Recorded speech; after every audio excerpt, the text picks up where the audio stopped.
Die Europäische Zentralbank legte den Referat. This is the Opie and Anthony channel.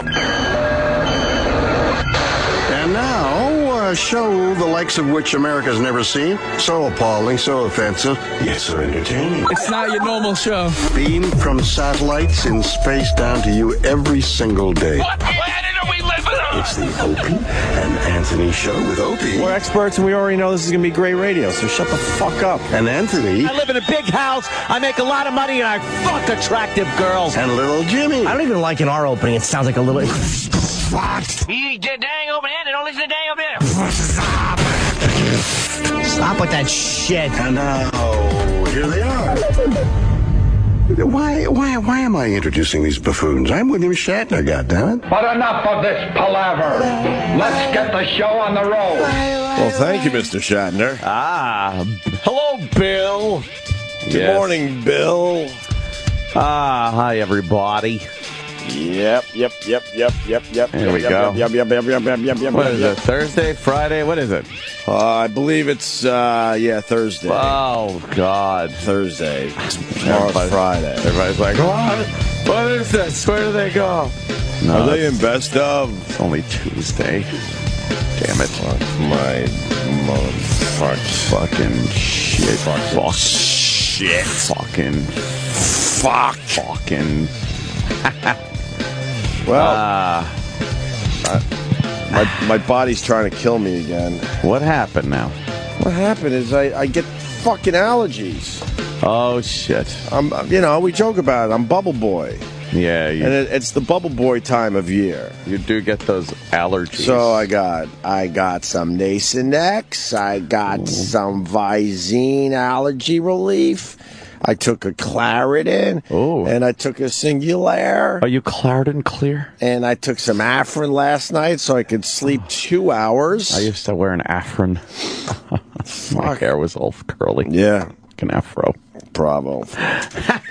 Fucking, I'm suffering from allergies, and you're fucking making goddamn jokes. Horrible hair jokes. Why don't you fucking get allergies? I don't know. I blow my schnozola, and that's it. I wish everyone could enjoy seasonal allergies and what it does to you. Every so often, I get that feeling like the back of the inside of your face itches. Yeah, every once in a while you get that. Every once in a while, and then I sneeze a few times and that's if like that whole yellowy mist is laying on everything outside. Really? Just every once in a while. Pollen, yeah. Last night I was trying to itch my own teeth out of my fucking skull. That sounds frustrating. Holy fuck. I slept 3 hours. Oh. And if I didn't take a day last week, I would have taken today. Taken the day? Did you run through it this morning again? What do you mean? How do I? Oh, of course I did. Maybe if I call. It was so bad I couldn't join you guys for Star Trek. Oh, is that why? Oh, dude, shit. I was so bad I went to that goddamn urgent care to see what else I could fucking do for my allergies. It's like they're popping up all over the place on the easy way. Like free clinic or something? something? They're better than free clinics. Like the fucking Pennsylvania abortion clinic guy? Yeah, exactly. Yes. Well, they're brand new, very clean, and they get right to you. Do you need insurance? Yeah, they take your insurance. I had to bail on the stupid Russian doctor. I don't like her anymore. So, well, fortunately, your seat was great for that big tub of popcorn. Oh, really? I left there. Yeah, I had a nice buffer seat. Really? I gave Roland enough time so maybe he could invite somebody else to the Star Trek screening. He didn't care. He just fucking... Really? He loves things like saving seats. I know. And so then as I'm talking to the doctor just really fast, he had the worst fucking breath I've ever smelled in my life. I don't know what the fuck was rotting in his mouth. Doctor on call breath? And I could smell it through an incredibly stuffy nose, so you can imagine how bad it was. Oh, right, you're there for an allergy. You think you'd be safe with a fucking stuffed nose. You had flu breath? It was horrendous.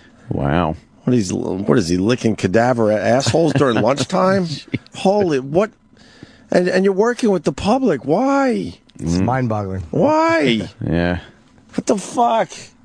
I'm not getting close to anyone today because I'm assuming with all the phlegm and the snot and all the shit going on, I might have, something going on with my fucking breath today. This guy's right in my fucking face, checking everything out. I'm like, oh my God. Did he Did he hook you up with anything? Just that? Just what OTC. With seasonal allergies, you just gotta fucking try a whole bunch of different shit and figure out what combo works for you. Yeah. Because for some people, Allegro works better than Claritin. Or you might need some Zysol, actually. That might help. I'm not really sure, though. But try the Nasonex. Jesus. And at night, if you can't sleep, try the Afrin. But if you do more than 3 puffs of Afrin, you'll be addicted for life. So be careful with that shit. I know. Why do they even offer Afrin if I think it's 4 days. If you use Afrin for 4 days, you will be addicted. I used and Afrin have to go through some kind of rehab program. During that bad cold I had. I used Afrin every day for probably good 7-8 days. All right, so you got addicted to it. No, it worked amazingly. It was great. Oh, but yeah. Then once my nose cleared up, I fucking put it back in the medicine cabinet. But everybody was warning, like the warnings you get from all these people. Oh, look out! Right. It's worse than heroin. Well, how stupid is your nose that after a couple puffs, it's addicted to it? Addicted. And then the nose can't go back to normal? It worked perfectly, and then it was done, and it's back in the medicine cabinet. Unbelievable.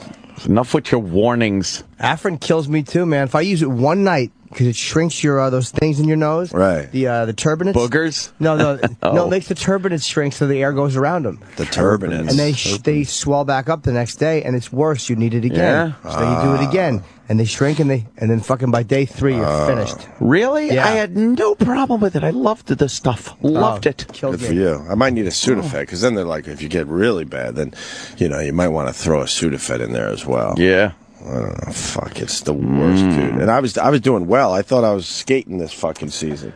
Well, but I got hit bad. This is the last few days. It's a bad time. We had a lot of sun. Right. And then we had not much rain. Right. And then of late we had some rain. Right. Which made all those little things bloom and blossom, and all the shit falls out of them. Oh, and then to make it really much worse, the wind decided to kick up for 2 days. Yeah, that was bad. That's horrendous for people like me. I want to do some voiceovers today. I think I got You the got voice. That deep voice now. I finally got the voice. It's a little gritty, like Sam Roberts, like sick Sam Roberts. I bet you they voice. would like me on Entertainment Weekly because I got the voice, Sam. Unlike yourself. True. You still sounded like a little faggot. Why would you say that? It's unnecessary. I know. And while I have the stage, I also wanted to say quickly, fuck you, Time Warner. Cable? Dude, there was an amazing hockey game going on last night. You had the Rangers and the Capitals. The Rangers kicked the Capitals' ass 5-0, and they move on. And then the Bruins game, that game was over, and I see everyone on Twitter like basically pleading to the gods, I'll give up my first son if you could get the Bruins to come back in this game. It was kind of cool to watch. Yeah. Because they were desperate. One guy said, I'll wear pink for a year if my Bruins could come back in this game. They were down by 3, was it? 3 goals, I guess. And then, Twitter exploded. So I'm like, well, fuck, I got to watch this fucking game. I can't find it on Time Warner. What? I don't know where it was. You got to Google Bruins game Time Warner cable. Sometimes on Fios I do that, and that's how I find the channel. How about you just search the Time Warner? Well, how can you look? They have a search feature, so I'm like, all right, hockey, nope. NHL hockey, nope. Playoff hockey, nope. Boston Bruins, nope. Nothing comes up. And they had the Rangers game on 2 fucking channels. I couldn't find it. Wow. And then Travis said it was on CNBC. Okay, that makes sense. CNBC. Isn't that like... No one watches CNBC. What is this? Isn't that like a stock channel? Yeah. What the fuck? Yeah. Isn't it? I think so. Huh? It's right behind you. Look. It was on this. There it is, yeah. It's the morning, stock channel. With that fucking guy that yells and screams. Kramer. So, I don't know. I heard it was amazing. The Bruins ended up scoring 2 goals in the last 90 seconds to force overtime. Who won? You know how insane that is? They won, yeah. The Bruins end up winning, and they move on. Overtime goal. So Boston is out of their minds today. One of the greatest comebacks in hockey ever. Yeah, that was huge. Ever. Game 7? Down 2 goals with 90 seconds left or something like that. You scored the 2 goals. Pretty huge. Anyway. And your Rangers are still in it there, Opie. Ah, fuck you. I don't do that. You don't do that I don't do that. I'll bandwagon for the Rangers. Yeah, but you're not really an Islanders fan. Nah, I'm not really a hockey fan. No, I'm going Bruins. But once that state of yours gets in there, you got to woo, rah. Nope, we spent time in Boston. That's good enough. Yeah? Yeah, I'm not even joking, man. I don't go Rangers. You're not fronting? Nope. Damn. If the Islanders left the NHL, and then I would have to give it a year or two, then I probably would end up becoming a Rangers fan. I would have to have a little buffer. But the Islanders would have to be out of the league. Lots of buffers. Whatever. How was Star Trek, man? Oh, well. I walk in, and Roland is standing guard over the seats that are dead center in the theater. Nice. And I mean from side to side, front to back. Right. Dead center in the big IMAX theater. Good for him. Yeah. And he's standing like a guard. Right. And did you see him shoo anyone away? no, unfortunately, I didn't get to see that. But I sat down, and he said that you weren't showing up, I guess. Yeah, I told you. So I had a great buffer seat next to me for the popcorn. And he did stay awake. No way. Yeah, You have to take your word for it. How close were you to him? I was a few people over. But kept looking though for me. Yeah, and everybody else was watching him. I owe Roland $100. Other people there, and we would have absolutely seen him fall asleep. Are you serious? I'm not kidding. I've never seen him stay awake for a whole movie. I wish I could have. He drank coffee. He ate popcorn. Oh, see, that's why. Oh, he's like, I'm not losing this one. That's why. He made a point of not losing it. Yeah. Roland is very competitive. He is. Fuck, that's why. Because I'm like, there's no way he's going to stay awake. But of course, he made sure. He's eating. He's fucking popcorn. Slapping his face. Fucking, he just pinching his fucking face. Yeah. He stayed awake, really? Yeah, he did. I owe him $100 fucking dollars. Well, no spoilers. Don't worry. I'm not gonna fucking spoil anything. This Star Trek, let's see, not as good as the first one, but that would be very hard to do because the first one's the first one of the new Star Trek thing, so it had that going for it and stuff. A lot of plot holes. Really? A lot of plot holes. In what way? You'll be watching and go like, why didn't they just do this? Why are they doing that? Could you give us one, maybe? That doesn't... There are some technical plot holes, like why the fuck would they use the shuttlecraft and not the transporter? Like, that came up quite a few times in this movie. Like, what the fuck? The transporter would be perfect for that. You're endangering yourself and everybody else, and the movie starts with a scene where you're like, the transporter you would have used the transporter. You beam that fucking down, and you're fine. Yeah, but that doesn't make for an exciting movie. Exactly, but it kind of takes away from, You kind of have to balance that shit out, I guess. That's exactly it. But do they explain why they can't? Do they give a reason? Like, I wish we could use the transporter, but... A couple of times we blew they a fuse. do. It just always seems like they can't lock on. This, that. It's like, I've seen episodes of Star Trek and in the movies where they fucking are beaming like madmen. I'm beaming up, I'm beaming down. I'm beaming Norton. And, yeah, it's just, but that's so the kind geeks of a are going to have a problem technical with this. There are a few geek things that, don't make much sense. And then there's just a couple of major storyline things that are like, don't make sense. Right. Like, why would they do that when they could just do this kind of a thing? It looks fucking amazing. As a Star Trek fan, you'll sit there, especially the IMAX 3D. Holy fuck.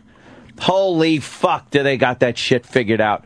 Is that the first time you've been to the IMAX 3D? No, I saw Prometheus there. Oh, okay. You get those big-ass 3D glasses. They're giant. You look like fucking dice. I know, they're getting bigger and bigger, man. They're big because the screen's so huge. Right. You know, it was you leaking out from the bottom and top, so now they just throw these giant 3D glasses on your face. The strange thing about IMAX 3D, you don't really need to get the nice seat like you had. No. For the most part, every seat is perfect. Yeah. Because of that technology. Yep. I mean, I guess so you amazing. want to be old school and make sure you get a good seat, but it almost doesn't matter. Yeah. Yeah. I'm sure maybe way on the sides or something. Yeah, maybe. Maybe, but I'm not even sure. I've never sat way on the sides, though, so... Because I had a right in the middle. I had a shitty seat from one of the screenings. Still looked good. And I was bummed out, but I was... it was right in front of me. Yeah. Man. Everything was, like, fucking centered perfectly. That IMAX shit is amazing, too, because you'll be watching the movie, and it's on that fucking giant screen. Right. And then during dialogue portions of the movie and most of the other parts... It's at a certain ratio, right. height to width ratio. I don't know what it is with IMAX. It's giant. And then when the big scenes come up, the big action scenes, those space battles and things like that, the whole screen gets used. Right. So it's weird. They almost have like a letterboxed thing going on for most of the film, and then it opens up for the big scenes. Right. And you to get really this spread it out. Fucking giant. The feeling of moving and falling and shit that you get during some of these scenes, and these overhead views of the spaceports and the ships and things, you feel like you're teetering on the edge of something. Oh, that's awesome. Do they do that on purpose? The filming it differently? Absolutely. So all of a sudden it's full. It's like They must. Do you take your glasses off and go, oh, wow, I'm underwater now. I can't see anything. I can't see shit. Yeah, it's that little blurry thing going on. It just so it looks amazing. J.J. Abrams knows how to film those big epic scenes. They just fucking and he knows how to like get the emotion out of you with some of these big scenes, like the camera swing to expose the giant Enterprise right at the screen, and then the music coming in. It's just fucking any surprises? Incredible. If you really go in not knowing what's going to happen or anything, then you'll have a few surprises. Yeah, a few surprises in there. Yeah. Like oh, but even that leaves some things to be questioned. Like why? And there's a few cheeseball-y moments. Yeah. A couple of cheeseball moments. What's a cheeseball moment? It's a little cheesy where you're watching going, ooh. We've matured, man. Because the old days, you would have gave the whole movie away right now. Yeah, I would have.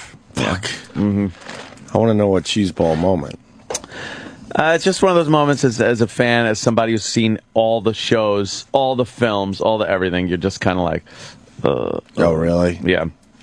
But there's a couple of funny parts too if you're a huge fan. Like, and I'll even give one away. Why not? You know, the funny moment where you're, I guess Chekhov had to go do something in engineering. So, Kirk goes, okay, go put on a red shirt and get down to engineering. And he kind of looks like, oh, fuck. Because the red shirt is instant death. If you're wearing a red shirt in Star Trek, that meant you die. Oh, really? It's always the security on the away team. Oh, it's funny. They wear the red shirts and they got the phaser out, and they're always the first ones to get killed. So he tells them, all right, put a red shirt on and get down to engineering. And he kind of looks around like, what? I don't want to put a red shirt on. That's funny. Did people get it? Yeah. Star Trek geeky guys. And there's a few other good ones. And the banter between Kirk and Spock, right? Kind of feeling each other out still is pretty funny. Bones is great. He plays such a good Bones, that guy. How many of the movies are they going to make?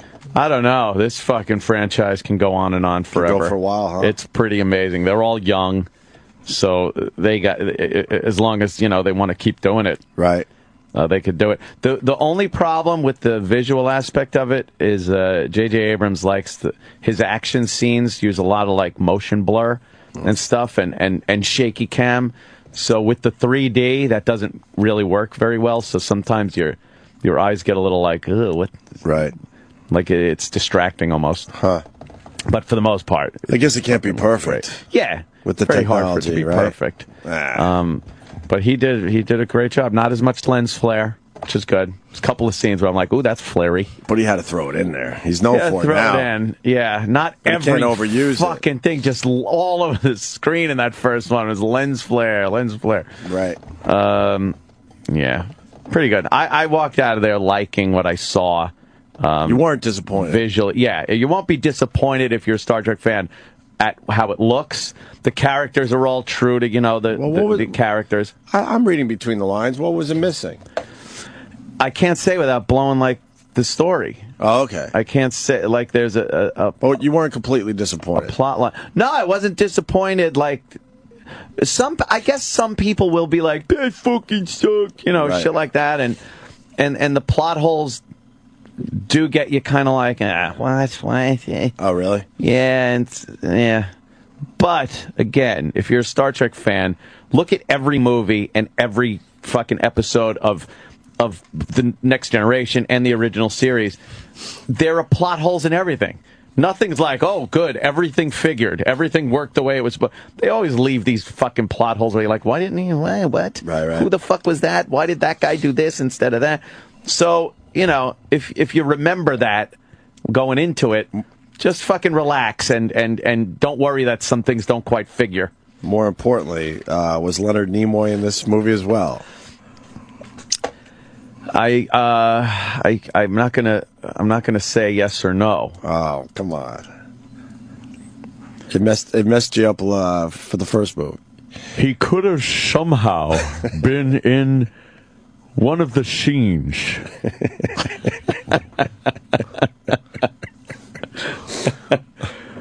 Spock. Really? Oh, boy. That completely ruined his appearance. Once I realized he was talking over his dentures. Yeah. They didn't glue him in better this time. Oh, boy. They're still a little loosey-goosey, those things. Fucking... a little. Those chiclets are still fucking moving around in his mouth. Yeah, a little C-bond would help really? Leonard. So maybe he can open his mouth and talk. Can someone get me the C-bond? What? Why does that happen? I don't know. It's the whistle. The whistle. Sure. Simon Pegg is good as Scotty. I mean, sure. they're all the characters are very, you don't sit there watching that cast and go like, oh boy, they fucked up in casting this one or that one. Are we getting any of these guys in?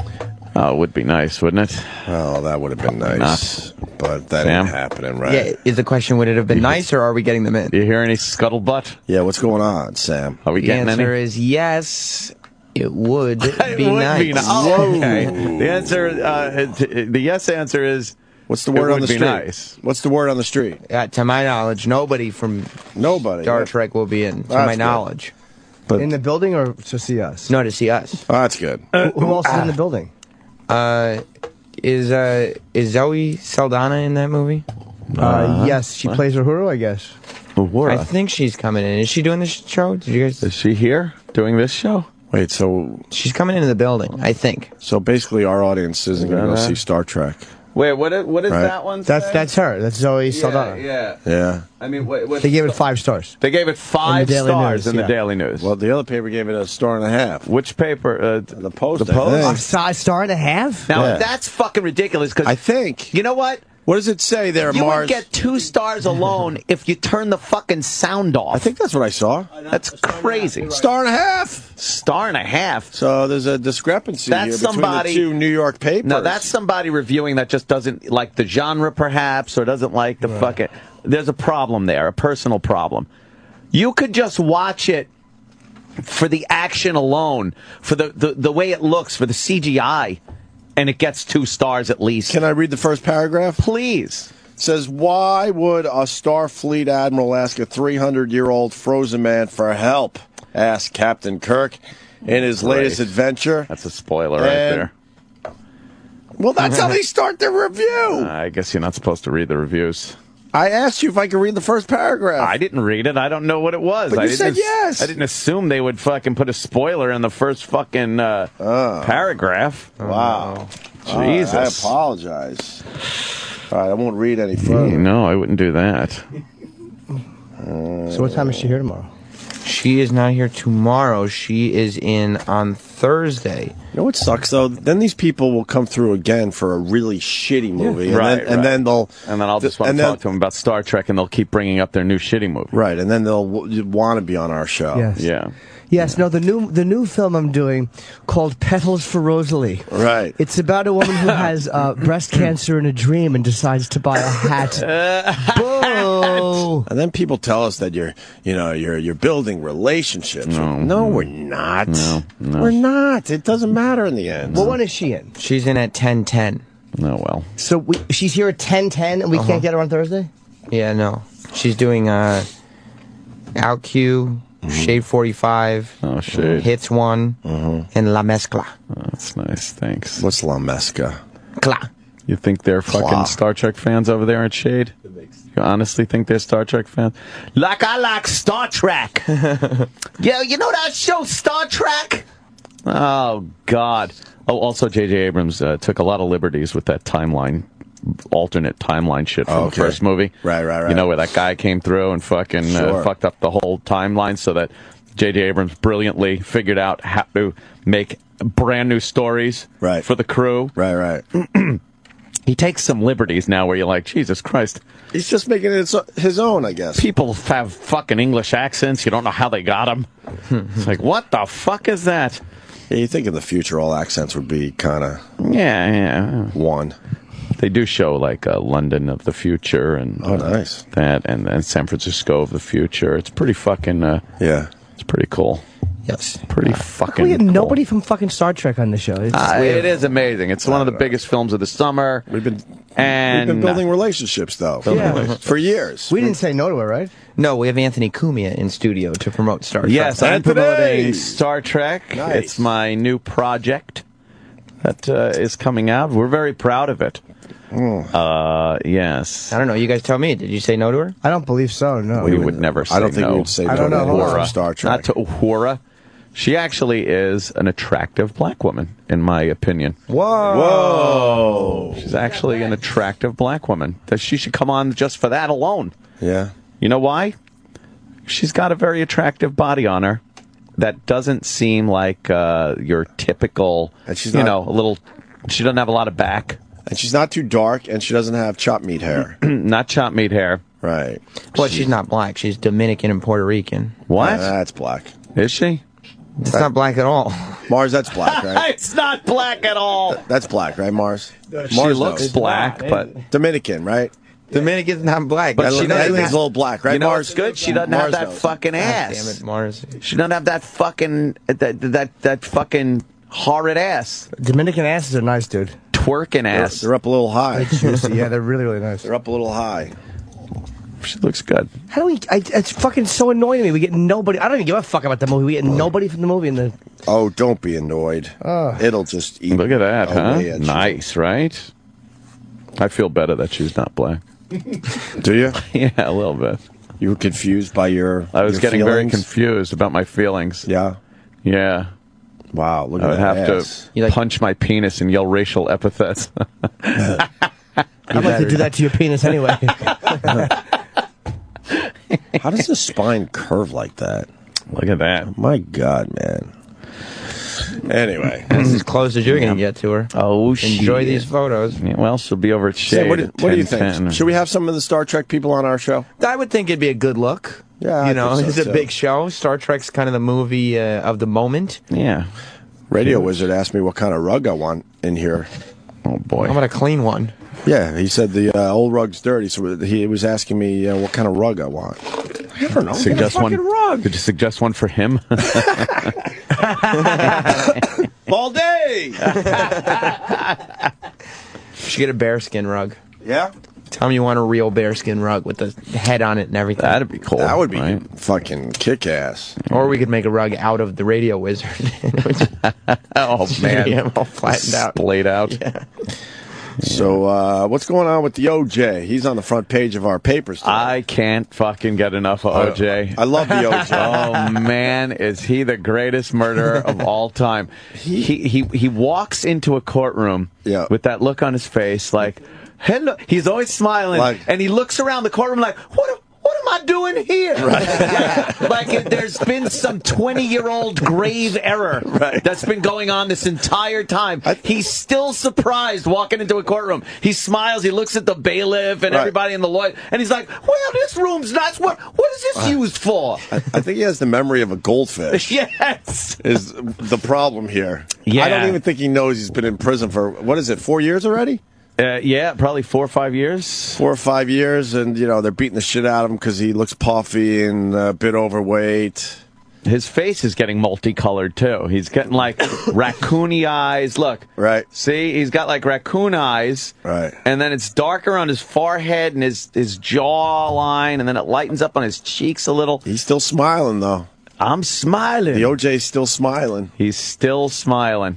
But they're, the papers, they're showing a picture from 1995. Of course he's not going to look like he did in 1995. No one's going to look like they did in 1995. Yeah, really.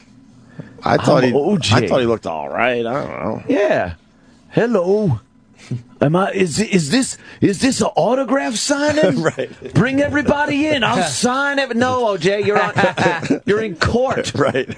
You're doing time for fucking assault, kidnapping, fucking robbery. Yeah, he thought it would be a good idea to just fucking strong arm some dude in Vegas. Now his case, I guess, is that he's saying his lawyer was incompetent or bad lawyer, gave him bad advice. Well, didn't give him the plea bargain deal. Didn't give him the plea bargain deal. He was offered that would have gotten him 3 years, I guess. Yeah, he would have been done. He'd have been done. So he's basically arguing that my lawyer never explained the plea bargain. Explained the plea bargain. And he beat double life.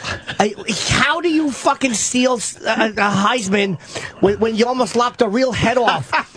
Keep it quiet for the rest of your life. You won. No kidding, man. Ixnay on the Erdermay. Dude, you fucking, it was a double murder. Yeah. You got through. You danced out of court in the biggest, obvious case in history. Right. And he's not even eligible for parole until 2017, I believe. So if this doesn't work, he's got another 3-4 years. How much time did he get? They really threw the book at him. 9 to something, I think. Yeah. Eligible for parole in 2017. He's also. Can you look that up? That might be wrong. Maybe I think you're right. 2017 was it? He said he's got a few years left before possible parole. His lawyer didn't give him the proper advice on the plea bargain. Didn't talk to him about the plea bargain. Also, his lawyer had told him previously that he could go in and get his goods back. Right. As long as there was no strong arming or anything. But how else are you going to do it? OJ. How about you hire someone to do it? How about you give someone a piece, or you give them a couple grand, right? And you insulate yourself. Yeah. How about you don't walk yourself. In? It's OJ. Hey, look, it's OJ. Right. And other guys with guns, and they're robbing us. Yeah. Who robbed you? OJ Simpson. And OJ you mean OJ sent people in to rob? No. It was the guy. Oh, what an idiot. And he's probably right. About this, OJ is probably right. But you know what? You just let it go. You let it go. You won. Oh, what an idiot. Yeah. He beat double murder. I think Al Michaels is still his friend. Yeah, I don't think OJ has many friends except a few people on the cell block and in the yard. He's probably quite the celebrity there in the prison. Oh, they probably love him. Hey, Juice! Yo, Juice! And he waves, hey, how you doing? Right. How you doing? Keep moving, OJ. Oh, okay. Yeah, he forgot for a second all he's right. in prison again. Goes to walk over. Stay on line, OJ. Okay, all right. Sorry, I'll talk to you later in the shower. Oh, poor Juice. I don't mind if I sit and eat with you guys? Hey, Juice! Yeah, Juice, sit down, man. I wouldn't say Spanish people. Yeah. I wouldn't say poor Juice. I think he's enjoying the hell out of it. You think he likes it? I just think he's one of those guys. Yeah. What's up today, guys? He sits down. Right. Let me tell you about it. No, it was so the call goes down, and I come running out. Oh, he's telling all fucking old football stories. I think there's a lot of laughs and a lot of joking around all day long. Well, that wasn't really me in the wheelchair when it ejected out onto the field. See, that was a dummy. We were laughing, looking at the dailies. Oh, OJ, what? Yeah. Yeah, well, these days you can't run through an airport. But for the commercial with the Hertz car, I was running through the airport. Today with security, though. Tell us another one, OJ. You think he's telling the same stories over and over? Jesus Christ. But to him, he's telling it for the first time. Man, if I gotta hear that OJ tell that fucking naked gun story one more motherfucking time, fuck that OJ. I'm gonna shank the motherfucker. So what happened? Juice. You can't shank the juice, motherfucker. What happened to your wife, OJ? Oh, look at the time. I gotta go. Fucking OJ. There's just something so lovable about the guy. You gotta love the killer. Yeah, it's not the thing to say, but fuck. Guy's just skipping through life, no matter what life gives him. I gotta look at him and think, like, I gotta thank the guy for, my position here on the radio. I have that soft spot for him. That's true. Jeez. He doesn't have to worry about losing the weight. Fred Goldman will just take any extra weight he has. Oh, boy, Fred has not let it go. No. Boy. Boy, does Fred hold a grudge. Yeah, right? Lighten up, Fred. Really, man. Every time Fred takes him to court to get a piece of something, that is Fred resisting the urge to pick up a gun and just kill him in the street. Kill him, yeah. Yes. Yeah, you're right. He's in jail. Like, it's amazing that they What do you think's going to happen, though? Sounds like it's a little, I don't know, a little shady. Meaning he might have a shot here. I don't think so. I don't think any judge outside shot nothing is going to let this guy go. Everyone knows. Desperate move, you think? Yeah, everyone knows he killed those people. So they couldn't get him on that. This is society's way of going. All right, right. We're square now. They couldn't just lock him up for nothing. He's a dumb motherfucker and actually did something. And they threw the book at him because of... If that was the only thing... Think about this. If that was the only thing O.J. Simpson ever did bad, never killed the people, had his little career, his commercials, his movies, and then on this whim, he's in Vegas and decides to get his shit back, goes in with some strong-armed men, robs these guys of his shit. Do you honestly think he'd have gotten this much time in prison? No way. He's OJ. He'd have fucking walked on it. He'd have gotten probation. Something. He'd fucking walked. The only reason he's doing time is he killed 2 fucking people. Do you think he regrets that night, that one night of rage? Oh. Probably not. Well, I just read. See, here's the Kaiser blade. Some people call it a sling blade. I call it a Kaiser blade. Back ever when we come back. The epic comeback, they're calling it. The fucking Bruins. Do you have audio of that? We can throw the TV on, I guess. I can't believe it. Yeah. So when do they figure out the OJ thing? Where's Chris Darden? No, OJ, this is a different thing here. It's 20 years later. What? Where's Marsha Clark? Oh, those two. Where's my dream team? Bumbling idiots. Where's Johnny Cochran? Last I heard, he needed an Excedrin. Yeah, he had the old double hat syndrome. We've talked about when he tried that glove on, even OJ was surprised, like, oh, it don't fit. Oh, look. And then Chris Darden and Marsha Clark are sitting there like, whoa, it doesn't fit. Wouldn't you be like, no, try it on properly? They thought they had. And then there were rumors that he had a glove, a plastic glove on. He did. They had the rubber So why would you go, well, glove. look, we have to take that glove off to make sure this doesn't fit. But they just let it go. They're all just in shock, like, wow, it really isn't fitting. He had the rubber surgical glove on, and the glove itself, because of the blood and the liquid and that it was in a bag for so long, it had shrunk up so small because it was leather. And he wasn't going to stretch it out, so he puts it on his fingertips, and then he's holding his hand up like, look, this doesn't go on. Oh, he was shocked. Doesn't go on. And then Johnny Cochran's like, give me a legal pad. I got to write a rhyme. I need to write a rhyme. Right. The glove doesn't fit. Quit. If the glove don't fit, you must acquit. That's it. Not guilty. But the other dummies just looking in shock with their mouths open. Oh, my God. That probably wasn't the first rhyme he wrote either. It probably was, the glove don't fit. Oh, shit. Oh, no, that's no good for the jury. All right. No, that's not.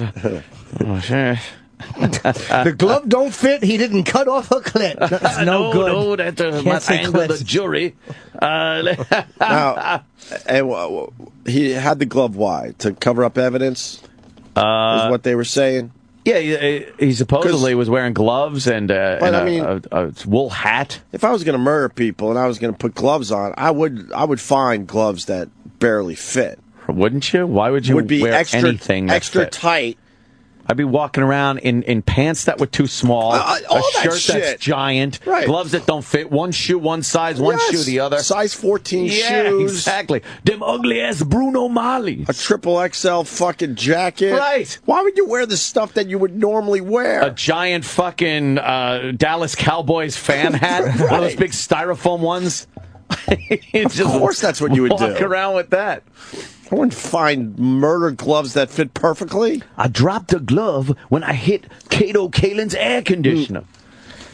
Amazing. And that dog started barking. Oh, they were just bumbling fools. That was Darden. That was just Darden making improv. Yeah. He improv that. They thought they were going to have a Perry Mason moment where, all right, we need the jury to see the murderer with the actual glove on his hand from the murder.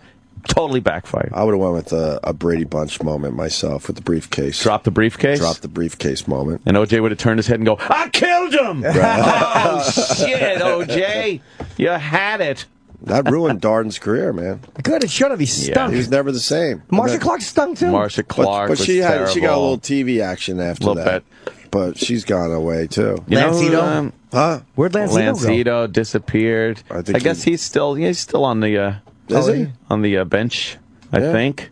Who knows? I think last I heard, I was what happened to Kato Kalin gone. The fucking we had Kato on, didn't we? Yeah, a long time ago, right? On his phone, right? No, he came in.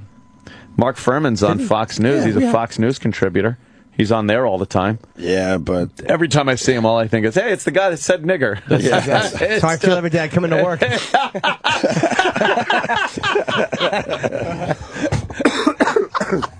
Ah, shit. Oh, fucking Jimmy. Fucking Toronto's hurting today, man. Be nice to Toronto today. They got ass fucked. Oh, boy, did they get ass fucked last night. Yeah. I wouldn't know. I couldn't find the fucking game. God! This is just a fucking story. Holy shit.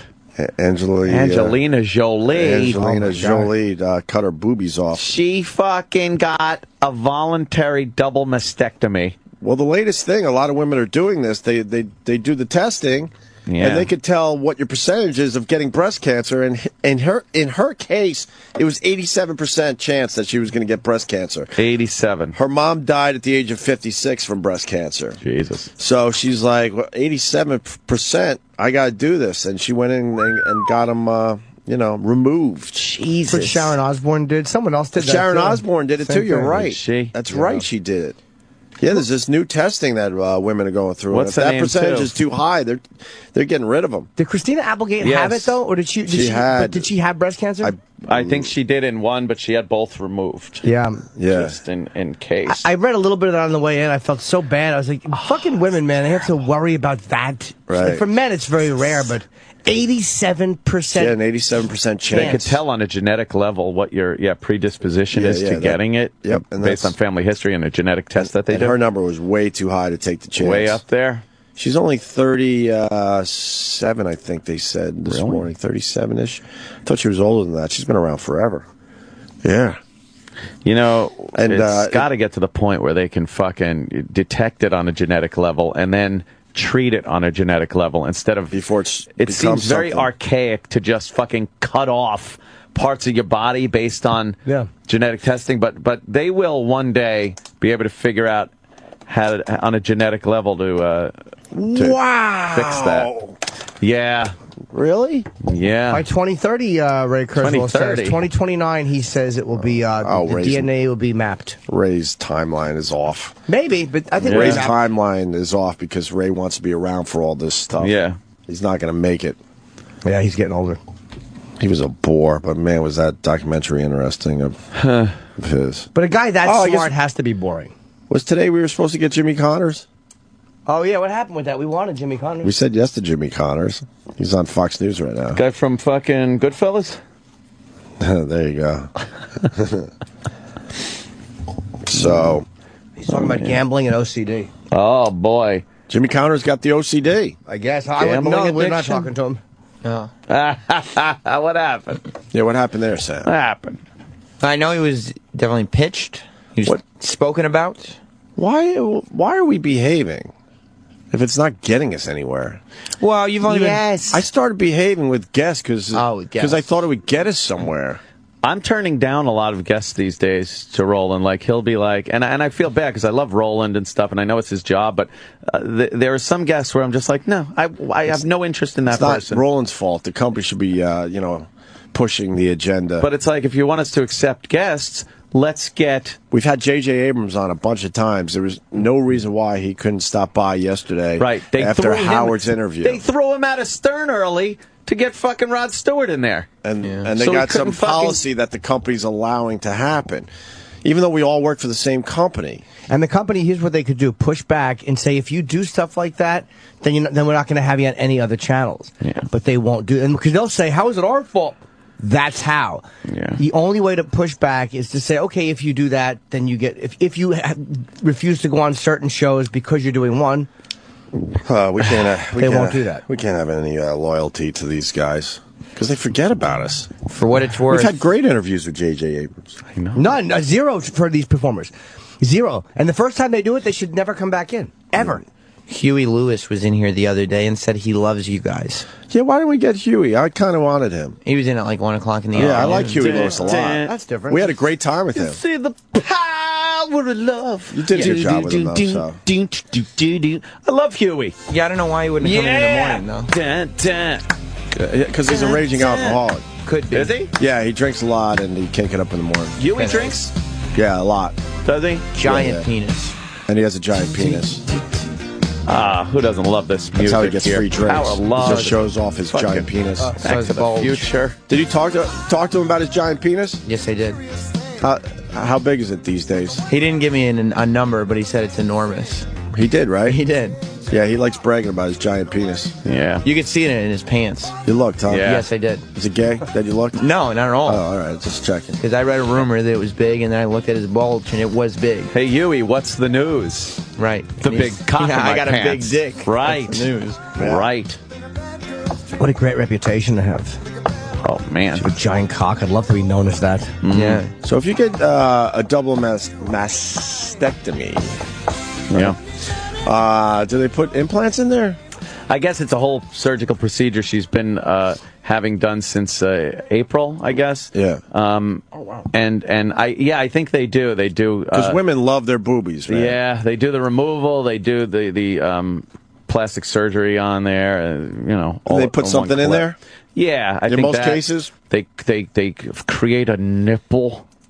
What do you mean nipple? They create a new nipple? I think in some cases. Wait, when you have to take the nipple too? I think so. There's like glands. There's glands in there and shit. Wait, who knows this shit? So in some cases they take the nipple and they tattoo one on, or they take some skin from somewhere and do this twisty thing. How the fuck do you know with this? The skin. I've seen fucking TV shows. Oh wow. You've seen? I want to see fake nipples. Medical shows. I didn't know the nipples went too though. Google fake nipples. It all depends on where glands are, certain glands. Oh yeah. Wow, I did not know that. I don't know everything. Like I said, I know a little bit about a lot of things. I thought they just they just kind of leave the... Ow! God damn it! That's disgusting. I don't want to look at this. Let's look at the fake nips. Yeah, but those are fake nips for like women to just put on, over their bra so they look like they're nipping out on the red carpet. Surgically, we're looking for surgical. They kind of make them, yeah. Why is Paul McCartney showing up in the fake nipple Google search? He's got fake nipples. He does. Did not know that. Yes, he does.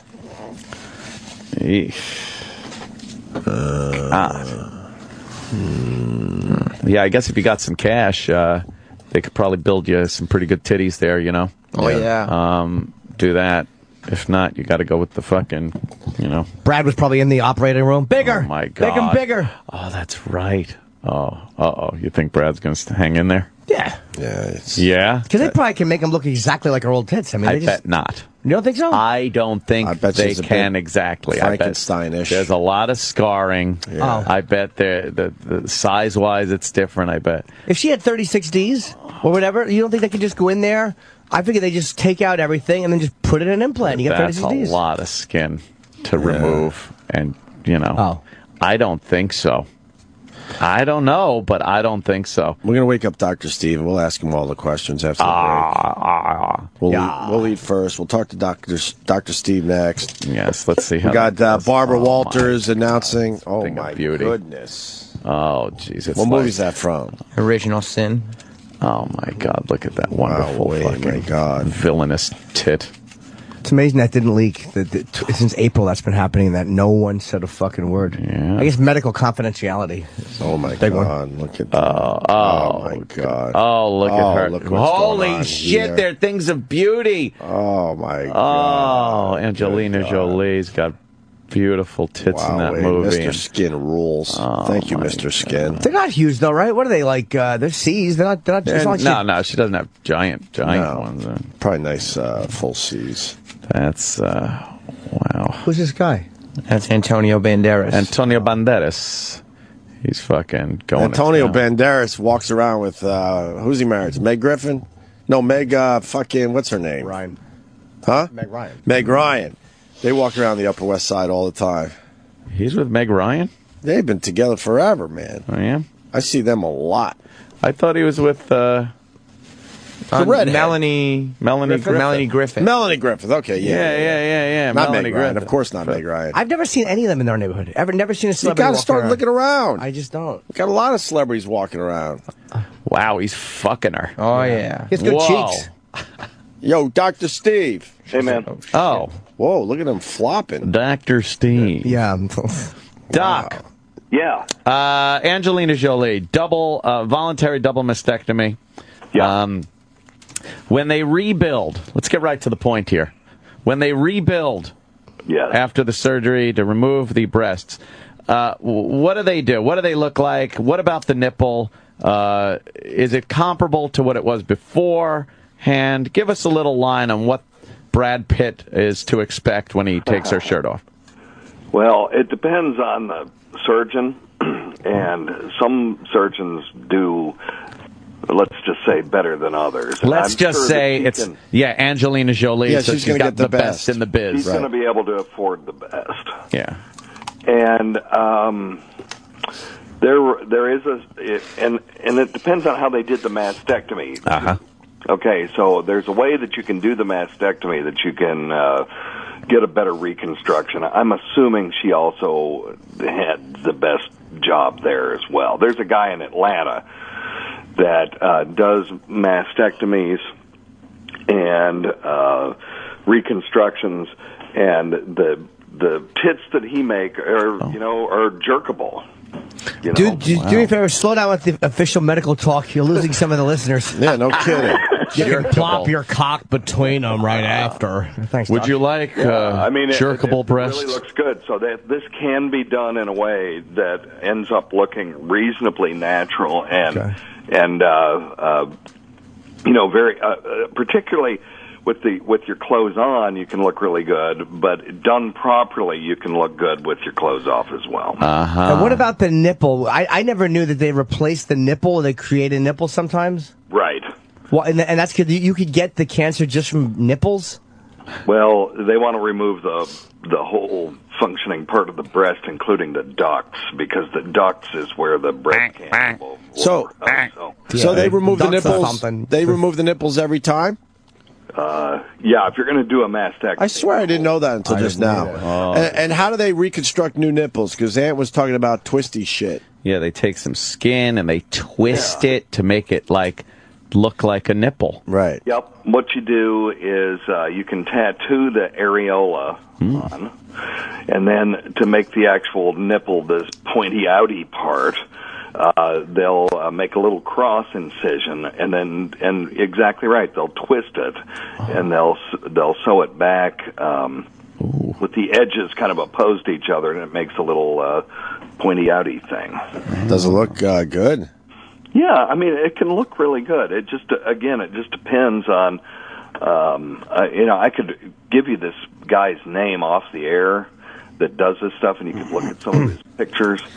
But look at his work. The reconstruction can be done very aesthetically and look really good. Now, why has she been having this done since April? Like how it's already whatever month. April. This is only a month ago. Okay, I'm thinking it's been a year. All right, it's been 2 months. Okay, so one of the things that they'll have to do is they'll have to expand the skin, because when you do the mastectomy, it's just like a dude's chest at the end. It's just flat, and to have breasts, you don't want to just insert implants under the skin. It'll just look funny. So what they'll do is they'll put expanders under the skin, and those are they're like balloons, and you'll inflate them a little bit every day or every week, and the skin will start to grow around them, and it'll give you a little space to put some implants in so that it looks good. Oh, is that how that works? Oh, that's cool. Is this so you just don't go home with all of a sudden like no breasts at all and just skin? So it's kind of you're making it bigger first? Right. Right, exactly. So they'll put these expanders under the skin, and the skin will, under that tension, will grow around those expanders and stretch, and it'll look a lot more natural than if you just crammed, a couple of implants under, not enough skin. So how do they go in? Do they go in through the armpit, or do they just going right through the nipple? How do they go in to make it like less scarring? Yeah, they can do it under the armpit, or they can do it under the scar. I mean, to take the tissue out, the breast tissue out. There is this technique where they do a flap of muscle from the back tissue, and that's what this guy in Atlanta I was telling you about does. And apparently that gives you a really natural look. Oh. More importantly, why would you tell the world you're going through this? Well, I mean, why wouldn't you just... Angelina is an activist, and so, I guess you're trying to help other women. Sure, absolutely. I get it. 5 to 10% of breast cancer is thought to be hereditary, but if you have the breast cancer gene, it almost is a fait accompli that you're going to get breast cancer. So once they've Tish, you're speaking French. Discovered these genes, they they just recommend that those French? women have Latin? Have mastectomy. That's French. What language is that? Fait accompli. What's that? It's English, my friend. What? Yes. No, it isn't. Isn't that from the French term It's an fait? English term that is derived from the French. I never heard of that. Sort of like the word garage. That's a French word. But garage. Yes, exactly. Yo, Dr. Steve. Yeah. We were talking yesterday because you were helping me out with my allergy bullshit. Yeah, man.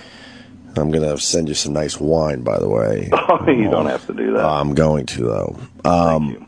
Can we talk about the other thing that we talked about last night? What was the other thing we talked about? I'll just give you the word space. The final frontier. These are the voyages. You told me, we were talking, you told me something very fascinating yesterday. It was a bit personal. Space. Oh, yeah, sure. All right, I wasn't sure if it was one of those things. Dr. Steve, one of his really good friends, was on the fucking space shuttle. Yeah. What? Because we were seeing Donna Summer. Because I saw that video that we were watching yesterday. I decided to watch that whole fucking thing, that 19-minute documentary. I forgot the name of it. It's on our Facebook page. You know how they looked at the Earth from space and how it affected all these astronauts when they came back home. Yeah. And I told Dr. Steve that he should probably see this because he's into astronomy and all that shit. And then he tells me a story that one of his good friends, and the reason why he's a doctor, was on the space shuttle. Yep. Really? But it has a whole... This guy, I was selling CB radios, and he came in, and... What do you mean he came... you didn't tell me this part. Go ahead. Yeah, no, well, that's why I went to medical school. I'd been thinking about it for a while, but I was always afraid to take the physics and the biology and all that kind of stuff. I was a lazy son of a bitch. So what did I do? I got a degree in radio, television, and motion pictures. And you ended up selling CB radios. Yeah, and that's right. Wait, how old were you when you were selling CB radios? I was 25 at that point. Holy fuck! I had already worked in championship wrestling, and I realized TV wasn't for me. And I've actually never seen Dr. Steve's medical certificate. Oh, no. So the astronaut guy walks in to buy. Yeah, he walks in. And he's like, can you help me put up my ham radio antennas? And I sketched a little drawing out and said, here, just do this. Get out of here. And the next day, this gorgeous, beautiful girl. Yeah, exactly, child. Well, she was just absolutely gorgeous woman comes in, and she's giving me that come hither look, and I'm like, well, what do we have here? Because, in a CB store, that doesn't happen. And she came up to the counter and said, would you help me, or would you help my husband put up his ham radio antenna? It was like, hell yeah, I will. Right. So I went over, and he was just as dumb as a brick when it came to this stuff, but it turned out he was a doctor, and I figured, well, shit, if he can do it. Wow, you inspired. Then I can do it. So yeah, that's why I finally applied to medical school, because of that guy. Well, anyway, it gets way better. So then you guys become pretty good friends. Yeah, we were best friends, inseparable for a period of time, but until his wife left him. Oh boy, for you. Wait, you got. Then something happened, and a switch went off in his head, and he kind of became obsessed with her, and she decided she was going to go to a different profession and move to a different town, and he would get an apartment right across from her and not turn on the heat or the lights and just have a lawn chair and a telescope and stuff like that in there. Whoa. And this was after he was in space on the space shuttle? No, this was before. Wow. Before? How did he pass the psych? He couldn't get far enough away from her after a while. He said, fuck it, I want to leave the planet. How did he pass the psych is right? Yeah, so, well, he was really, really smart, and he had a great personality. I mean, this guy could just charm anybody. But you watched him fall apart in front of your eyes? Yeah. And it was all over a woman? That one thing. He was just obsessed with her. Wow. So he kind of got over it, but he never could stop trying to impress her, and so he went into who is the Blue Angels? Is that the Navy? I'm not sure. Whatever that was. Is the Air Force, I think. Blue Angels? One of those. It was either no, Blue Angels is the Navy. Thunderbirds or the fucking Blue Angels, either Navy or Air Force. He was interested in astronomy and stuff. But his whole life was he decided to do all these things to impress this woman that didn't give a fuck about him anymore, and that led to him absolutely going in space. Yep. The only reason he went to space was to fucking try to impress this broad, going, look, now I'm in space. Not many people get to do this. Damn. Right? Yeah. Are they back together? Did it work? No. It didn't work. Matter of fact, he killed himself afterwards, so it was... What? Wait, he's not on the space shuttle now? No, No. This guy, this is why this is an amazing story that Dr. Steve was telling me last night. Yeah, and the reason he went into the space shuttle program and went to space was to try to impress her, not for his own fucking career. And that didn't impress her. Posthumously, if I want to trivialize it quite that much, on a national radio show, but that was a lot of people's theory at the time. Wow. He did that. Oh, wow. What a tragic story there, Dr. Steve. Jesus. And it was Dr. Steve's best friend for many, many years. Oh, man. I was wondering why you were talking about a guy on the shuttle, saying he was dumb and didn't know how to do this. And I was like, oh, okay, he's not there now. But... So you lost touch with him when he started going crazy? You decided? Yeah, we really drifted apart. Well, she moved away, and he kind of followed her around for a while, and then I think just finally kind of gave up, but never really gave up inside, And so, we just completely lost touch because, you just can't. And how many years did he last after the space shuttle mission? It was quite a few. Okay. But he wasn't the same. Yeah, it was never the same. I tried contacting him a couple of times and just said, dude, what was space like? And he was just like, it was unbelievable, but, it just, But she wasn't there. It wasn't enough for him. And she was, wow, you know what? I can miss a fucking girl pretty bad, too. Right up until the tip of my dick slides into a new vagina. Then That's always been my cure. Then it's who? That's the cure, right? Who? What? Oh, fuck. I remember her. That'll cure your ills. Yeah. Yep. Wow. What was his name? Even though I'm sure I'd rather it'd be better if I didn't give his name. I'm sure people are already Googling their asses off. Neil Armstrong. Oh, Neil Armstrong. What do you think of Buzz Aldrin? Yeah, that was funny. He's such a nasty old fuck. He's just a cranky guy. He really is not a nice person. And we were trying hard that day. Yeah. To please Mr. Well, that was the Aldrin. second time you'd had him on, wasn't it? Yeah, he wasn't a nice guy the first time either. Or the time I met him outside of radio, he wasn't. He's just not a nice guy. No. Yeah. I wouldn't be either if I was the second dude on the moon. Second dude. Fuck everybody. Second dude. That's an amazing story, though. The poor guy. Yeah. He wouldn't furnish his apartments or anything. He would just kind of follow her. Yeah. Wow, and he was a fucking doctor and an astronaut. Doing some of that astronaut. Wow. Yeah, it's a very sad story, really. Well, thanks for the fucking upper. Fascinating. Would you tell that well, one? On that note, tell that one to your patients down at the fucking hospice. Yeah, the guy good bedside manner. Oh no! Oh, it's Dr. Chip. Yeah.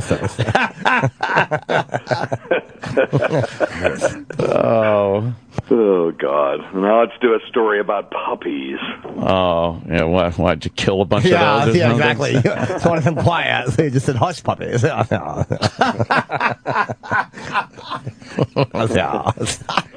Chip. Oh boy! What's the day look like, Steve? You busy? Yeah, every day is busy. I'm on call 24 hours a day, 7 days a week. So And that's just for our audience. Yeah, that's true. God, the more you just talk, you realize just about everyone has got Dr. Steve on speed dial. Yeah, it's like a Dr. Feelgood or something.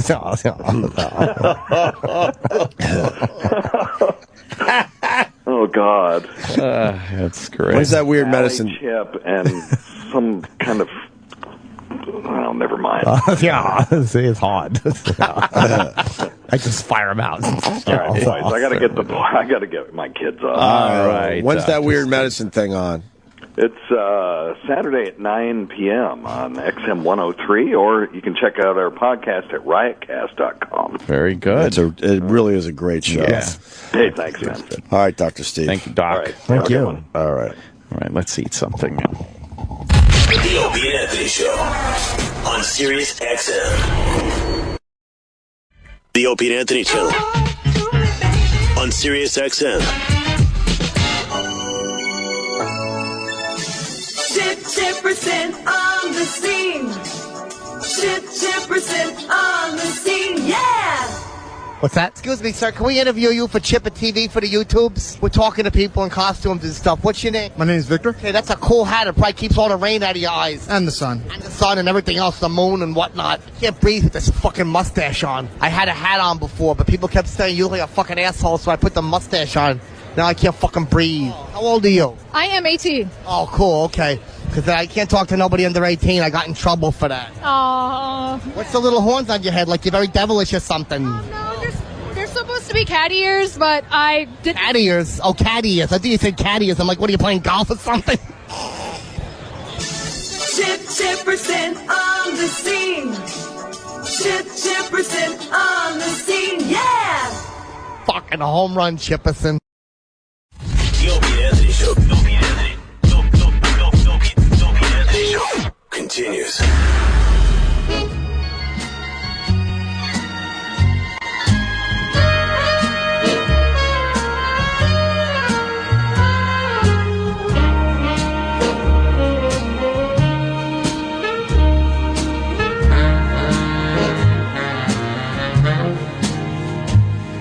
The summer wind came blowing in from across the sea. It lingered there to touch your hair and walk with me. All summer long we sang a song, and then we strolled that golden sand. Two sweethearts and and the summer wind. Ah, wow. We lost Frank Summer 15 wind. years ago today. 15 years. Really? That long? He would be 97 if he was still alive. Oh, man. He made it to 82 smoking. That's pretty impressive. He made it to 82 smoking and drinking. Living the life of Frank. Yeah. That's right. Had the rest of the Rat Pack checked out by then? I know Sammy was gone. Right? What about Dino? Did he outlive Dino? I like him more after I see how he treated Sammy. That makes me like Sinatra more. Yeah? Yeah, he was treat him good like to him. shit? Why didn't you like Why didn't you like Sinatra before then? I never disliked him. I just didn't really care about him. Listen to his fucking voice. His music does nothing for me. Really? He's boring to me. Summer. Yeah, a little bit. I know he's a good singer, but just doesn't move me. And lyrically, I think he's horrendous. I don't think he wrote.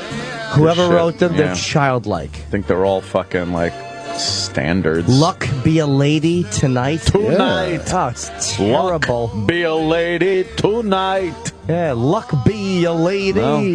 You don't like all that? Yeah, man. No. A cool cat. No, but he could sing. Of course he can sing. This is not my thing. He's one of the greats of all time. He bores me, but I acknowledge he's good. I don't say he stinks. I gotta agree with you. Yeah. And as an Italian, that's fucking sacrilege. He has one song I love. Yeah, which one? The seasons of our, the day, the whatever of our. Oh, thanks. That song. I do love that song. That was my dad's song. Oh boy. What is it called? He's Frank Autumn Sinatra. of Our Years. It's a very difficult situation. Is it Autumn of Our Years? What? No, it's Autumn of Our what? What's the name of the song, E-Rock? Help me out. I'm spacing on it too. I'm looking. No, I it's was called 17. It was a very good year. Oh, very good was year. a very good year. That's a great song. Oh, I hate that Do song. you really? It's fucking depressing. It's Well, yeah. extremely depressing. Like, my dad was at the end of his life with heart issues, and I'd walk into the house I grew up in, and he's all alone because now all 7 kids are out of the house with their own fucking lives, and he's got a crazy lunatic upstairs sleeping all day. And I would walk into the living room, and he has this song on, and he's listening to it by himself. Oh my God. Exactly. He's reflecting on his own goddamn life through this song. Oh my God. And I'd walk in like, hey, let's go to Northport and get a bite to eat. Right. Holy fuck. And it wasn't that Put he was, on some ABBA, Dad, and fucking let's Right. go to fucking get something to eat. and it wasn't that he was depressed and that's why he was doing it. He was a huge Frank Sinatra / Perry Como. He loved all those fucking guys. Oh, I got this record on great display in my apartment. Very good year. Listen to this fucking song. You want to talk about lyrics? Yeah, this was very good. Except when he says kegs and dregs. It's terrible. Small Town Girls. You know what that means? He's finger popping his ass off. You think? Fuck yeah. Small town girls means he comes in to sing, fingers them. Why don't we interpret this song? Yeah, lyrically it's okay. It's not amazing. Beautiful song. So far, so good. 17. We all remember when we were 17. Trying to get our dicks wet.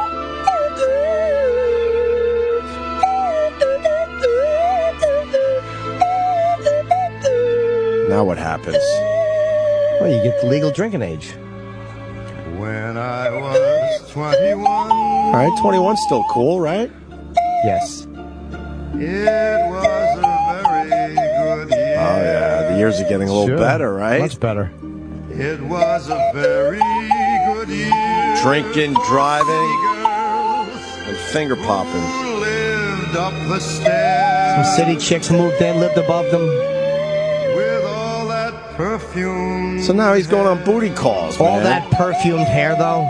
Perfumed hair. And it And the giant bush.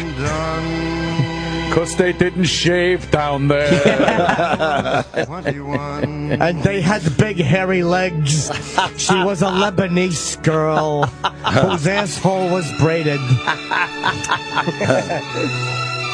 And then It you hit was- 35. Is that the next year? Yeah. When I was 35. All these blue blood whores. Yeah. Is he When 35? I was 35. Oh, boy. Yes. Still a very good year. It was a very good year. It was a very good year. We would beat up queers on that very good year. and rip off their ears and put firecrackers in their ears. And then drink a few beers. And laugh at their tears when we beat up the queers. The queers. What happened for real at 35? Yeah, a bunch of blue blood chicks he fucked in limos. All right, life is still good, right? Yeah, it's great. And that's the last age he mentions. Then he just talks about the autumn of his years. Yeah, I mean, why? he's getting old. He forgets from 35 to fucking... Who knows? He might have been 50 when he wrote this. But now the days are short. Oh, boy. Dad, let's go get a bite to eat. Yeah. Walking in as he's listening to this shit. Yeah. And now I think of my life. I pop Viagra, then I grab her by the ears during my autumn years. My cock is like a spear.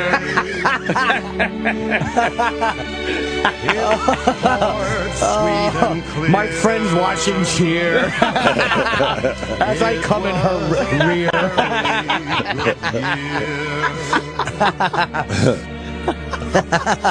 Her eyes light up in fear. And I wipe my dick on the curtain and the cum smears.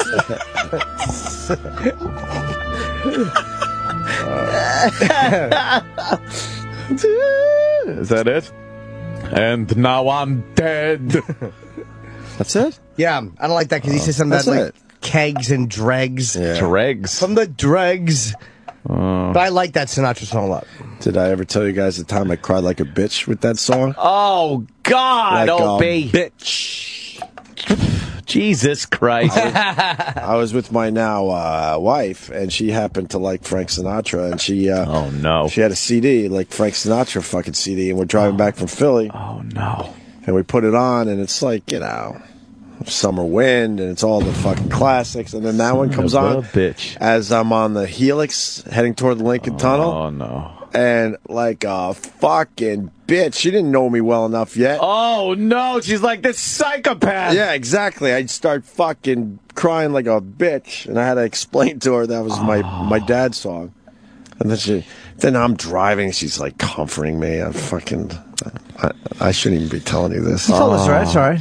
It's Okay. Yeah. fucking, it was a moment. Oh. When she said what's wrong, you should have just said fucking traffic. And then Yeah, something really bad. And then there was a dramatic moment. She goes, I'll turn it off. I'm like, no, it's okay. It's okay. Oh my God. We're like, yeah, turn it off. Trust me, I'm completely embarrassed. Put on the to tell Go-Go's. you. We got the beat. Exactly. Something fucking.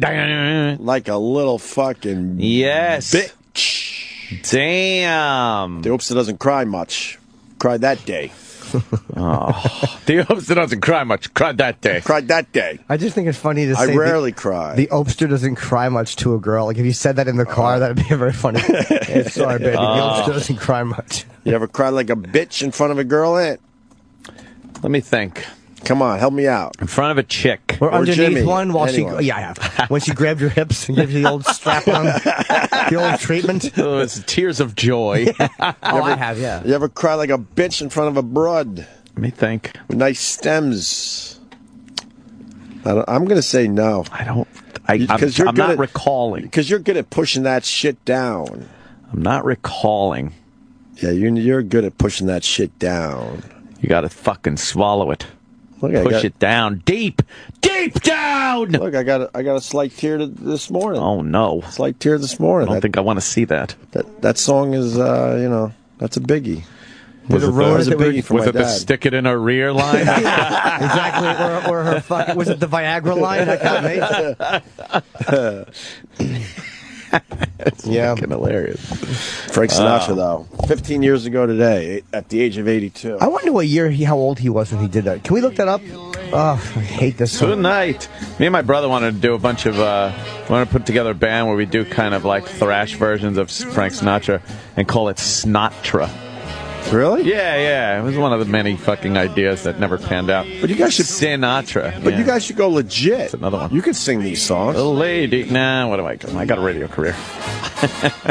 You don't have time for that. Got time for that. What year was that song, Autumn of My Years? And did he write it? Or did he I don't think he wrote a lot. I don't think he wrote like anything. He didn't write a lot of his songs, right? Paul Anka gave him. Paul Irvin Anka? Drake wrote it. Oh, okay. Just good cakes. 1965. 65 that song is from? What the fuck did he know, man? That was 35, 40, 48 years ago. He died at 82. He was 34 years old when that song came out. He was born Or in 35. 1915. Maybe that's why he fucking threw the 35 in there. What? He was born in 1915. And that was 64, so he was 49. 1915? Oh, wait, it would have been 97. Okay. Yeah, he was 49 when that song came out. Yeah, all right, that makes you're right. sense. I didn't add the 15. You're He right. probably sang. When did he sing it? He sang it through 3 his years after the entire career. Titanic sunk. What? That's like 3 years after the Titanic That's when he was sunk. born? Yeah, that's crazy. That's old. Wow. Fucking old. Yeah, he didn't write many of his songs. You don't like him, huh? Listen to the lyrics. I don't care who wrote them. They're terrible. Yeah, As long as they rhyme, that's all that matters. But it's not fair as you look back because it was a simpler time too. Certainly was. Fucking these guys weren't like Whites going only deep with counters. They weren't going deep with their lyrics back then. I just don't like They it. kept it very basic. He was going deep into Betty Grable. But I don't listen to him and say the guy stinks. I mean, I understand he's a really good singer. It's just, it Summer doesn't Wind? reach me. Nothing for me. Wow. Summer wind, it was blowing. What is it? Play that? I don't even know. We all hung out and the wind blew on us and it was summer and windy. E-Rock Summer Wind. He's looking for Summer. I'm looking. Yeah. Played it coming back. All right. Well, just how about playing it again before I kiss you on the forehead?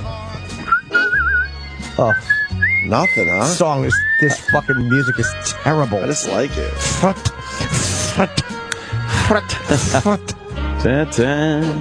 You like Sinatra? Not really, huh? It's a take it or leave it Another kind of guy. a thing. Yeah. I don't really search it out, but if it comes on, I'll listen. Summer wind came blowing in from across the sea. Just talking about a simple fucking night. Yeah, I understand. Breeze. It's nice. Lingered there, The breeze hung out. Nice. your head. To touch your hair. Yeah. He's in love, man. He's feeling the love. All summer long, Summer romance. sang a song, and then we strolled that Then those bitches, Golden sand. then those bitches go back to college and forget about you. Fuck the summer romance. And the summer wind. Yeah, this doesn't stink. It's just not my thing. I won't say it's terrible. It's just not my... painted kites. Painted kikes. That's just... and a bunch of dykes. We beat them and took their bikes. Then we ate Mike and Ike's and yelled psych. and we cracked somebody's skull for crossing the line on a strike. Union joke. I love the all right part. And we told all the blacks to take a hike. It called to you. Yes. Yeah. Lost you. Lost you to the summer wind. Autumn wind and the winter wind. Oh, we don't have to hear the whole thing, do we? Well, It's not that good. that's old Frank. I guess he's just singing about wind. And still the day, Yeah. those lonely days, they go On and on. He was famous since the 40s, man. Dude, he's Sinatra was fucking royalty. He was a really famous guy. Wait a minute. Kenny was telling me a story. He was in the same room as Frank Sinatra. When Dice What? met him, With yeah. Dice, yeah. Yeah, how'd that meeting go? Yo, Kenny! my fickle friend. Now he won't actually give us a legitimate story. It'll just be jokes and innuendo. Kenny, you saw Frank Sinatra, right? Yes, and his wife Barbara. Oh, yeah? Yeah. What's the story again? It was at Wayne Newton's New Year's Eve party. Wow, that sounds like the place to be. Yeah, well, I had to stand up against the wall with the other servants.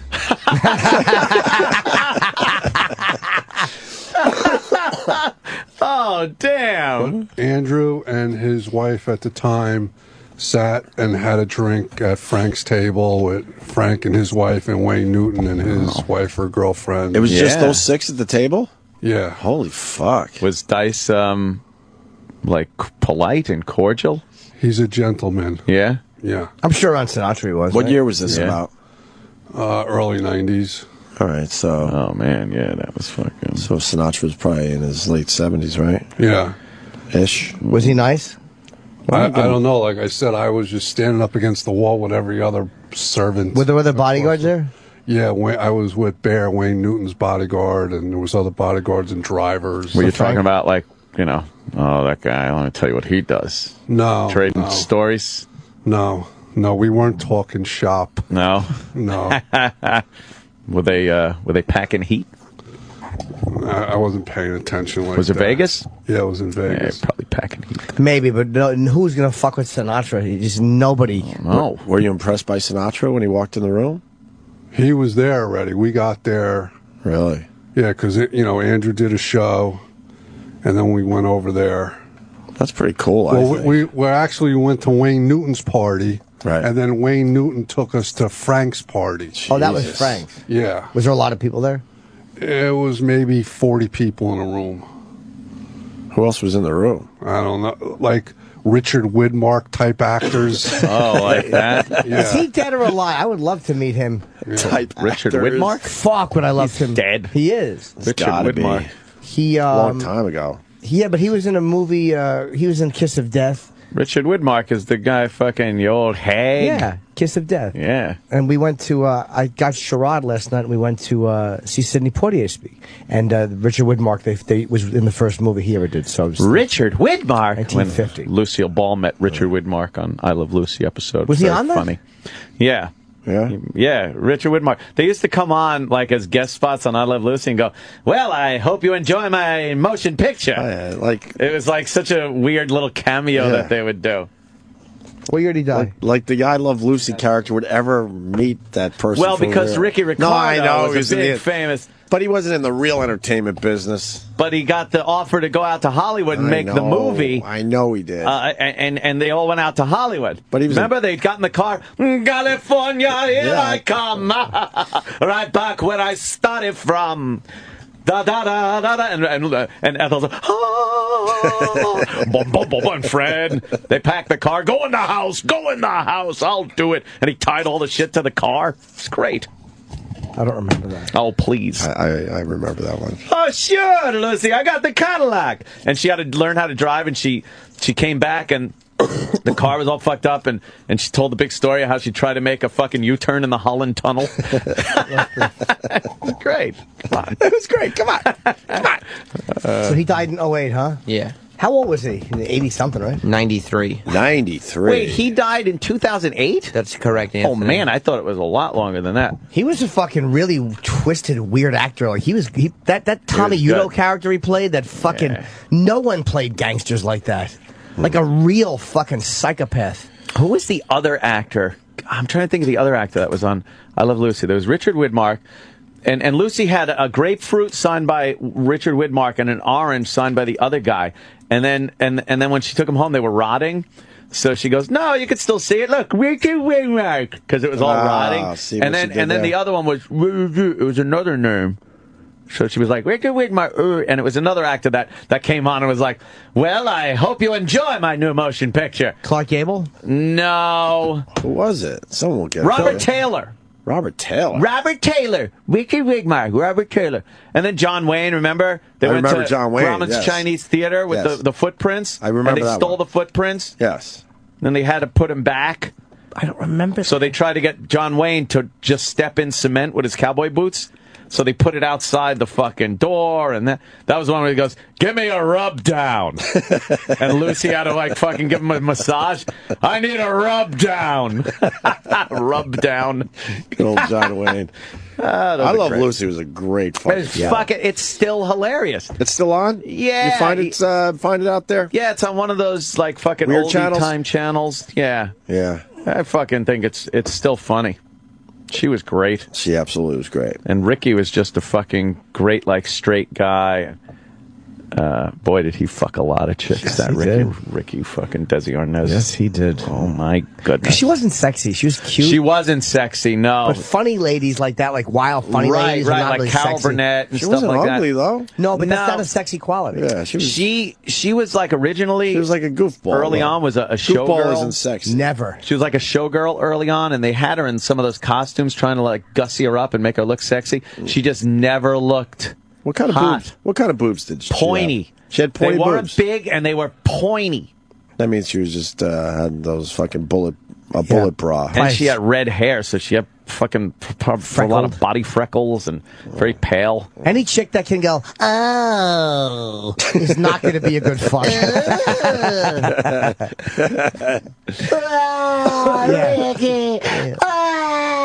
And then later on, here's Lucy. Mr. Mooney. After fucking 3 packs of Philip Morris a day. Exactly. Ugh. She was eating them on bread. Wonder bread with 10 cigarettes on it. All lit. All lit. That would be a silly sandwich. All right, we're going back to break. All right. Wait, there's a new game. I don't know. I told Travis to remind me of it. Ooh. What? It's it's a chip game. Oh, no. That he plays. Is it like, what is that one? Words back. Words back? No, it's called Eddie Says Hello. I don't know if I even want to know what this is. Don't ask. Is it an app? No. For the iPhone? No. Don't ask it. It ends right there. That's... Don't ask. Try not. Eddie Says Hello. It's the name of the game. Don't ask any questions. And Who's it ends Eddie? right here. No, you don't say who's Eddie. What I do is I'm driving and I'll pull up to someone as they're walking. And I'll just go, hey, Eddie Says Hello. And they'll go, who's Eddie? And I'll go, I don't know no Eddie, you fucking cocksucker. Very aggressive. He really is. That's the game. Eddie Says Hello. Eddie Says Hello. Beep, beep. Hey, Eddie Says Hello. And they'll go, who's Eddie? I'll go, I don't know. I never heard of motherfucker. What's the object of the game? It's to get them to go, who's Eddie? Oh. Is that it? Yeah. It's quick. So you say Eddie Says Hello. Who's Eddie? I don't know no fucking Eddie. And then what, do you keep score with other people to see how many times he says? Yeah, we drive away fucking rolling. All right. Opie and Anthony Show on Sirius XM.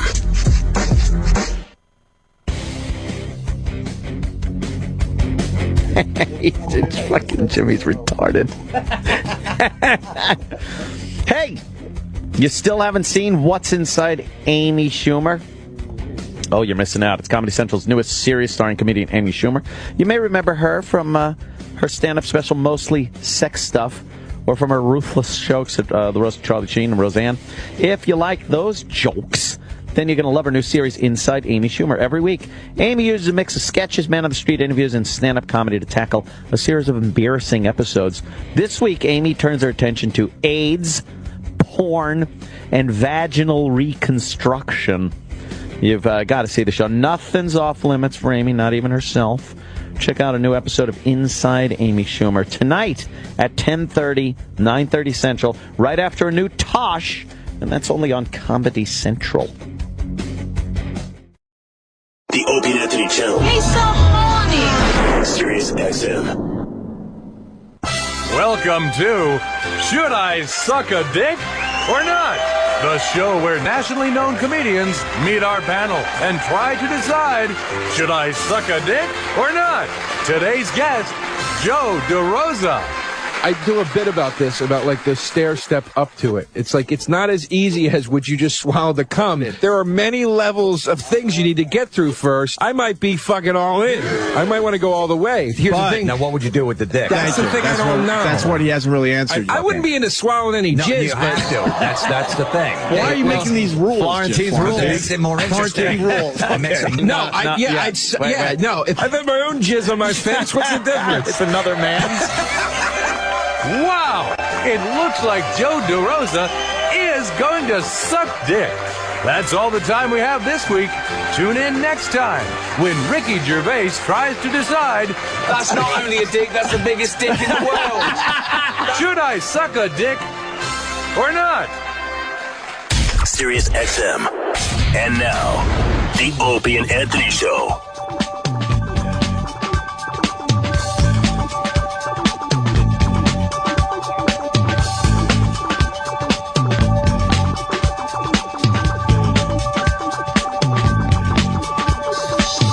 You may find yourself living in a shotgun shack, and you may find yourself in another part of the world, and you may find yourself behind the wheel of a large automobile, and you may find yourself in a beautiful house with a beautiful wife. I always like this song. How did I get here? With his giant suit. Such a weirdo, but so good. You ever watch Stop Making Sense? Oh, yeah. The rockumentary? Yes. By David Byrne. David Byrne. Who's 61. David Byrne. Who's 61, and he's like just a weird artist now. Wow. Eclectic, Opie.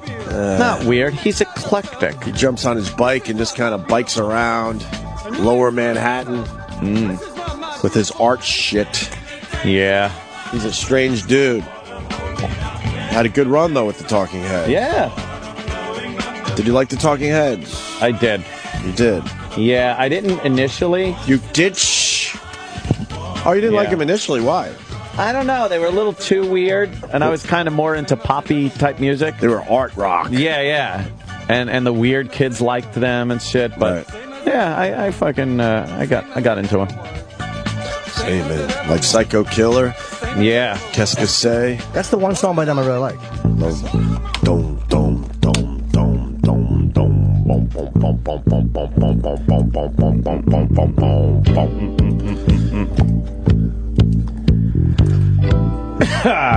Playing a lot of music today. Are we? Oh, yeah.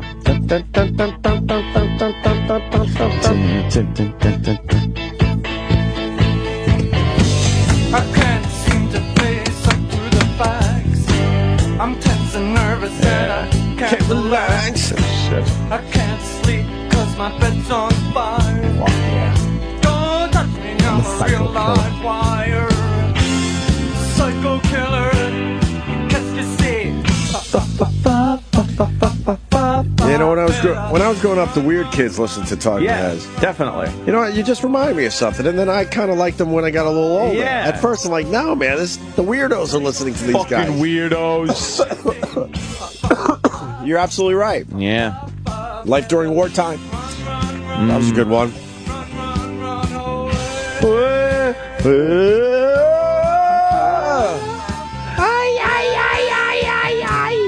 There was a comedian named Lenny Schultz who's Go Crazy Lenny. He was on Laughing at one point, and he would do Psycho Chicken, and that's what I think of when I hear this. I remember that. You remember that? I remember Psycho Chicken. Yeah, Psycho Chicken, and he would like make chicken faces. He made chicken faces. Yeah. Is that his thing, making the chicken head? It just was weird, but he was entertaining. Go Crazy Lenny Schultz.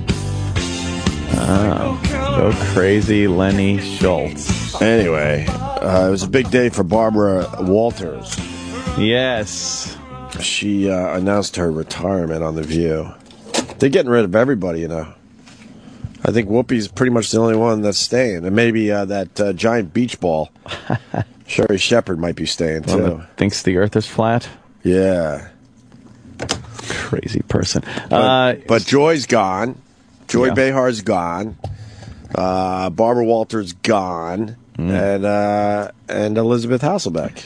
So they're going to get a new cast, or are they just... everyone knows that she's being pushed out, too, but they're trying to be cool about it and trying to figure out how to do it gracefully. Yes, that's the word on the street. Yeah. So I don't know what's going on with The View. What the fuck? Is that dumb show, The Talk, doing that well? I doubt it. The Talk? With Julie Chen? Oh, is she in there? And Sharon Osbourne? I don't watch that program. No, those shows are for chicks. Those are chick shows. You know what show I watched yesterday? Uh-oh. No, it's not that bad because I had a reason to watch. Colin Quinn was on Wendy Williams. Oh, right. Yeah. So we were eating dinner, so I said, you know what, we just left it on. And I watched the whole Wendy Williams show. Ooh. As much as you want to beat the shit out of her, she does a very good job. Does man. she? Yeah. Yes. I can't beat the show. I've never watched it. But she's like... she's a tit monster, though. Oh, she's fucking... She's giant. She has just a big man body. But she's not like... She's just giant. I don't know how to explain it. She's a big woman. When she wears her high heels, she says she's 6'4". Jesus. And Colin did pretty good. Because that's not Colin's audience, you could tell. That audience was like, who's this white boy? What is Colin's audience, though, really? Fucking... I'm just trying to think of, like, decrepit, rotten, fucking unhappy people. Oh, our audience. Oh, right. So, would you have sex with Wendy Williams? Never. Never in a million. I'm starting to think I might. Billion years. Never. For a while, never. I didn't think so, but now I'm thinking. Never. On so many different levels. Well, the black thing, we all know that. Well, but give us another reason. Much too big, a woman. Yeah, I usually don't go for the big ones. Much too big. The big fucking tall ones, but I don't know. Like, you know who, but there can be a tall or big girl that, who's that? What's her name? From Splash back in the old days? Daryl Hannah. Daryl Hannah in her prime. Right. That was like a tall, kind of big, gangly girl that... She looks like shit now. She really does. She fucked up the plastic surgery. I'm not even saying she looks like shit because she's older. It's she fucked up somewhere. You know who I saw has had a lot of work done on a PSA for pancreatic cancer yesterday. So a PSA. Leary. Dude, it looks like he's doing one of those fucking high G tests for the astronauts, and his face goes by. Dude, like, Dennis Leary? His eyes are like these almond shaped, and they go way back. And yes, do we have that Leary, commercial? Pancreatic cancer PSA. Oh boy, or thing. No, is that it? No, is that it? It might be. Let's see. Yeah. I lost a friend to pancreatic full screen. cancer. This disease is deadly. Bottom line, we need to beat it. The Lost Garden Foundation funds research to find a cure, and Cablevision support ensures that 100% it's getting pulled up and back. Look at his mouth. Look at his cheekbones. Face doesn't move. Is the way to join Lost Garden and Cablevision. Look at his eyes and stuff. His mouth is moving. Nothing else is moving. That might be Botox. CurePC.org. Do it today. The Botox freezes your face. I don't know. Like nothing's moving above his eyebrows. No. That's usually Botox. Nothing's moving, like from his nose up. Nothing was moving. There's a thing that you can do now, because we all look in the mirror and go like, oh, fuck, like this lines or whatever. It's like radio waves that they can shoot in your face, which is... What? Which is supposed to... This program? Oh, yeah. Boy. Yeah, we should look like we're 17 then. Turn to dust. Right, we're getting radio waves every fucking day. Now, it's supposed to do something where it simulates collagen production in your skin or tightens your skin. There's different things you can do now, which are non-invasive. Oh, really? Yeah, I mean, I'm sure you can't fix a world of hurt, but you can fix some. I never heard that one. Yeah, well, I've been reading up about it for reasons of my own. Oh, Jimmy. Whoa. I know they can inject shit in. I don't want that. But no, who would want that? Oh, Eddie says hello. Who's Eddie? I don't know. I don't know the motherfucker. Point Chip. Can we film this on the way home today? I can't. I got to go to the gym. On the way to the gym. Oh, okay. That's how we do our shit. Barbara Walters. Have been on television continuously for over 50 years. But in the summer... Yeah, good for you, Babs. Wow, she sounds horrendous. The radio show. There's a drop-off with the Barbra Walters since she came back, huh? She was out with something for a while there. Broke a hip or something? Yeah. She fell down in her house or at a fundraiser or at a party or at, I don't know. She got kicked in the clit by a mule. Oh, okay. I knew it was something.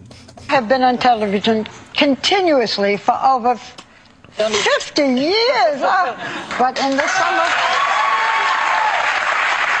I was very young, Joe. I know you were. You were 12. But in the summer of 2014, a year from now, I plan to retire from appearing on television at all. It has been an absolutely joyful, rewarding, challenging, fascinating, and occasionally bumpy ride, and I wouldn't change a thing. I'm perfectly healthy. Yeah. This is my decision. I've been thinking about it for a long time, and this is what I want to do. I will, however, continue as co-executive producer on The View with Bill Getty as long as the program is aired. There will be special occasions, and I will come back. I'm not walking into the sunset. But I don't want to appear on another program. I don't want to climb another mountain.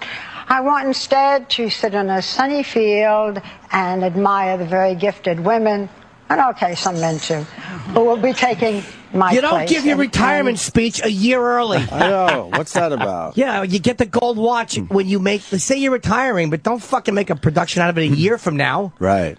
I didn't really hear her getting emotional or anything. Usually when you retire, I've heard anyway, right, that people that retire, they get a little choked up. Well, some people. She's a cold-hearted cunt, so I don't think that affects her. Oh. Yeah, she doesn't really have any emotions. Yeah? So I've heard. Some people do, though. Some people get a little, No, I don't know what you're talking about. No? 18 years ago, I left Dayton, what? Ohio. Wait. Is this helping with you two along? very bad knees. And a dream to become a Major League Baseball player. All right. He doesn't say. Oh. I thank God the dream came true. Wow. More Barbra Walters. Taking my place, and most of all, I want to thank everybody here. I've had an amazing career beyond anything I could ever have imagined, and I hope I may also have inspired other women to make television in front or behind the cameras as a career. I smile when some young woman says, I grew up watching you on TV. It's their Andrea time Yates. now. But remember, I have another whole year to go, and I look forward to the next year, to my last season, during which we have exciting things planned for ABC News and The View. And most of all, I want to say now to all of you who have been watching me for so many years and who've traveled the same road that I have traveled with old me. dirt road? We've been together a long time. My cup runneth over. I thank you. Thank you. Get a napkin. A paper towel. Quit spilling stuff out of your cup. Yes, your dumb cup. Your box runneth over with married semen. Why is she doing it a year out? Ratings. Yeah. Next year, now it's Barbara's last year. The final year of Barbra Walters and The View. A very special year. Ladies and gentlemen. As we say goodbye. Rupert Pupkin. Yeah. Rupert Pupkin, ladies and gentlemen. Whatever. Whatever indeed. Oh, the Castro dude's on suicide watch. Fidel? So why don't they let him fucking kill himself? Who gives a fuck? Yeah. Why do we have to fucking protect people from killing themselves? Could you imagine in some of those, like, fucking Saudi prisons, it's like, well, we put them on suicide watch. Right. No, I don't think they care. We're just so fucking nice. Yeah. Put him in a cell To and a fault, whatever aren't he we? decides to do, let him do it. Who gives a fuck? Yeah. Brothers are definitely making the rounds. And other relatives, oh boy, they're on the fuck this guy tour. Well, because they got railroaded by the media. They certainly did. I mean, there was every news outlet was basically connecting the brothers with the Monster brother. You know what? It's that. It's like that when Newtown happened, they couldn't quickly enough say that the mother was a teacher at the school. Right. That the kid's brother was the one that did the shooting. Like, they can't get this false information. And then the actual, you'll be watching, let's say, CNN. Right. They come up with all this false shit. Then 5-10 minutes later, when they get the right information, they'll go, well, previous reports have said, and it's not we said. Right, you it's said like, previous reports were stating, no, you fucking said. Right. No, you said. It's what you said. Well, the big interview with CNN, that's what they've been saying. Like, the media, kind of... The media assumed said, you guys were... No, you guys did. Earlier, that's what they say. Earlier reports stated, these were false or inaccurate. Earlier, you mean you said it. Yeah, I mean, they basically said that they think the women were being shipped over to the brothers' houses. Right. The brothers were involved. And then the same thing with the bombers. They were talking about that fucking other kid, that missing kid that was... well, you might have said a thing or two about that. I'm on the Opie and Anthony fucking show. It's like, okay, I was saying, if you see him, shoot him. Obviously, I'm not being honest. All right, we might be guilty, too, because we're looking for scoops as well. Yeah, right? Please, give me a scoop. We might have been guilty a few times in our past. But when the news does that... Right. Like giving the wrong names, the wrong people. It's astounding how fucking wrong they are. And the problem is that the brothers, most people still think the brothers are involved. What, you mean black people? The brothers, yeah. Oh. They still think they're involved, even though, CNN did the big interview. So they're in hiding.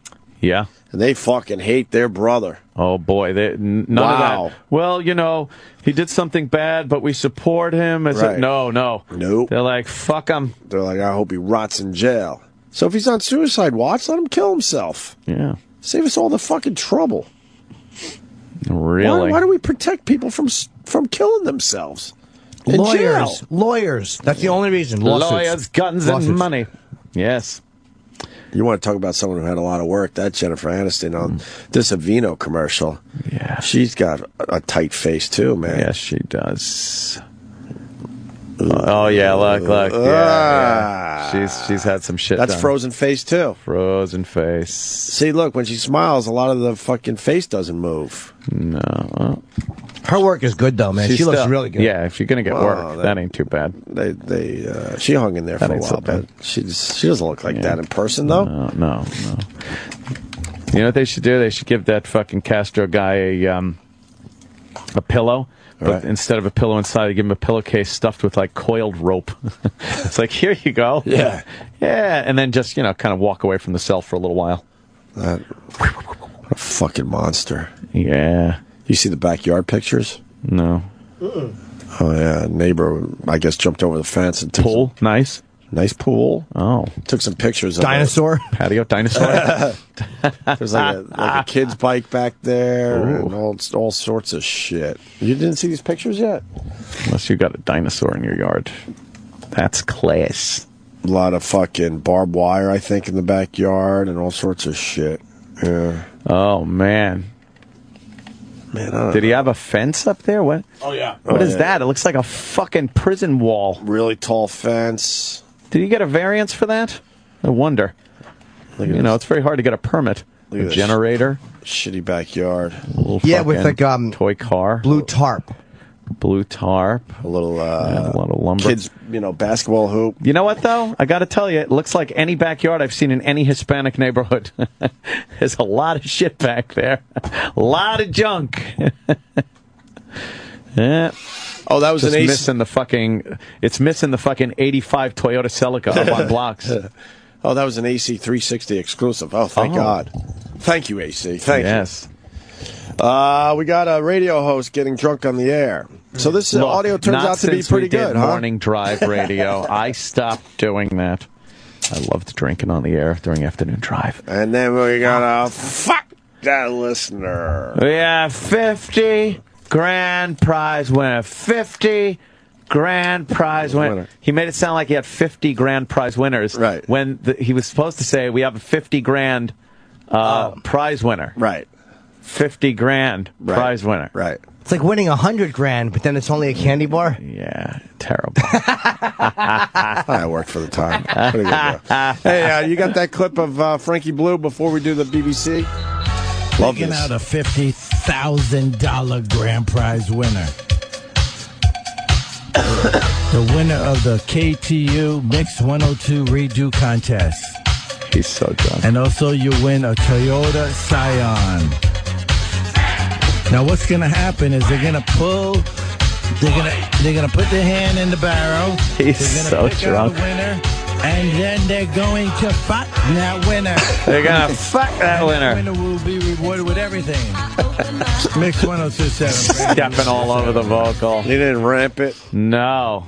Dennis Falcone must be very disappointed in Frankie Blue. Well, it's very hard to look at that shot clock when you're intoxicated. Very hard. The hot clock. So we got a BBC host, Paula White. Yeah, it was her last day.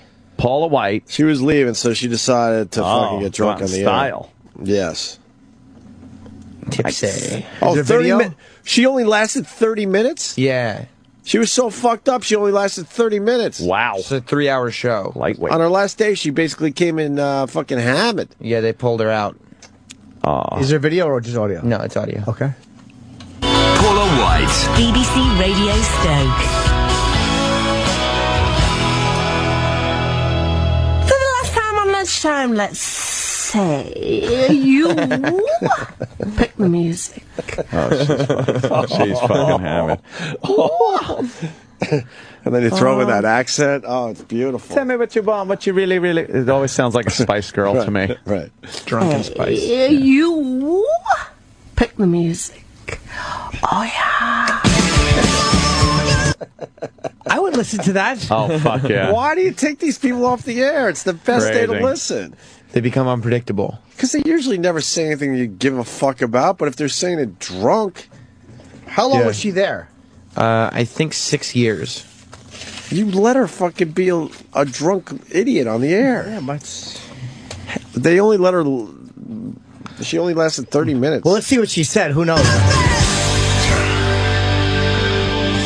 Played that for my dad when he was 60. Riley's, which is now a co-op at the top of Smallthorne.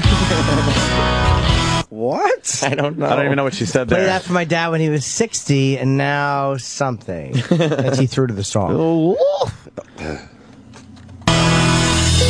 BBC Radio Stoke. Be part of it. Be part of it. It's always better when you are. Paula, enjoy your day and thanks for being yourself. From Glenn. Paula, we'll miss your wit and sense of humour. Look forward to Saturdays. From Sandra in Stone. Thank you. It's a P-A-R-T-Y because I said so. She's just rambling. She's rambling. Kenny, who is that? Who is that? She's probably something to do with it. She's somebody who could probably get you in big trouble. What? What happened? Yeah. 9 walking down the hall. What happened? Who is that, Kenny? Who's that, Kenny? I'm guessing she works for Entertainment Weekly or something. I think that's Sherrod's publicist. Or Really? Really? Yeah. Ooh, oh, she must work for Fuse. Okay. Wow, she's lovely. We're going to have Sherrod in here in a little bit. Sherrod Yeah. Small. All right, let's get back to Paula White. Drunk on the air. Last lunchtime, some people will say, oh, thank goodness that she's gone. Other people will go, how will I get the dog to sleep? Because I know that people actually play this show out for their dogs. How lovely. It is my last show. I want song suggestions. Look, let's just throw it all out.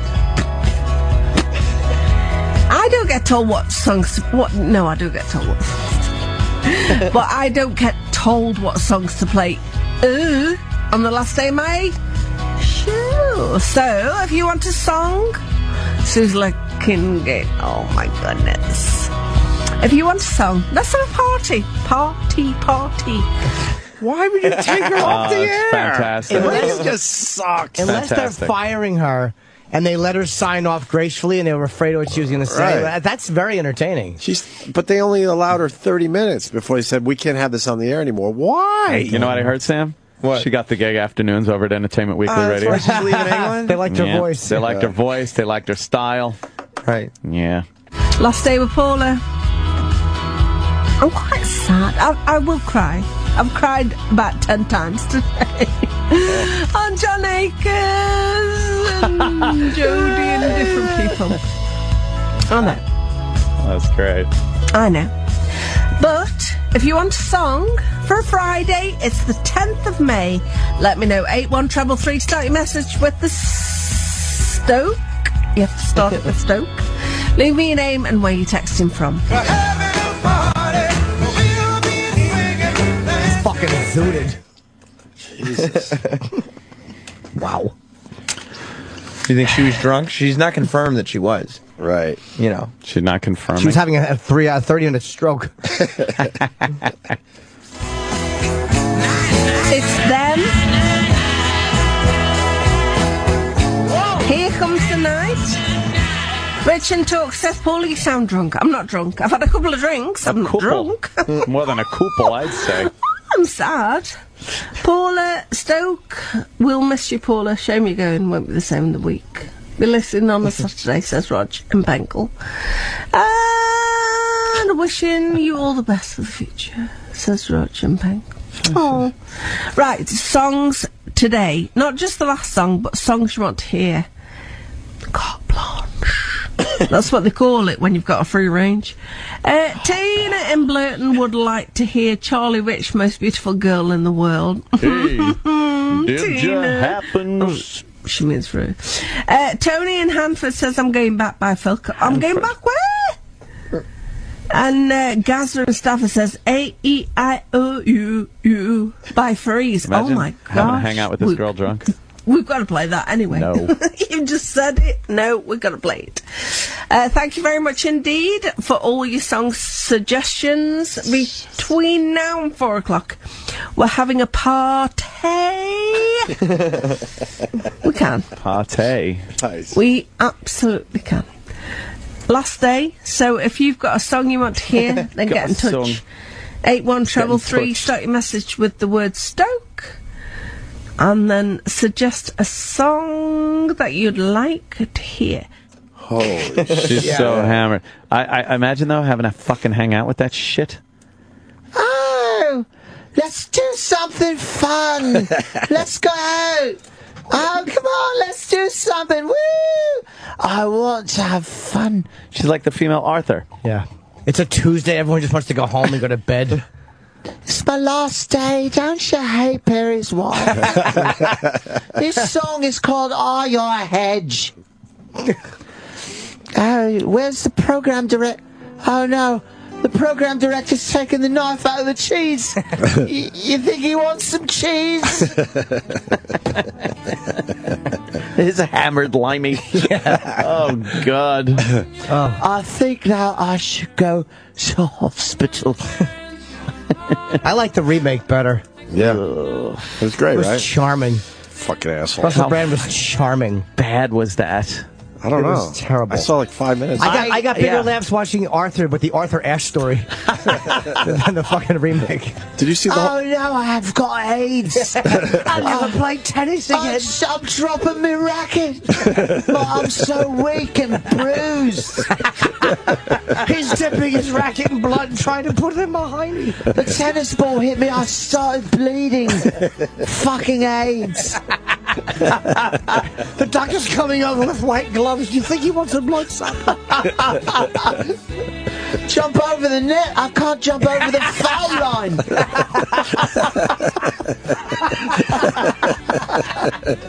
See, I'm weak. Yeah, of course. That should be something you walk over on. Has anyone seen any T cells? I can't seem to find any. Arthur Ashe. Terrible. Oh, now he's bringing over a scale. Do you think he wants to weigh me on it?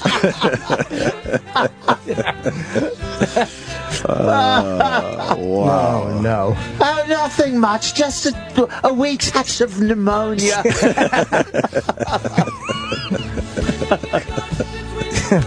I race cars, I fondle women, and I use a respirator. Are you a hooker? I just want to have unprotected sex with you.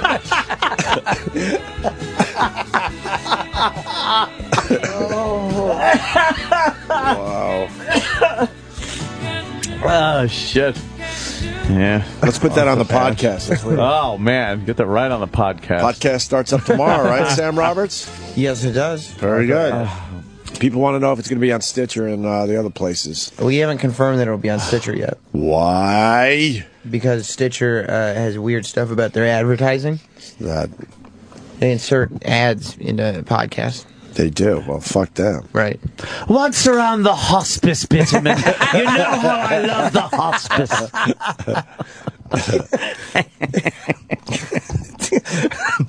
Bitterman, do you want to double your salary? Then put another hole in my belt.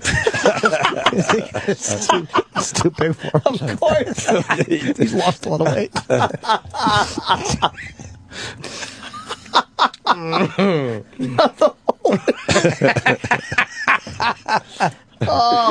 Oh, yeah. You really need that leather punch when you have the AIDS. Yeah, you sure it's do. a very important item. I tell you, that's who's happy. No one wants to hear that someone has AIDS except unless you work in a belt factory. You fucking can't be happier. Belt factory. Yeah, exactly. Geez, that's just awful. Terrible. Subscribe to the Opie and Anthony podcast on iTunes. Starts up tomorrow. Let's do this, people. And there'll be an And people still asking about, are we going to do new material for the Opie and Anthony podcast? No. But we're going to go into the archives and play stuff we're not playing on the channel, right? And we'll play some new stuff, too. And then we throw in that nugget at the end of the podcast. We have an RSS link probably on the website and on the Facebook. You're talking all kinds of future talk with your RSS link. I don't even know what it means. I got cufflinks. For the Android devices. Yeah. Oof. Oof. Yeah. Oof. Good thing I was doing it in a voice. Yeah, exactly. Unfortunately, it was one that we could hear. All right, we still got Paula White drunk on the air on the BBC. Now, this lady won Eurovision for us a couple of years ago. Oh, boy. She wasn't with the Sunshines or the Waves. Oh, I'll try and get it up. It's like the computer's just not working. Oh, how lovely. It's like my last day and I'm just... Oh, shall I do it now? Yeah? Wow. Shall I do this? Yeah, if you're a PD, you can't. Yeah, she's out of control. Is that where they cut her off? Oh, It no. didn't work. So, shall we go for the Beatles? It didn't work. The Beatles. No, that's not working either. Oh, it's my last day and nothing's working. Why is nothing working? Because you're hammered. Exactly. No. Let's try this, shall we? Should we try this? I love it. Oh, my God. Ladies and gentlemen, the Queen's a cunt. Starts going after the royal family. Yes. And then finally, she just disappears from her last show. Oh, a perfect day. Perfect Day by various artists. Obviously, it's 25 minutes to 2. Good afternoon. Unfortunately, Paul is not feeling quite well, so with last afternoon show, so she's gone home. So unfortunately, or fortunately, as the case may be, you've got me till 4 o'clock. Oh, not feeling well. Even in England, there are a bunch of phonies. You can't just be honest about it. Yeah. Fuck, obviously she's hammered and she couldn't handle her shift anymore, so I'm here. Celebrating her last day and may have imbibed a bit too much alcohol. Yeah. Yes, she was hammered. Right now, she's in the break room getting gangbanged by the rest of the staff. Yes. Wonderful, She's lovely. inserting a fire extinguisher into a vagina. Perhaps her anus. Bad for her, good for everyone. Yes. Lovely. Oh, the English are even phony crocks of shit on the air. They're terrible. You got to keep that on the air. Her last day, she wasn't feeling well. Exactly. Really? Maybe she puked. Maybe. Maybe she got that would be sick. great. Maybe she puked all over the equipment. All over the board. Mars, clean this. Yeah, maybe she was fucking vomiting into a garbage Oh, that'd bag. be great, though. Fucking crack that mic for that. Wonderful. So who would keep listening? Wouldn't you just turn off the channel now? Yeah, at that point. You don't You're want like, to oh, the listen to drunk that guy. broad's gone. I'm not listening anymore. Oh, now one from the Beatles. Here's Love Me Do. You're going to listen to that shit, or you want Hammered Girl? Yeah, Hammered Girl. Yeah. All right. I guess we're going to break because then we're going to get Sherrod Small in here. Yes. He's doing a show on Fuse with Nicole from the Morning Mashup. Oh, really? Yeah. No. Do we get both of them in? We can't get her. She won't do the show. What? She's going to be a regular? She's a host, yeah. She's a host. Wait. What? When did this come about? She won't come in here anymore? She'll come in here, I'm sure. I just made that up. Okay. Yeah. No, I believed it. Why did you believe that one? Because Jimmy is so sweet and honest in his face. That is true. When in high school, I was voted boy most likely to tell the truth to a police officer. Yes, I was soliciting that prostitute. Absolutely. Yes, I know it's a man. No, well, I would never say that. Oh, of course not. Probably she's just a tall girl. A large back. A tall girl with great yoga arms. Trannies always have yoga arms and yoga legs.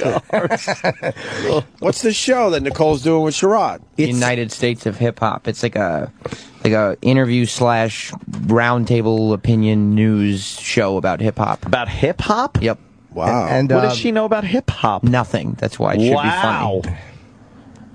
Good for her. It's like he says, she says. And where is this going to be? Fuse. On Fuse. Fuse. She's the breakout star of the Morning Mashup, right? Yeah, well, obviously. We knew that a while ago. Where's though. Fuse? It's on 8th Avenue is where the studio is. No, I mean, where do you see it? I don't know. I know 7th Avenue. It's one of those Cable, channels that's satellite. hard to find. Well, I want to be able to fucking, I'm I'm sure Sherrod will tell us. Yeah, we'll learn more from Sherrod about Fuse. I won't be able to get on the motherfucker. A guy named John Reed is on the show, too. Who's John Reed? There's 3 hosts. He's the third host. Who is he, though? He's the third host of the show. Do we need him? Black guy? He's a black guy. Oh. So she's like a little bit of the eye candy on that program. Oh, yeah. And Chris Rock is going to be on the show tonight. Oh, damn. Wow. Damn, bitch, you got big feet. Something like that. Why is Chris Rock going to be on the show? He's the guest. Yes. All right, we'll have to ask Sherrod. It's pretty cool. I know Sounds the like a good answer, show. but I won't spoil it. Hey, before we go to break, remember that AJ Clementi guy? AJ Clementi, yes, the newscaster. That blew up our show? That fucking blew his first day on the air by saying fuck. Can we have that clip for old time's sake? For old time's sake. Of course. It's only a week old, but it's the internet. It's ancient now. Could you Can we get me play off the hook? For old times. You know, this guy... Gay. Fucking shit. Good evening, I'm Van Chu. You may... Yeah.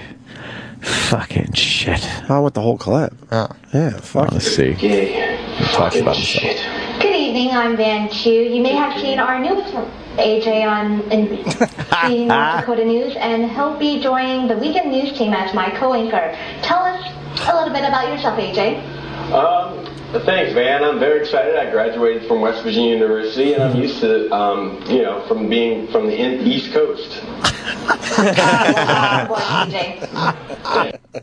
Still a classic. Remember that guy? The East Coast. Delightful. Came to New York, did every fucking TV show. Oh, they were like, and all the news programs like, well, there he is. Why don't you, there's the prompter. Why don't you take us to break? And he would just do a horrendous job of reading from the prompter. He's not good. And this motherfucker blew us off. Yeah. We would give him a little more fucking fame than the rest of those places. Oh, man. Well, we got an update on AJ Clementi. Oh. What do you think happened to AJ Clementi?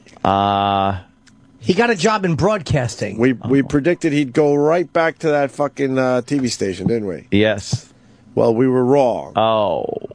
And he's nowhere still. Oh, he still doesn't have a gig. No. Well, he He's has got a gig. He has a gig. There's his gig in front of you. Oh, no. Oh, no. It's Table and Tap Room. Is that the name of the place? Yeah. He's gonna... AJ Clementi, straight from Letterman, tonight behind the bar. Oh, he's bartending. Yeah. Full time, or is it one of those guest bartending gigs? As of now, it's a guest thing, but... Oh, my God. Wait a minute. Where is that place? Delaware. His hometown in Delaware. Table and Tap Room, AJ Clementi, straight from... That's a terrible sign. Tonight I was following his Twitter, and like he went back to North Dakota after his New York trip. Yeah. Right. And then like his next trip was his next tweet was, it's been real, North Dakota. See you guys later. Headed back home to Delaware. It was like, oh no. It looks like kind of a shitty bar. It looks like a real shithole. Oh, It's in terrible. Delaware. The sign's terrible. Right. Yes, it also says Rich Voss appearing.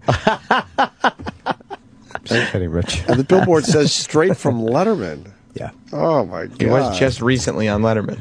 Yeah. What do you think the people are going to be like? After a while, they're going to be like, fucking gay, right? Fucking say it, dude. Come on, say it. You think there's a shot named the gay fucking shit? Oh, yeah. Oh, yeah. Give me a gay fucking shit. The chocolate martini. Got to drink it through your asshole. Oh, nice. Fucking funnel. Yeah. Some kind of Kahlua shot. Oh, AJ. With extra whipped cream, please. Ooh. Gay fucking shit shot. Oh, A cocktail called The Fall from Grace, I hope. Oh, boy. Called The Unemployed? Yeah. Yeah. Yeah. Well, that's your update. All right. I like a good update. He's bartending. Well, good luck to you. Hasn't found a job in broadcasting, even though Tom Brokaw gave his approval to the young AJ Clemente. He was terrible. That was the thing. It had horrible. nothing to do with cursing. He was just awful as a broadcaster. They should fire the news director at that TV station. For even hiring that guy in the first place. What did that guy see? Terrible. All right. Break and then Sherrod Small next. The Opie and Anthony Show. The Opie and Anthony Show. On Sirius XM.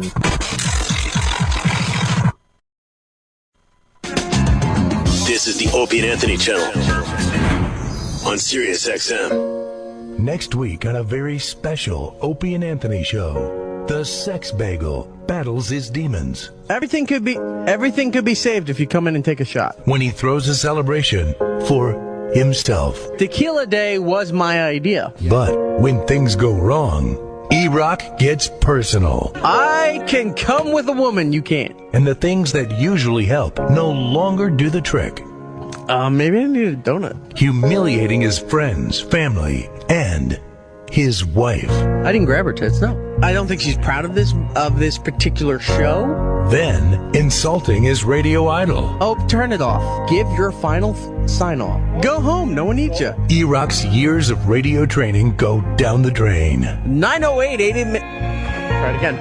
8 minutes after 8 o'clock. Just like a chandelier, I'm hooked on the ceiling. Here's hooked on a feeling. And awful cliches are used improperly. Go large or go home. We may get the truth. And I know that he doesn't like me. But when humiliation sets in, the sex man's emotions become out of control. I don't even know that I'm crying. Sexy B learns a lesson the hard way. Next week on a very special Opie and Anthony Show. Morning BJs. And now, True Confessions. Confessions. From O&A talent booker, Roland. Bring me a good cock and I'll suck it right now. This has been True Confessions. Confessions. From O&A talent booker, Roland.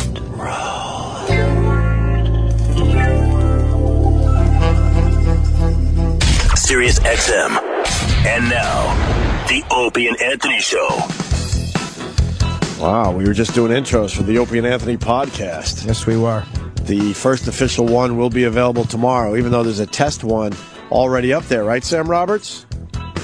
Yeah, if you go to iTunes and search Opie and Anthony, there's already a test one. Right. We might delete that, we might not, I don't know. But the new podcast tomorrow is going to have totally different content on it. So yes, I think that'll be episode 1, the one that goes up tomorrow. And every Wednesday will be a new podcast? Yeah, Wednesday's the Opie and Anthony podcast. All right, day. so Wednesday will be the day we get a brand new podcast up there for everybody.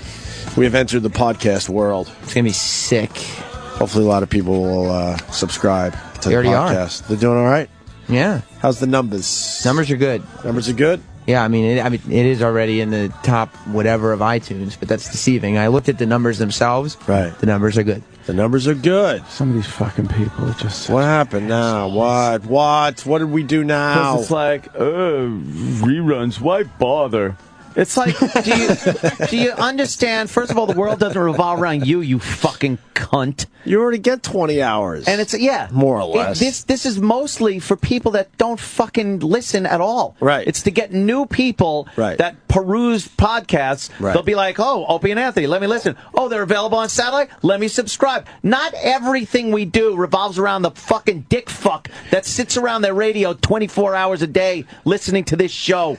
Or the select few that don't get to catch the entire 4-hour show every single day. And that bitchin' was coming from a Pal Talk cunt. You're so bounced. Wow. And I might even ban. Yeah, I might even ban. Ban him. Have him Not only bounce, because bounce you could come back tomorrow. Right. I'm thinking ban. Now the wheel goes round like everyone's thinking, oh, is it me? Uh-oh. Ooh, who was it? Who was it? I'm looking. I'm reviewing the fucking text, and I'll catch you. Have them download the podcast if they want to catch up with what they missed. Exactly. But now you need the podcast, fucko. The one thing we should add, we are going to play older material, too. Of course. It's not going to just be the best of the week. Plus, all the little bits that everybody always says, there's going to be a couple those online. Yeah. They'll all be on the podcast. Yeah, there's going to be a couple new bits for the podcast. New meaning maybe from the week at hand. And then we're going to go into the archives. We have like 8 years of satellite radio archives. Yeah. Stuff that we just can't get to anymore because we don't take enough time off. Plus little songs and clips and all that shit. Those are the nuggets. The nuggets, I forgot. Every Opie and Anthony podcast is going to end with a little nugget. It's like a little Happy Meal. And your little toy, your little nugget. Outro, and then when you think the podcast is over, a little nugget. And I think this week's nugget is an E-Rock song. Okay, you make that call. And then it could maybe be a dumb prank call from the old days, maybe a little song from Anthony. You never know. Most importantly, though, it'll be a nugget. Yes, we call it the Opie and Anthony Nuggets and the Opie and Anthony Podcast. So glad we have a name for it. And we're calling it the Nugget because we all hate the word nugget. The Opie and Anthony Nugget. And here's an Opie and Anthony Nugget. The Nugget of the Week. That's right. You can vote for Nugget of the Week. I've also been told we could make the podcast a little longer. Oh, really? Doesn't have to be an hour. Oh, even more old stuff. You motherfuckers. It'll be a little over an hour, maybe. Yeah, I mean, we don't want to go too long. We're not going to constrain to specific timelines, but it'll be an hour. That's it could be an hour 2. It could be an hour 70, but it'll probably be about an hour. Right. All right. Where's Sherrod? Let's get Sherrod Small in here. The fuck? He's a big star. Oh my god. Yo, Sherrod. Hey, there he is. What's up, buddy? How are you? How you been, man? Walking in like a fucking rock star. What's up, Sherrod? How are you, buddy? Same shit. Same shit, different day. Good to see you, hair. Hair. Yeah. He does have quite a head. There you go. We're on.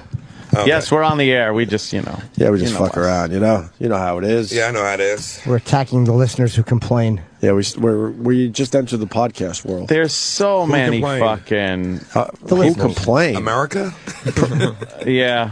The people we thought loved us. Oh, really? Yeah, they're the ones that complain the hardest. They bitch that it's old stuff. It's like, what do you think you're gonna do on a pod? It's the best of. There's 8 years of material here to fucking mine from. We're just trying to get into the podcast world because we don't believe in this place anymore. So okay, you gave up on this? Well, but we're under contract, so now we gave them the bright idea to start a podcast, but then that makes us huge in the podcast world, and then we go, all right, now this is what we do. Okay. Now, when did y'all jump into the podcast world? Recently? We start tomorrow. Yeah. Yeah. And people are already complaining. Yes. Yes, that's our audience, though. We're already on the cutting edge podcast world in 2013. This is good. So we just want to be in that world, that's all. Yeah.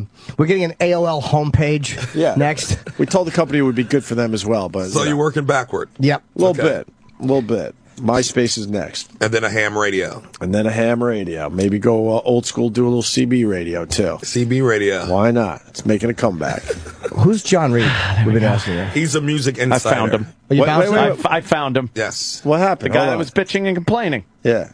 I found him. That's why Anthony was distracted. He was hunting down the guy that was complaining on Hunting down one of the complainers. And now, banned. It's not easy to find these complainers because they hide with fake avatars and fake names and shit. There we go. But every once in a while, it's very pleasing when you find the guy. How'd you hunt him down? Adios. I was looking through his text, and when he said, "Oh, reruns," I'd rather listen to... Yeah, okay. Goodbye. Goodbye. How great is that? Because you can't go out and just stab people, but you can't bounce them out of a pal talk room. You can do either. Pal talk. Yeah, there's something satisfying about that. Yeah. He'll just come back as a new guy. Yeah, well. Maybe with a new attitude, though. Yeah, Maybe with a new attitude. Maybe now he'll keep that yap of his shut. That's right. You think when you block someone on Twitter, they come back with a new attitude, Sherrod? No, not at all. I don't think so. They come back with all capital letters. Right. Yeah. There's this guy from Philly, and he's just been hounding me because I blocked him. Right. And he Keith just Robinson. keeps, motherfucker. Yeah. He keeps getting a new account. You know, you see one tweet, 0 followers. Still has the egg. Following one, and it's me, and he's like, please just give me one more chance. I block. He goes through the trouble of making it 3 times so far. I just keep fucking. What did he do that you blocked him? Don't even remember. But you know what? You don't give him a chance. If I blocked someone, there's a fucking reason. When they for search it. me out and say, give me another chance, I'm like, all right, you little knucklehead. Not me, Yeah, because me when too. I block someone, I never block and go, should I block? Yeah, I guess so. Yeah. I always give someone the benefit of the doubt. So if I block someone, I went like this, you fucking asshole. Right. Why am I giving him another chance? Right. Fuck them. But if they plead their case, sometimes they go, look, I had a bad day. You know who else is pleading his case? OJ. Yeah. And see how that's going to work out for him. This is great. I'm back in the courtroom. And the jury did unblock him after the original trial, and look what happened. Yeah. That was an unblocking when they let him go. I can't get enough of that OJ look. When they walk him into the courtroom every time, he's looking like, why am I here? Well, he's got a smile. He's like, hello, bailiff. Hi, everybody. I don't know why I'm here either. Oh, boy. He looks so puzzled that he's even in the room. He thinks he did assign memorabilia. Yeah. He's good. All right, line everyone up this way. I'll be there. Someone got a Sharpie? I'll need a silver and a black Sharpie for my memorabilia. OJ. Let's get this over with. I got a tea time. This is playing go. Yeah. It's like, no, OJ. No, you're back in the box, yeah, kid. you're in prison. Okay, Juice, back in the fucking box. How many years he got in there? Holy fucking... He's done 4. 9 more? 9 minimum. He's done 4. 5 more. He could have copped a 3-year plea on this, but he's saying now that his lawyer never gave him that option. The lawyer got the option, never gave it to OJ for him to decide. So now he's back in court saying, look, my lawyer fucked up. And it turns I'd out have taken the plea. His lawyer was Ron Goldman. So He peels that latex Mission Impossible mask off. I got you, OJ. The whole head falls with it. Gene, Ron, or Fred, because Ron is dead. Jesus. Fred's alive. Oh, boy, is he. Right. Yeah. Well. That's right. Well, and he will not let it go. Oh, no. Boy. He's eating all kinds of commissary food. That's why he got fat. He said he won't eat the food in the prison. It's terrible. So he's just like fucking buying like chili and things from the commissary. I love some Nutella. That shit's good. Nice. Nutella rules. Poor OJ. 65 now, right? 65. That's not what you want to be. You don't want to be in prison at 65 years old and the new dude. Oh, man. They got to love him, though. We were talking about how the guys have to just be like, Juice! Yeah, that's how the you first doing, week. guys? I'll see you out in the yard. Spot me, bro. It's like, fucking everyone loves him. Like the white supremacists are coming over. Oh, hi there, Mr. Hitler guy. I'm like all of them, the Spanish guys. They all love him. He's the Juice. How do you not love him? Yeah. They said he was like the workout leader and the captain of the softball team. They really did. But they have a softball team in prison? Whatever game they were playing. Jeez. And then he nice. just wound up putting weight on because he had arthritis, so he couldn't work out anymore. Right. Hey, boy, when you was being dragged under that van in that Naked Gun movie, that was hilarious. Well, thank you. Can I sign something for you? Yeah, could you sign right under my white power tattoo? He's got to be the belle of the prison. They got to love the guy. Yeah. Who else is locked up in that prison, though? This might be a real Hollywood It's in Vegas, right? Yeah. Is he in Vegas? There's got to be some good people in there. Yeah, must be. It's probably all gamblers and You fucking... think? Degenerate gamblers. Yeah. Male prostitutes. Yeah. Sounds pretty nice. OJ picked the wrong time to get fat, so nobody doesn't want to fuck him anymore. Should have went in when he was a little younger. Yeah. Prison's for the young. It really is. Yeah. He's got sad eyes now. Look at that picture of OJ, man. That's know. sad. Yeah. He's doing all right. Looks like a fat Chinese man, though. He just doesn't look the same anymore. He could be. He's swollen. biggest fall from grace ever in the history of humanity. Honestly, you got to think about where he was, Where Jimmy. he was, yes. In the 70s, there was no athlete more loved than O.J. Simpson. They couldn't give him more endorsement deals. Yes. The companies loved him. As a representative and a spokesperson, he was and the American people, he was the smiling, happy, He was fun like O.J. He was like the O.J. Michael Jordan of the time. Dude, As far yes. as getting all the endorsements. Huge. O.J. Simpson made Sugar Ray Leonard look like old dirty bastard. Yes. When it came to endorsements. Yeah, Yes. Absolutely.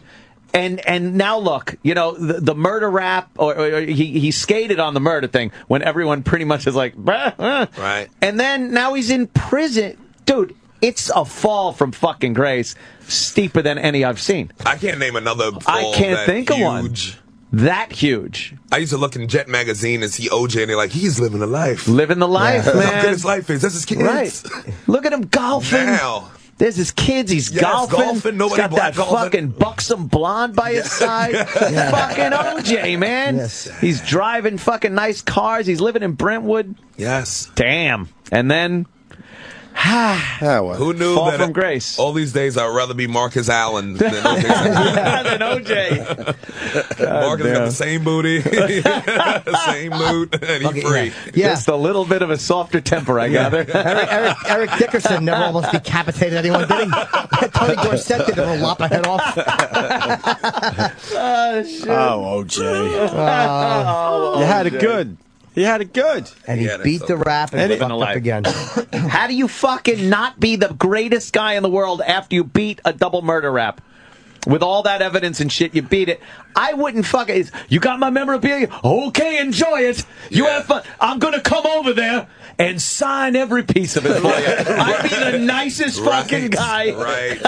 I think that trial broke him so much, like financially. Yeah. That it sent him into, because we never saw OJ acting hungry for money before in memorabilia. No. So I think he got so caught up in his own head that he did something stupid. But you know what's so fucked up? He could have just gone out. Was he able to still go out and just do signings for money, or would Goldman take all that? But Fred got a piece of when he lost that civil suit. Everything. Fred got Goldman everything. got a piece of everything. So He was that getting was a taste of driving him everything. crazy. So Right. he was great because, dude, he would have a fucking line at a Comic-Con or someplace like that. He would have a line out the fucking door for autographs. A lot of people might not hire him though, because of the Maybe. Yeah, you might be right. The backlash they'd get. Like you have this guy who everyone knows killed his wife. Like it's a weird thing with OJ. Yeah. Like his That's memorabilia is true. not worth All right. much money anymore. That's true. They would have found somebody. Then I heard like somebody Dionne would have Warwick hired him. gave him Online, money. maybe. Really? Did she That's what I really? heard. And when he was she's going through broke. And she's going through tough She stuff went through now. fucking... She's still crushing on OJ though. Yeah. I'm getting a piece of that someday.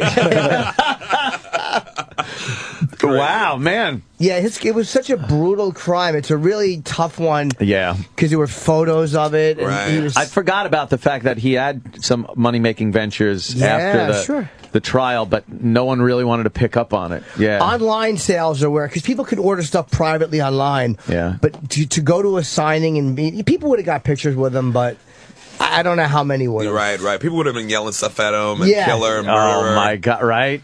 Yeah. They Thank paid you, money to do okay. that. Remember him on the golf course when people would they'd have video of OJ on the golf course. He's, at the tee, and people yell, murderer, killer. And he would look over and wave, hey, how you doing? right. All right, his real killer. I'm That's looking. what he should have did. He should have went to like a carnival or something, got into the dunk tank, and let people yell stuff at him. You murderer! Yeah. All right. Oh, you dunked me. You could throw softballs with blonde hair on them. At the Oh, shit. Oh, OJ, silly goose. Oh, man. But we all, Chris, who I know is on your show tonight, Chris Rock played a very funny message from OJ. In one of his specials. Because what he had teased OJ or something. He and said, OJ I wouldn't have killed her, but I understand. Oh, yeah. He played that on Oprah, too. Chrissy played that on Oprah. And OJ called him and left him a message. And laughing. It was like, ha ha, man, you, you, and then hung up. Wait, can we find that? It's got to be out there. I want to hear this. I don't think I've ever heard it. Oh, yeah. So OJ left Chris a message for teasing him. But it wasn't a nasty message. It wasn't nasty, but it was creepy. I'm coming for you. I'm just kidding. Just kidding. Didn't he say, like, you're dogging me or you're doing something? It's something like that, yeah. I remember OJ. Remember OJ left a message on his machine? We have the answering machine message from OJ. From OJ? Okay, play that, will you, Joe? Hey, man, you dogged me in your last show. But I understand. That's scary, isn't it? That's scary. That's funny. That's scary. Wow, there was some seriousness there. You dogged me in your last show. But that's okay. Is there anything else in the clip, or that was pretty much it? Two things I hate. Understand where I live? It's funny. Two things I hate is people dogging me in their show and people driving my cars. Oh, shit. That's so sad. He's never getting out, man. I don't see. Nah, I think when he get out, he's gonna be so even sadder. How old is he now? He's 65. 65. He'll be 70 when he gets out. But he's too arrogant to kill himself. When he came out with that book, If I Did It, right? And the if was really small. Right. If I did it. And then he gave it was in lowercase letters as well. Yeah. I forgot about that. Yeah, it was book. like, I did it. Wait. And here's what convinced me that he did it too, besides the evidence, was that he said that if I did it, maybe Ron Goldman would have gotten into a judo stance, and that's what happened. OJ came over, freaked out, and I think Goldman Fly got into a karate stance, and OJ just killed him. Like, he went ballistic. Because you think that guy was there to fuck Nicole. And that's what I think. And fucking, he just went crazy as a man. He couldn't handle some younger guy fucking his wife. It really is an unbelievable amount of evidence. And when you just look at it on the outside and go like, okay, here's this guy. He's with this fucking blonde. He's fucking her and everything. Mother and of his kids. And then you get this little fucking young snot-nosed guy comes in. OJ must have fucking been real pissed. And the kid was probably more arrogant about it. Again, I don't know, but... Yeah. This kind of like the story with Mike Tyson. Mike Tyson told us a story about going over to Robin Givens' house and Brad Pitt was there. Oh, right. Yeah. You would think Mike Tyson would be the dude who killed somebody. Right. Not OJ. Yeah. How is Mike Tyson coming off reasonable? Yeah. Oh, Brad, I loved you in 7. It was great. What was in the box? Yeah, he said. Did he say Brad was a fucking mellow, really mellow about it? I forget how he said. He was Brad. scared. Of course, you don't want to fucking. Yeah. You don't want to make any fast movements. It's And like, you know, Robin Givens was like, "What you gonna do about it? This ain't yours no more." Oh man.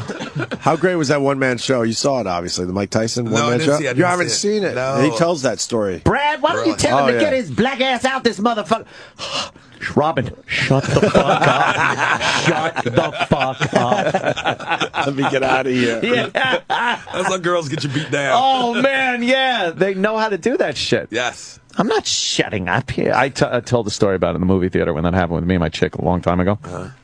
Sitting in the movies, and it's a whole row of a Hispanic family in behind us, and one woman would just wouldn't shut the fuck up, and my chick is just like, shut up. She won't shut the fuck up, and she turns around and goes. My chick just goes, "Would you shut the fuck up?" And I'm like, "Oh." She just went, "Excuse me," and the guy that was with her just went, "Oh man, you just put her in battle mode." I'm like, "Oh no, battle mode." Oh, I just wanted to see like Mission Impossible 2, I think it was, or something. How did that end up again? Well, you diffused the situation because you're here. I bravely got the usher to take us out of the theater and put us in another showing.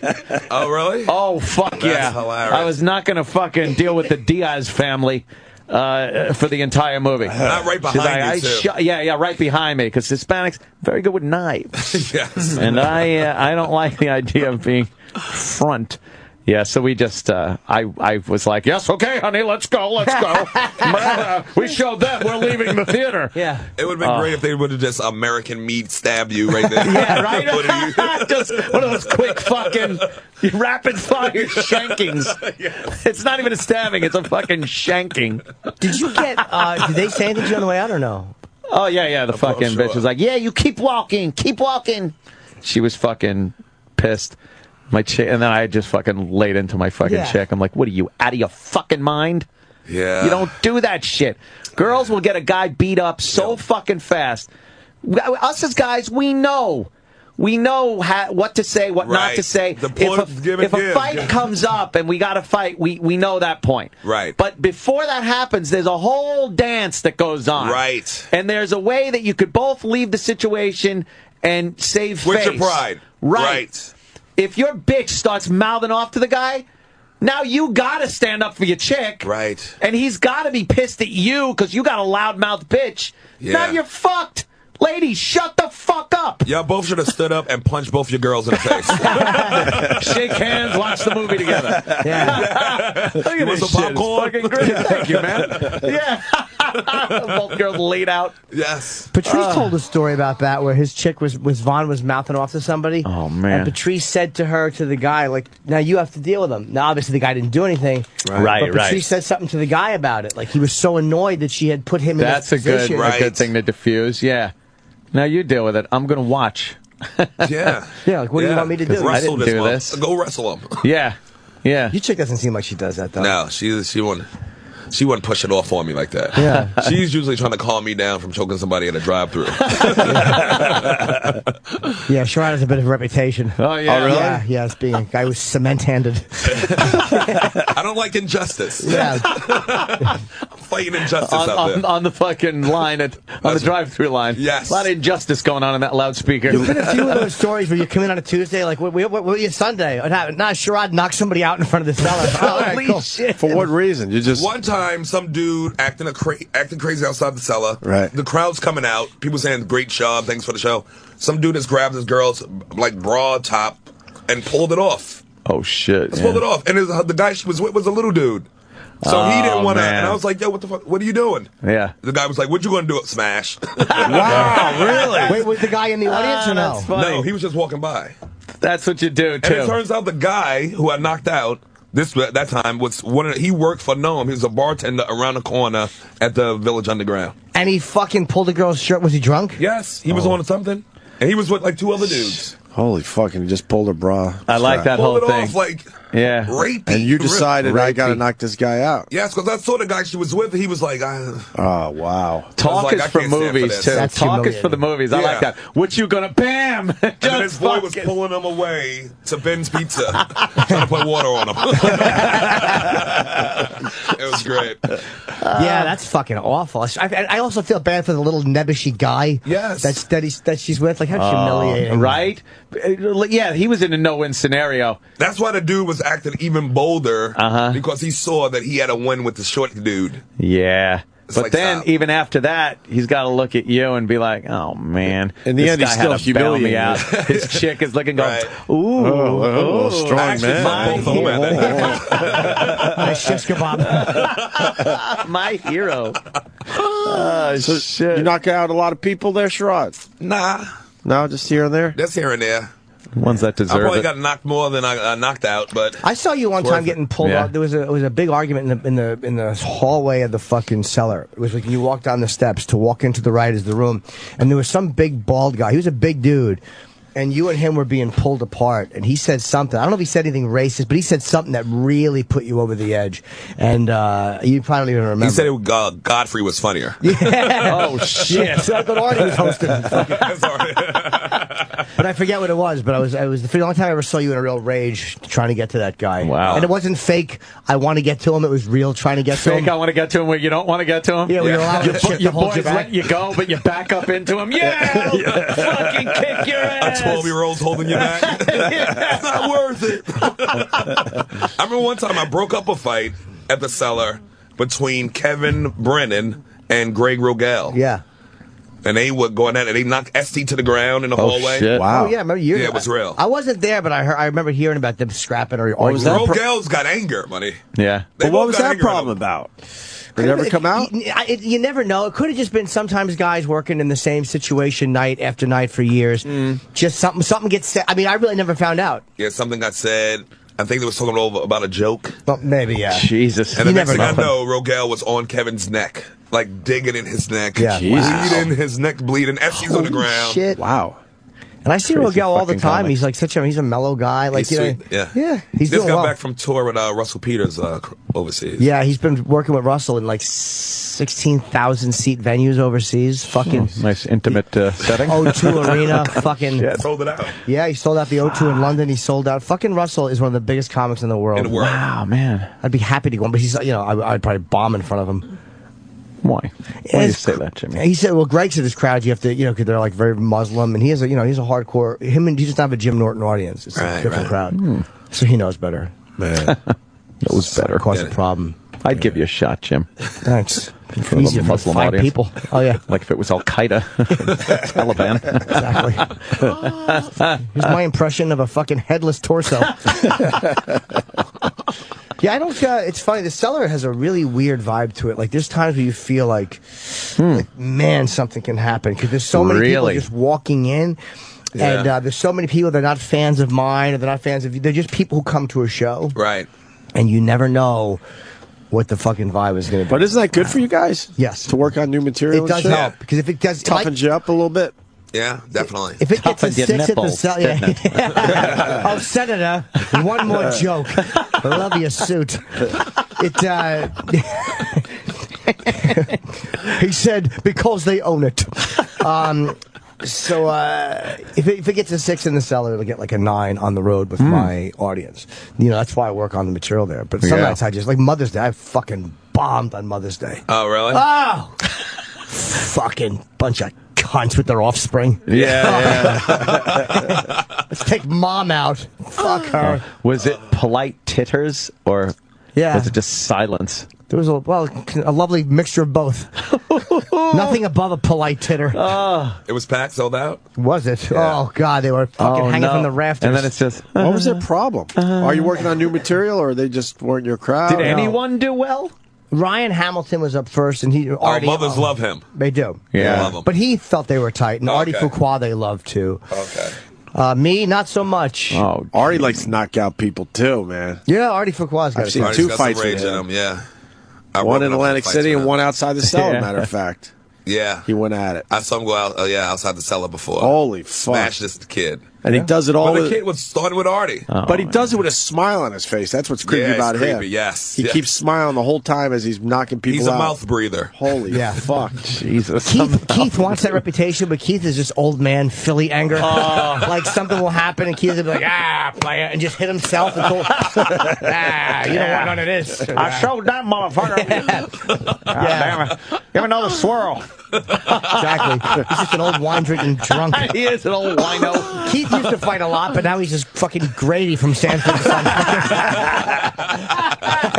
Just getting sauced. Keith had a reputation too, though. There was some guys. Yeah, you could tell. Yeah, definitely. I mean, Keith is old school. He fight cops. He had yeah. He's that kind of dude. Yeah. I ain't fighting cops. Yeah. He'd have one on each arm and one on each leg. Go on, motherfucker! Put me down. Yeah, It's there's ridiculous. a story I with got a piece of you. Kevin Hart and him when they got pulled over for some, and I was with Keith once when we got stopped. It was me, Keith, Patrice, and it might have been Kevin too when they lived in Woodbridge. I think I was the only white guy in the car. Excuse me, I noticed when you were driving, you were black. Yes, I sir. was driving. Oh, you were. They said, "Are you okay, sir?" Yeah, exactly. And you picked him up at 7-Eleven. We have a hostage situation. They said, "Where's your precinct officer?" And I think it was. I believe it was when. Didn't they all live together? Kevin, Patrice, and Keith, I think, lived. So I was driving back to Woodbridge or Holy whatever. shit. And we got stopped. We were just sitting in the parking lot talking, and cops came over. And again, we weren't doing anything. But And the car wasn't moving. It was just no. parked I there. think we were just. And they just. We were like in a nighttime parking lot. It is kind of I suspicious. understand. Yeah. And they came over. And but They thought Keith, Jimmy was with a tranny. 3 of them, 2 really hot ones and a little short, passable one. And fucking, they came over. They just asked me, "Hey, what are you guys doing?" And it would have been very quick. Like all you guys say is, we just came back from the comedy club, and then cops immediately. But Keith was like, "Wow, what? We just, he immediately got aggressive." And I'm like, Keith, shut the fuck up, man. This is my car. Like, I don't want to get. I'm the one who's going to get a ticket or get the, whatever. Not He's you. the worst. I thought we'd take care of it right here in Brainerd. Exactly. Yeah. Fucking Buscemi and his partner handled the police better than fucking Keith and Patrice did. So what happened? They went away eventually. I mean, we just But talked. Keith made it a little. He made it a little rougher, tougher. and I'm trying to think. I don't remember how Patrice handled it. I don't remember how he was. He probably got you guys out of it.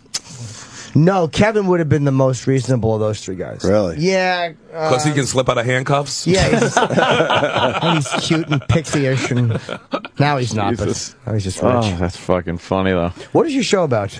It's the United States of Hip Hop. It's just Oh. a pop culture show and music. On Fuse. On Fuse, right across from the Garden.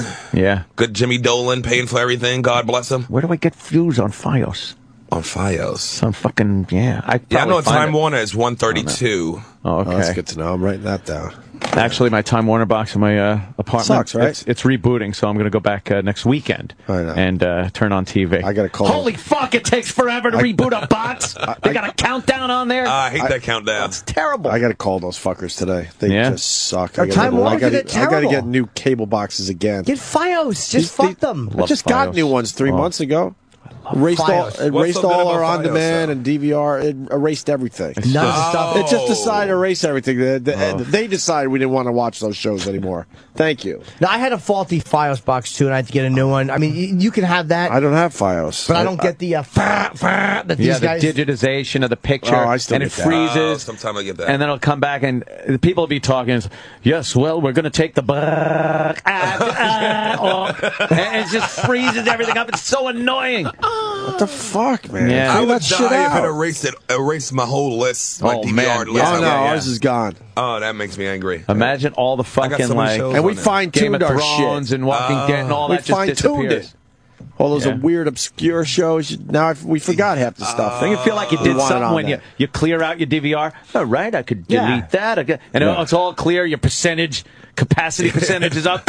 I'm good. I'm ready for some new And then shit. it wipes it out. Oh, man. That's completely gone. I was trying to watch Game of Thrones at Bob Kelly's house, and he's got Time Warner. And he was so angry. I was so happy to see Was Bob. it freezing? Yeah, because every time it would, it was like, and every time it would stop for 3 seconds, Bob would be like, "All right, I think this is good." Oh, Hey, no, dummy, no, it's no. gonna happen Happen again. again, right, And it did. again.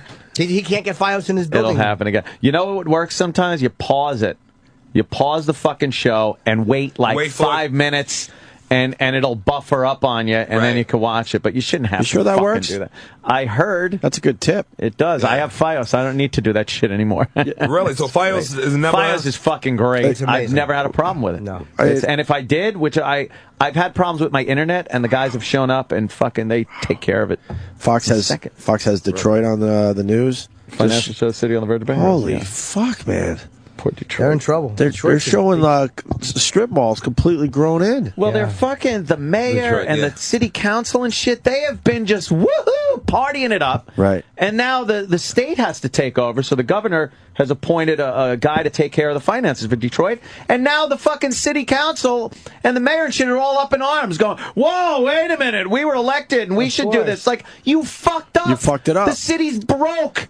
They've got to get a guy in there now to start chopping the budget and figuring out What's the going fuck's to going happen, on. you think? I know. Are we going to be able to save that They're city, or we're just bankrupt. going to let it just fucking rot? It makes more sense now that the show Hardcore Porn is making so much money. Everybody in Detroit selling them They're stuff. selling something. Is that where that takes place? That show? Yeah.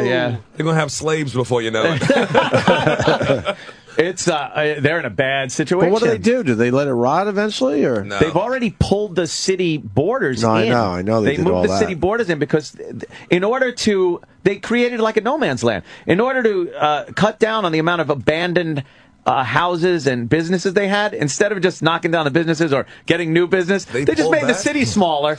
So now on the outskirts of the city are these abandoned buildings that are literally in no man's land. They're They not just owned showed it by It's anybody. complete strip malls, completely abandoned and Just growing abandoned. in. It's a stunning. There's no industry there. That's what the auto industry is. Fuck. The auto industry is pretty fucking much done. It's kind of like that show on the History Channel, 100 Years After People. Yes. That's what they pretty much just showed. Yes. It's fucking sad. It used to be a fucking thriving The birds will metropolis. take over the structures Yes. now. In 200 years, steel will start to rust. And so, I love that show. I love it. Just watch it and go like, damn, I'd like to fucking see that. What would be here in 10 million years?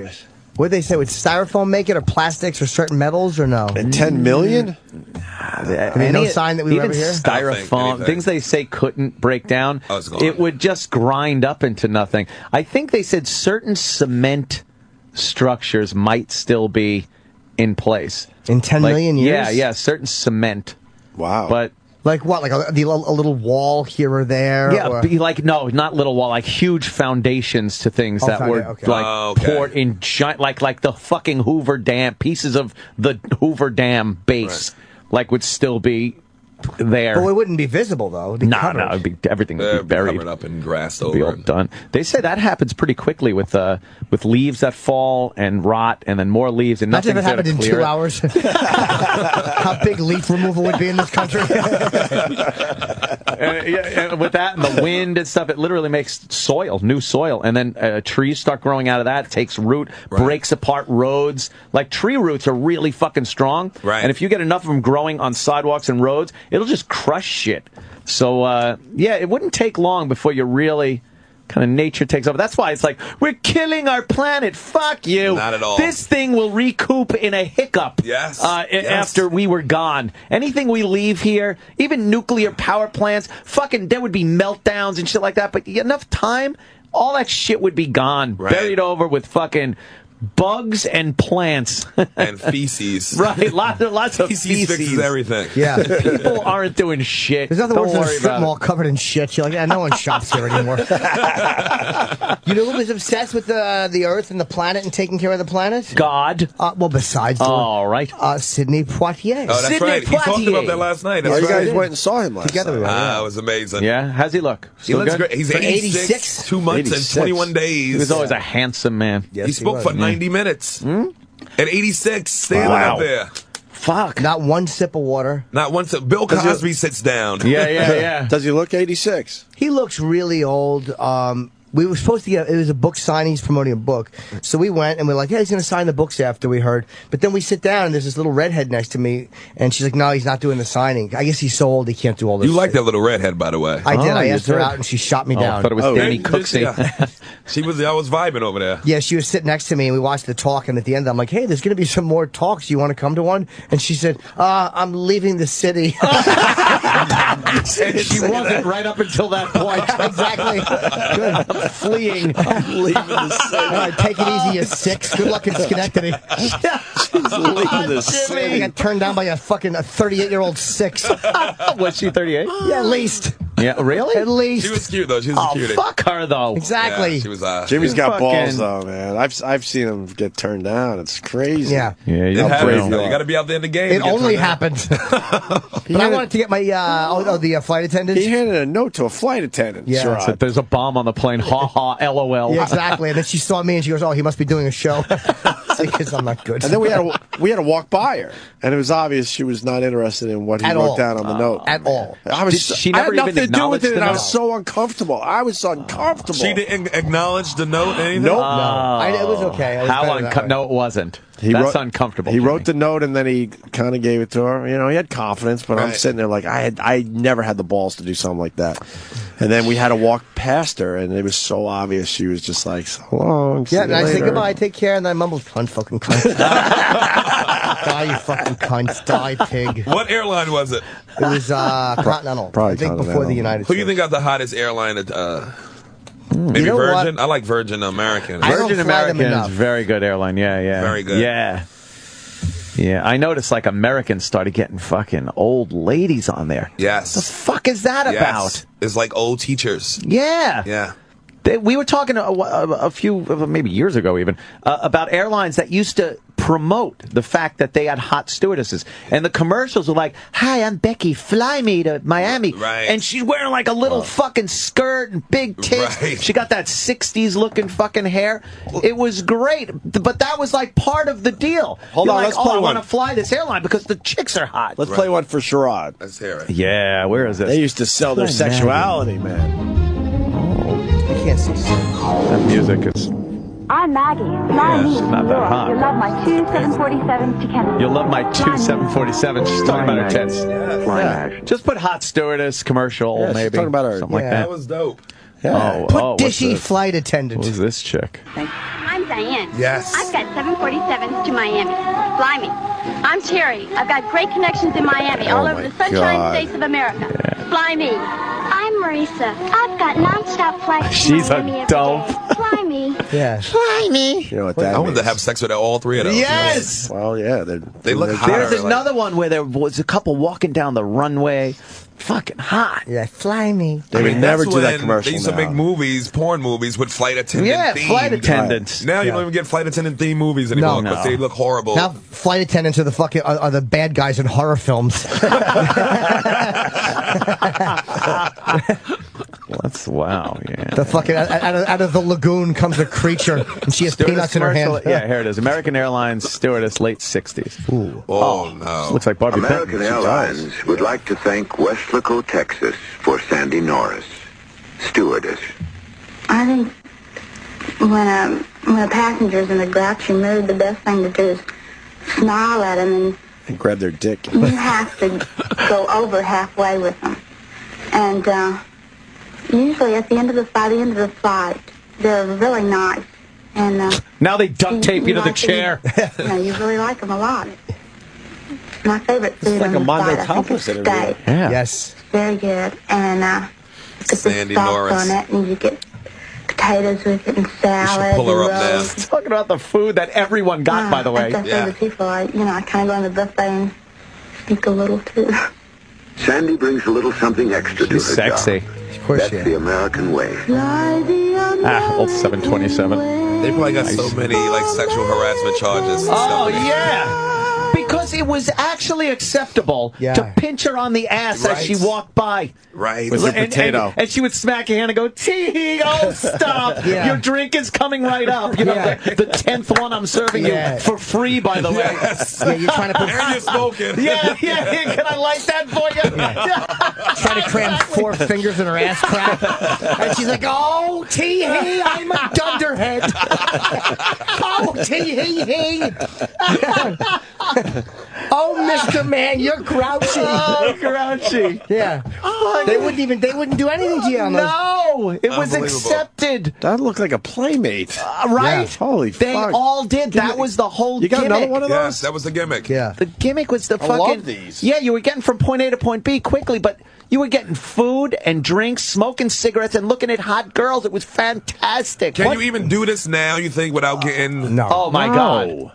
What if you just had an airline that this is what it's for? Bachelor's Airline. The second they you tried with fucking Hooters. hired Hooters stewardesses, they would be ugly women, old women, and men that would be like, why can't I get a job on it? It's Right. like, can you just leave us alone for a second? Exactly. 1 second.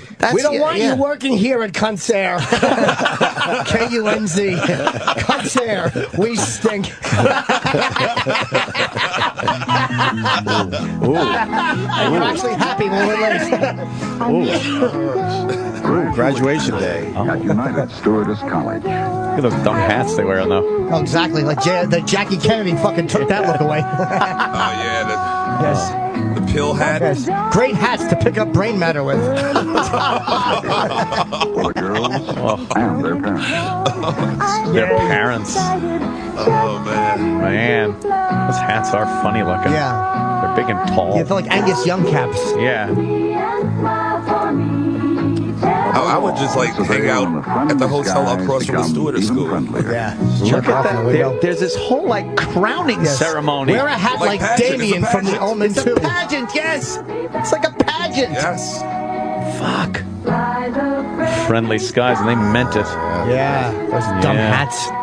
Those fucking wooden soldier hats. Nothing underneath them. Damn. Just a big bouffant-haired fucking empty More, skull. Sam. Come Find on, you more. fucking Peter Pumper. Find good ones. She doesn't even look good. Who's this guy? Oh, let's see what he has to say. Yeah, let's see what he has to Let's see what the say. guy has to say Yeah. first. It's 81. They I think I started remember already. this one. He's setting it up. 81? At American Airlines, doing what we do best means low fares and high standards. That's why We're giving you low fares on every flight. She works in the office. Full service no matter what you pay. Full service. Oh. you'd expect from America. No, this is shit, this commercial. This is not all about tits. We're doing... Wow. I remember that, sure. Sure. Give me the 60s, Sam. I don't want the 80s, the fruity 80s. You got to find, like, sexy fucking... Stewardess, 1966. You know that show Pan Am that was on ABC? Yeah, yeah. It has sexy girls on that show. It was all based on this shit. Yes, it was all based on that. Dude, I remember when I was a kid seeing, like, fucking Pan Am stewardesses wearing the uniforms and shit, walking in a gaggle with their little fucking Nothing was hotter. little bag that they'd hold because they didn't have rolly luggage with the Pan Am logo on it. They just looked fucking hot. Oh, this is the Southwest one. This is fucked up. This is a chick. This really happened. This is no CGI. A plane does a low-level flight right over her fucking head. For the commercial? It's amazing. And she's sexy as fuck. What year is this? 72. Ooh. Remember what it was like before there was somebody else up there who loved you? Oh. There was no Look such at she's thing wearing as a executive class fucking service little to Dallas, Houston, and San Antonio.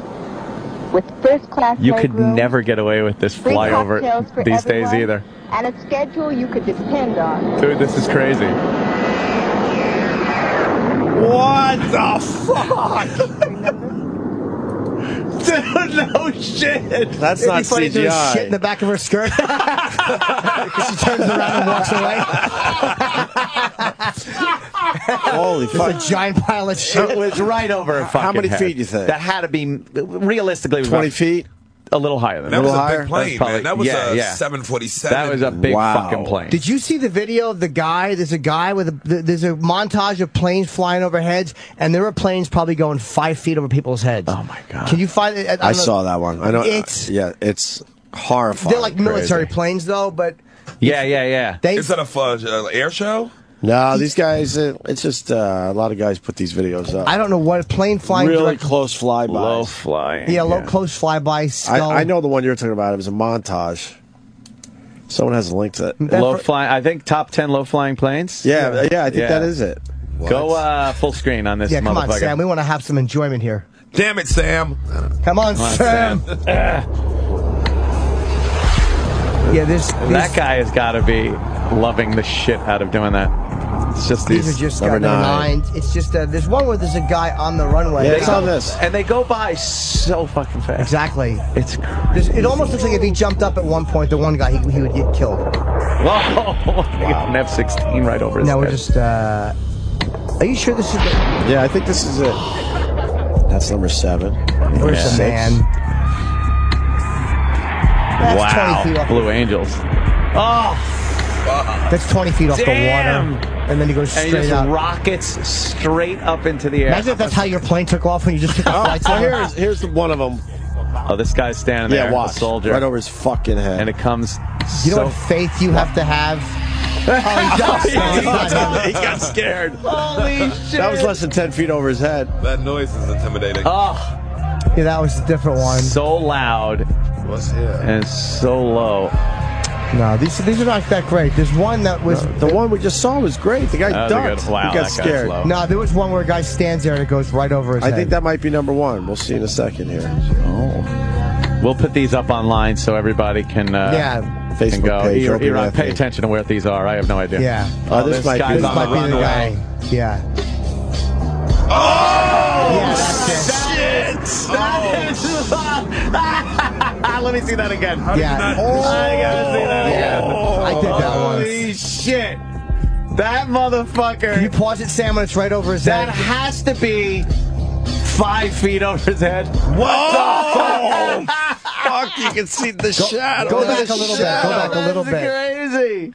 That is ridiculous. I think one frame is fucking 50 feet of flight. Right there. Wow. Oh. That is right over his fucking I'm shocked head. like the wind didn't knock him down from the yeah. plane. You think the wind would, but I guess it doesn't. It doesn't. Holy shit. That is. Oh my god. You almost look like he could hit it. There more. Let me see the other one, Sam. There might be another one. Do it full speed, too. Oh Yeah. my One more God. time, full speed. Yeah. And we'll just I punched a plane once. No, Chip, you didn't. Shut up. number 3. Oh my god. And he's looking at it, which is really amazing. And he doesn't flinch, He man. doesn't flinch. The camera guy even flinched. He's just like, yeah. And thumbs up. And that's only number Walks 3. away. What is number 2? Goes between a guy's legs. That's unbelievable. Oh, they're showing actually it in showing slow slow motion. motion on the cliffs.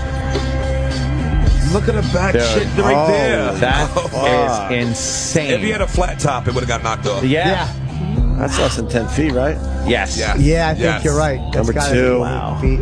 Oh, this is a fucking that's like a crazy. 707. So, I don't know. That wasn't as Very good. Whenever low. I see a big plane like that, though, close to the ground, it's yes. It's Oh, never yeah. good. And number 1. Oh, he's over the water. Oh, wow, he's sucking up the fucking water. Oh, okay. I like that. That's because he got the cone of fucking water coming up in the... I don't know, man. Number 1 should have been the guy, on the runway. Yeah. That's pretty cool, though. That looks really cool. Why is there water coming up? It's the low pressure that it's making over the wings. It's just sucking water up. Wow. Right on top of it. That's insane. That's insane. Facebook that shit for us, That's insane. Sal. Opie and Anthony on Facebook. So I love those old. That's an older video, but still. That commercial with the girl in the skirt is kind of what got us there. She was very lovely. Yes. Ah, right. Fuse. We haven't sold the show for you. Yes, United States of Hip Hop. Don't forget, it's tonight, 8:30 p.m. Chris Rock's on there. It's great. It's funny. It's fast. It's quick. It's nice. Yeah. God bless Jimmy Dolan. Yeah. Hey, does Nicole know anything about hip hop? Yeah, Nicole knows. She does, music. yeah? Yeah. She knows about everything. She's our Nicole's friend. great. Nicole's good people. See her feet? Yes. They're giant. She does have big feet. Yeah. Big feet. You call her Bam Bam around the office. Bam Bam. Yeah, you should have a weekly feature about Nicole. Can we get Nicole in here? Oh, boy. See if she'll come in. Because she's how we're promoting the show. Yeah, promote her show. Nicole's great. That's nice. Bring her around here. Yeah, we're done with the morning mashup. We've by heard now? some stories. Oh, she's come in. And she's told, not just, telling tales out of school. She got some great stories. She's though. got stories, man. Her and her husband are fucking just out of their minds. Yes, Matt. Newlyweds that just like fucking rock'em sock'em robots, apparently. Oh, man. They battle. Yes. Yo, OJ's Arnell's on the fucking CNN there. Oh, yeah. Oh, I haven't seen his daughter. Testify in this hearing. This will be his first time to be able to tell what happened, and It's a nice wig, miss. instead of hearing it in bits and pieces. And you have to remember the evidence in this case was extremely conflicting from all of the witnesses. Simpson may take the stand as soon as. All right. I'd love to see him it was on a live. stand, finally. I thought it was live video from the courtroom, but it's just a live report. There she Hey, is. Nicole. Hi, Nicole. You didn't tell us you were going to be on TV. Yeah. Got a big show on TV. I told you on Facebook and Twitter. Oh.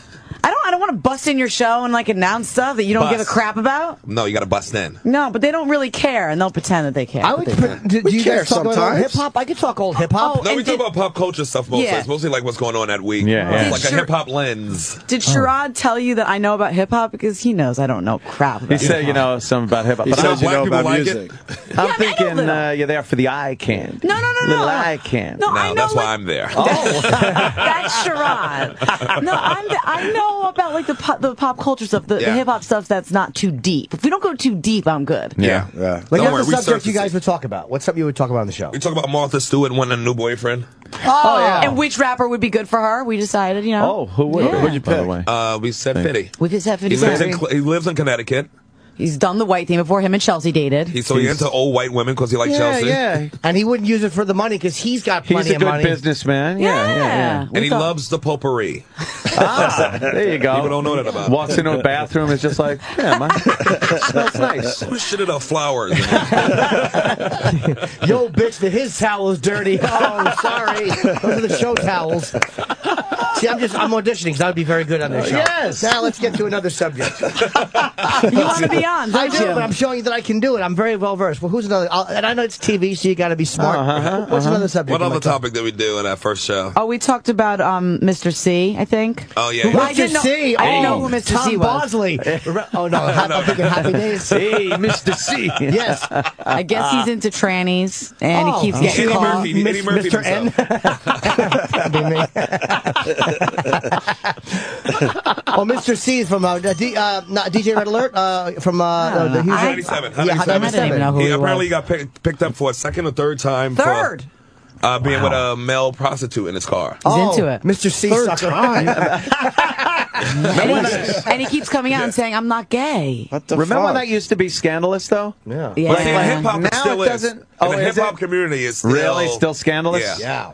Oh, man. But it's foolish. It's like, just go ahead and be gay already. Yeah, right? That's what the money is. But he's not gay. Yeah, no, he's not. Well, that's what he says. What's he doing He with might these, be bisexual, perhaps. These people. Hey, why don't you just get a hotel room? If you're going to get a tranny, here's what you do. Oh. You go to the Holiday Inn on 57th Street, you get a great rate, and you get a room. And you have her meet you up, meet me in 1740. Jimmy, why don't you give him a call so he doesn't make this mistake again? Because it's going to happen again. This is what I would do on the show. I would give helpful advice. Oh, that is good. That would be on the show. Yeah.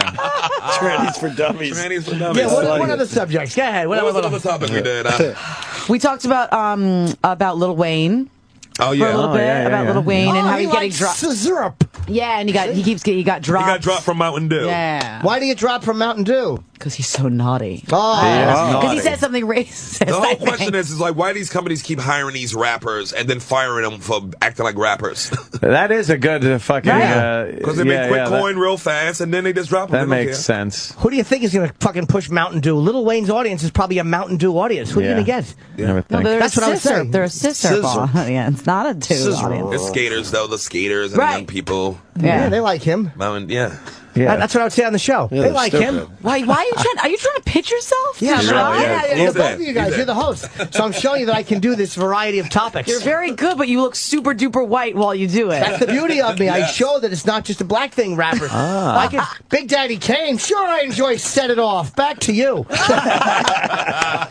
You want to talk old school rap? Sure. I love Dougie. Slick Rick. Who doesn't love a good Slick Rick? Yeah. You fit in like Colin Quinn fit in on Wendy Williams last night. I saw. You saw that? That was not his audience. It was like a mugging. He was funny, but they did not want to laugh. Oh, shit. We were talking about that earlier. It was weird to see him on that show, and the audience was not having it. The thing is, I did the Sandy Relief show, Joy Behar show with Wendy, Colin, Larry David.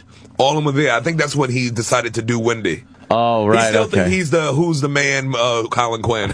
He's not that black anymore.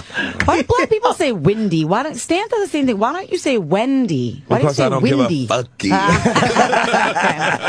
Well, I have to go finish my show. I haven't talked to you in a little bit. Is that the only issue you have about the way black people say certain words? I was just noticing it because I've heard all the time. Windy. It's not windy. It's Wendy. Yeah. Wendy. Yeah, that's accent related. Depends on where someone's from. Back to you. Go, Jimmy. Jimmy, you're hired. That's me on the show. Yeah. I'd be very good. I like it. Yeah. Cole's looking good in that fucking T-shirt today. Huh, My Sam golly. Roberts? Yeah. You saw that. Of course I did. I'm not saying that there's quite an array, a bevy of attractive women walking around this place. Right. The curve is a lot, but she's got to be one on the top of the list. I think she's about to be around top this 3 joint. serious girls. Oh, easily. She's a 10 in a world of 5s. Yeah. This place is not beautiful. Really. What would she be in like Miami with, Beach? Beauties. Miami Beach. She'd be hot anywhere. Be like but a 5 in Miami Beach. About a 6.5, 7. Yeah, I'd give her that's a 7. strong number for That's Miami strong. Beach. Yeah, that's still strong. Yeah. That's like a 9 anywhere else. Here she's definitely a 9. Oh, easily. And she got personality. Yeah. And she, you know what I mean? She's fucking... Personality goes a long way. Yeah, exactly. That's one charming motherfucking host. that Arnold from Green Acres. Yeah, she's very good. I can't even think who comes in second. Oh, wait a minute. That curly hair, blonde, short girl. Blonde, but always hanging up on her. Very cute, yeah. She's not here anymore. She's off air. Oh, she Is gone? that it? That was an intern. Mm-hmm. Damn it! What a That's great what I rump. said. Nicole's hotness depends on the intern class at the time. That's true. Because, right. It's a fucking moving scale. Hot at like 29, 30 versus hot at like 19, 20, 21. Yeah. Oh, Damn. No, you're right. If it's a weak intern class, Nicole's looking strong. Yep. But if it's a strong intern class... She's done? Yeah, get back she's to done. Sixtown. She was always real nice. She would say, hi, bye. So how the interns looking right now? And the summer interns come in yet? They Haven't just seen him yet. Couple weeks, right? Yeah, When's 2 the new weeks before class? the new class starts. New class? So what we doing? Having a party? Yeah. Gonna do some fucking reconnaissance. Yes. Now, you, what was I going to ask about her? Oh, Jimmy, for the love of God. Is that the publicist that's with you? Yes. Oh, she's lovely. Anthony, yeah, she's a Greek. You want to hand her a note, Jimmy? I should. I got you. Let's write the note She's right now. a Greek? Greek. No, Greek. And she worked for you or for Greek, Fuse? for Fuse. Okay. Correct. Well, they're usually pretty attractive. Yeah. Those chicks that bring around the fucking people. yeah. Except for Kareem's woman. God. Abdul-Jabbar's publicist. What a bitch. Oh, my God. She was a monster. She looked like the cartoon mouse of Abbott and Costello. Remember when Lou Costello was a cartoon mouse? Hey, Babette! Yeah. Just yelling at Kareem in the hallway. Scolding Was him. she? Yelling at the greatest. Poor Kareem, man. Felt so bad. She was yelling at Kareem. Yes. Oh, yeah, and he took it. Why? Because he was just supposed to come in here and talk about, what, the book? His book. That no one cared about. And you know, you have Kareem sitting here. You're going to talk fucking basketball. Right. Sorry. Of course. And she was like, you don't go into these interviews and talk about anything but the book. You got to pitch the book. It's like, no, you dumb. You have a cunt. nice He interview. should have Bruce Lee kicked her in the throat. Yes. Exactly. You Right. have a nice interview, and you eventually get to the project. Yes. That's how it works. Yes. She was just a dumb fatso. She didn't know any better. And She's yelling and hateable. screaming in the other room while we're Yeah. interviewing Kareem. No. She's banned from this building. But somehow she got through the cracks that day. I'll tell you how. Because she's had problems before Kareem. They weren't going to let her up into the building again. And she said, well, then if I don't go, Kareem doesn't go. Right. And they were going to be like, fuck Kareem. But because they knew we would go crazy if he got pulled from this show, Right. they let her back in. Only for us. Yeah, she's the worst. This company is fully aware that she's a bitch. Really? Yeah, Oh, she's just she's rotten. been banned. Yep.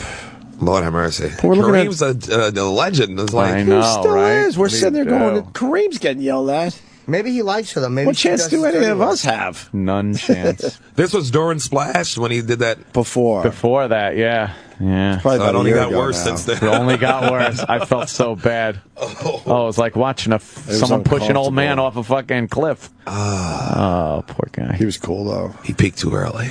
Oh, man. That Splash show was stupid. It was bad, but you know what? I Once watched you the start first watching week. it, you watch it. I only watched watched the first week. That was it. I thought it was about Natalie Wood. I couldn't wait to turn it in. Oh, good. Oh, the Susan Smith story's on tomorrow. Oh, no. This is great. Oh, look, it's the really funny Andrea Yates Halloween one. I have a little sad costume. Kareem was 15 months ago already. 15 months ago already. Over a year. Yeah, believe it or not. Holy shit. Oh, look at this. You Fucked Google up. Kareem Abdul-Jabbar publicist. And she comes up? No, there's a picture of us. It's Opie, Anthony, Kevin Smith, me, and Kareem. Oh, nice. Oh, look at that. I want this picture. I don't know where Look how this is from. tall Kareem is. Jesus. I like that picture, Crazy. too. It's a nice picture. Well, look at Kareem is between me and Opie. Dude, do you have this shot? No. It's got to be rough. I have when a you're that shitty shot with tall Kareem. and get that Let me old, see. What right? a pain in the ass. Yeah, yeah. Hold on. Pain. It's just got to be, yeah. When you're young and you're fucking Kareem, it's got to be great. Great, You walk but- around, everyone knows who you are. Yeah.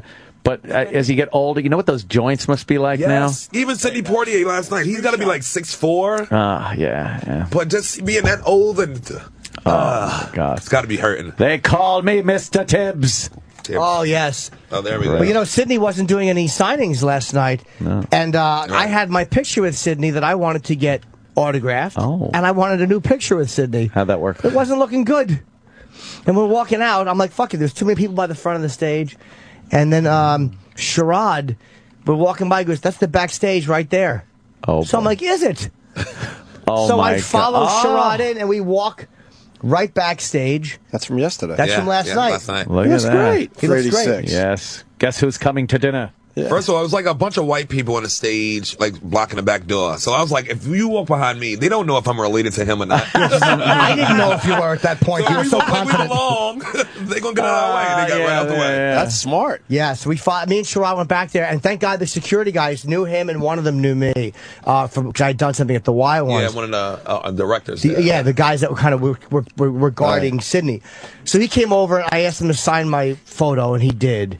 And then Sherrod got a couple pictures with him, but he's so old, he's like, and he walked away. Oh, And I was no. like, Mr. Poitier, this is Poitier. Jimmy, tell him what you did. I was panicking Put your about my hand on his fucking- arm and go, Sid. No, he walked away, and one of the old guys with him went, let him go. He's got a long day.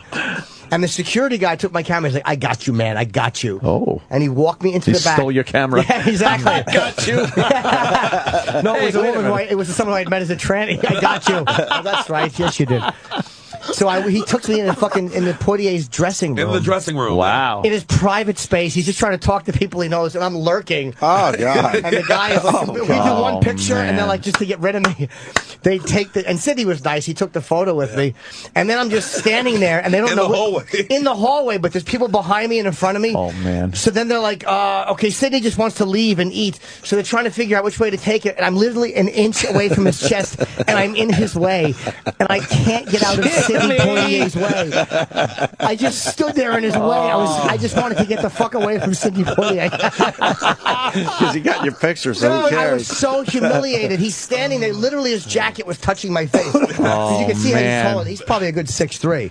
Yeah, you were snugged into his paisley tie. Dude, he just wants to go, and he's like not looking at me. You wouldn't let him by. Dude, I wouldn't even look at him. I was just staring into his armpits. Funny. It was so fucking embarrassing. Good for you. That's a great shot, though, right? Yeah, that'll work. That's a good one. There's a couple issues with the photograph, but I don't want to point them out. The fact that it's a little bit light because of the flash? Oh, you could fix that up. That's all it is, yeah. I'm kidding, Jimmy. No, Photoshop. I know you freak out about that stuff. I already It's a good pick. It was great last night. All right. I can't believe he talked that long for 86 years old. I know. But yeah, United States of Hip Hop, right? Yeah. Tonight, 8:30 p.m. Tonight, 8:30. Chris Rock is the guest. Chris Rock's the first guest. Nice. I got Amy coming through, Kevin, Judah, Jimmy. No Jimmy yet. Jimmy, you in. I hope so. Yeah, you Oh, Jimmy. All right, and but tonight, 8:30. Views. And this weekend, I will be in Jacksonville at the Comedy Zone Thursday, Friday, Saturday. And then May 23rd through 26th, Stress Factory. It's my last gigs for a while. Why? Because I'm working on material. Okay. He's going to chill out. Do new material. The rate charges finally? Don't forget to subscribe to our podcast on iTunes. Opie and Anthony starts up tomorrow. Yes. But you can subscribe today, obviously. Damn. That's it. I like that. Sam Roberts next with the after show. Oh, Sam. It's quiet, that hotel. What you The Opie and Anthony show is pretty much over. This show will be available later today with SiriusXM On Demand. After ONA Live is next. SiriusXM. And now, the Opie and Anthony show continues. This is After ONA Live. Here's your host, Sam Roberts. Alrighty. After Opie and Anthony Live. What's up, buddy? I'm going. I have training sessions soon, but I'm not taking the car with Kenny and Opie because I have to go upstairs and deposit something in the toilet. Oh, you have to take a shit. Yeah, I was just telling Troy I've been taking personal trainers, and my greatest fear, because I eat like fucking yogurt in the morning, is I'm gonna fucking rip a gasser.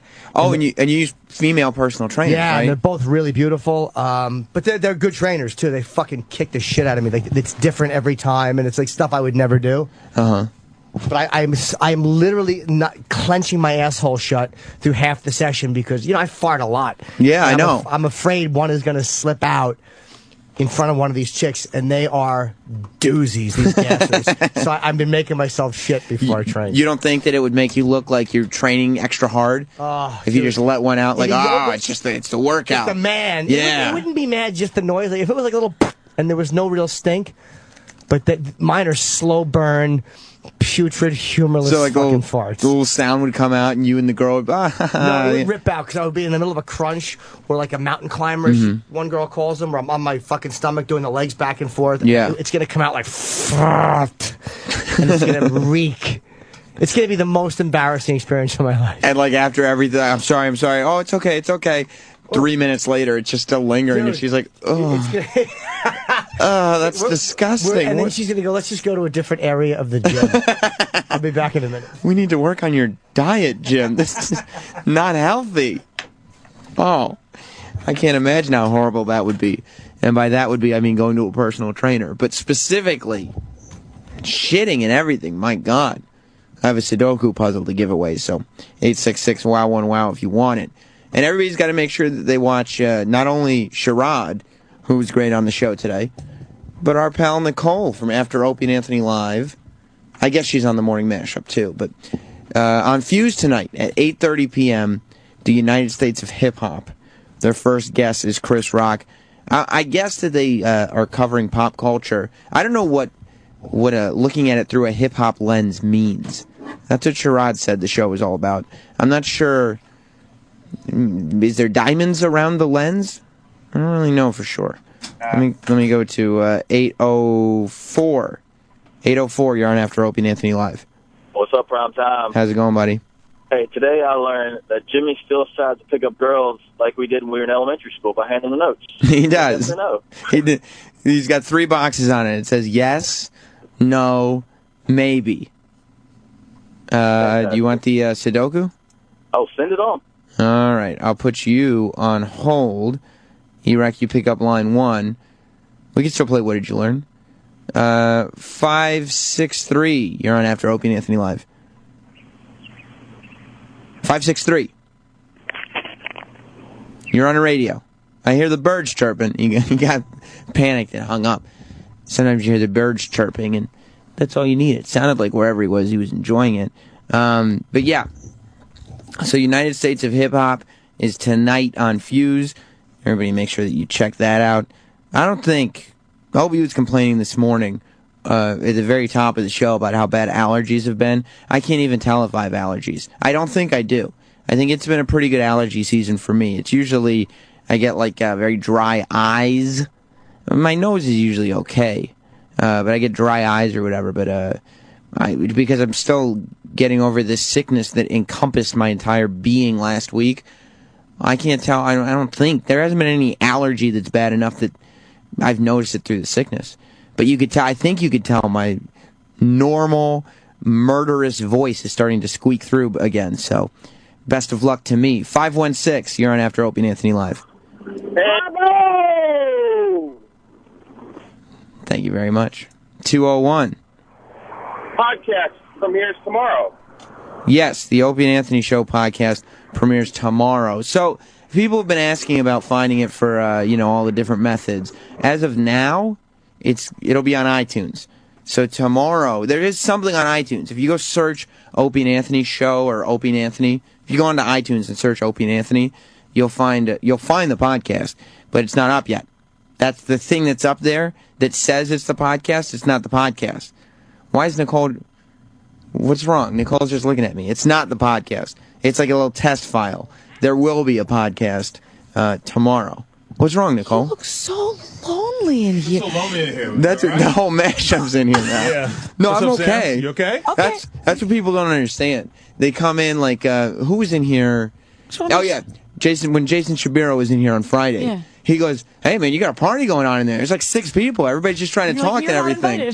I'm just joking. I love you, Jason. I go, yeah. Sometimes it's like 6 of us all just trying to squeeze something in, and sometimes I'm just sitting there by myself. Okay, well, you know what? If you want to have some alone time, baby, it's all you. It's not alone time. I'm here with my listeners. Oh, sorry. You can't see him? There's Larry over there. Yeah. There's John in Sheboygan. Hey, John. Sheboygan. Snowy in Michigan. I see you. What up, Snowy? Everybody's around. Are you excited about your big debut? I am. I'm so hip-hop. Have you been Hollywooding the rest of the mashup?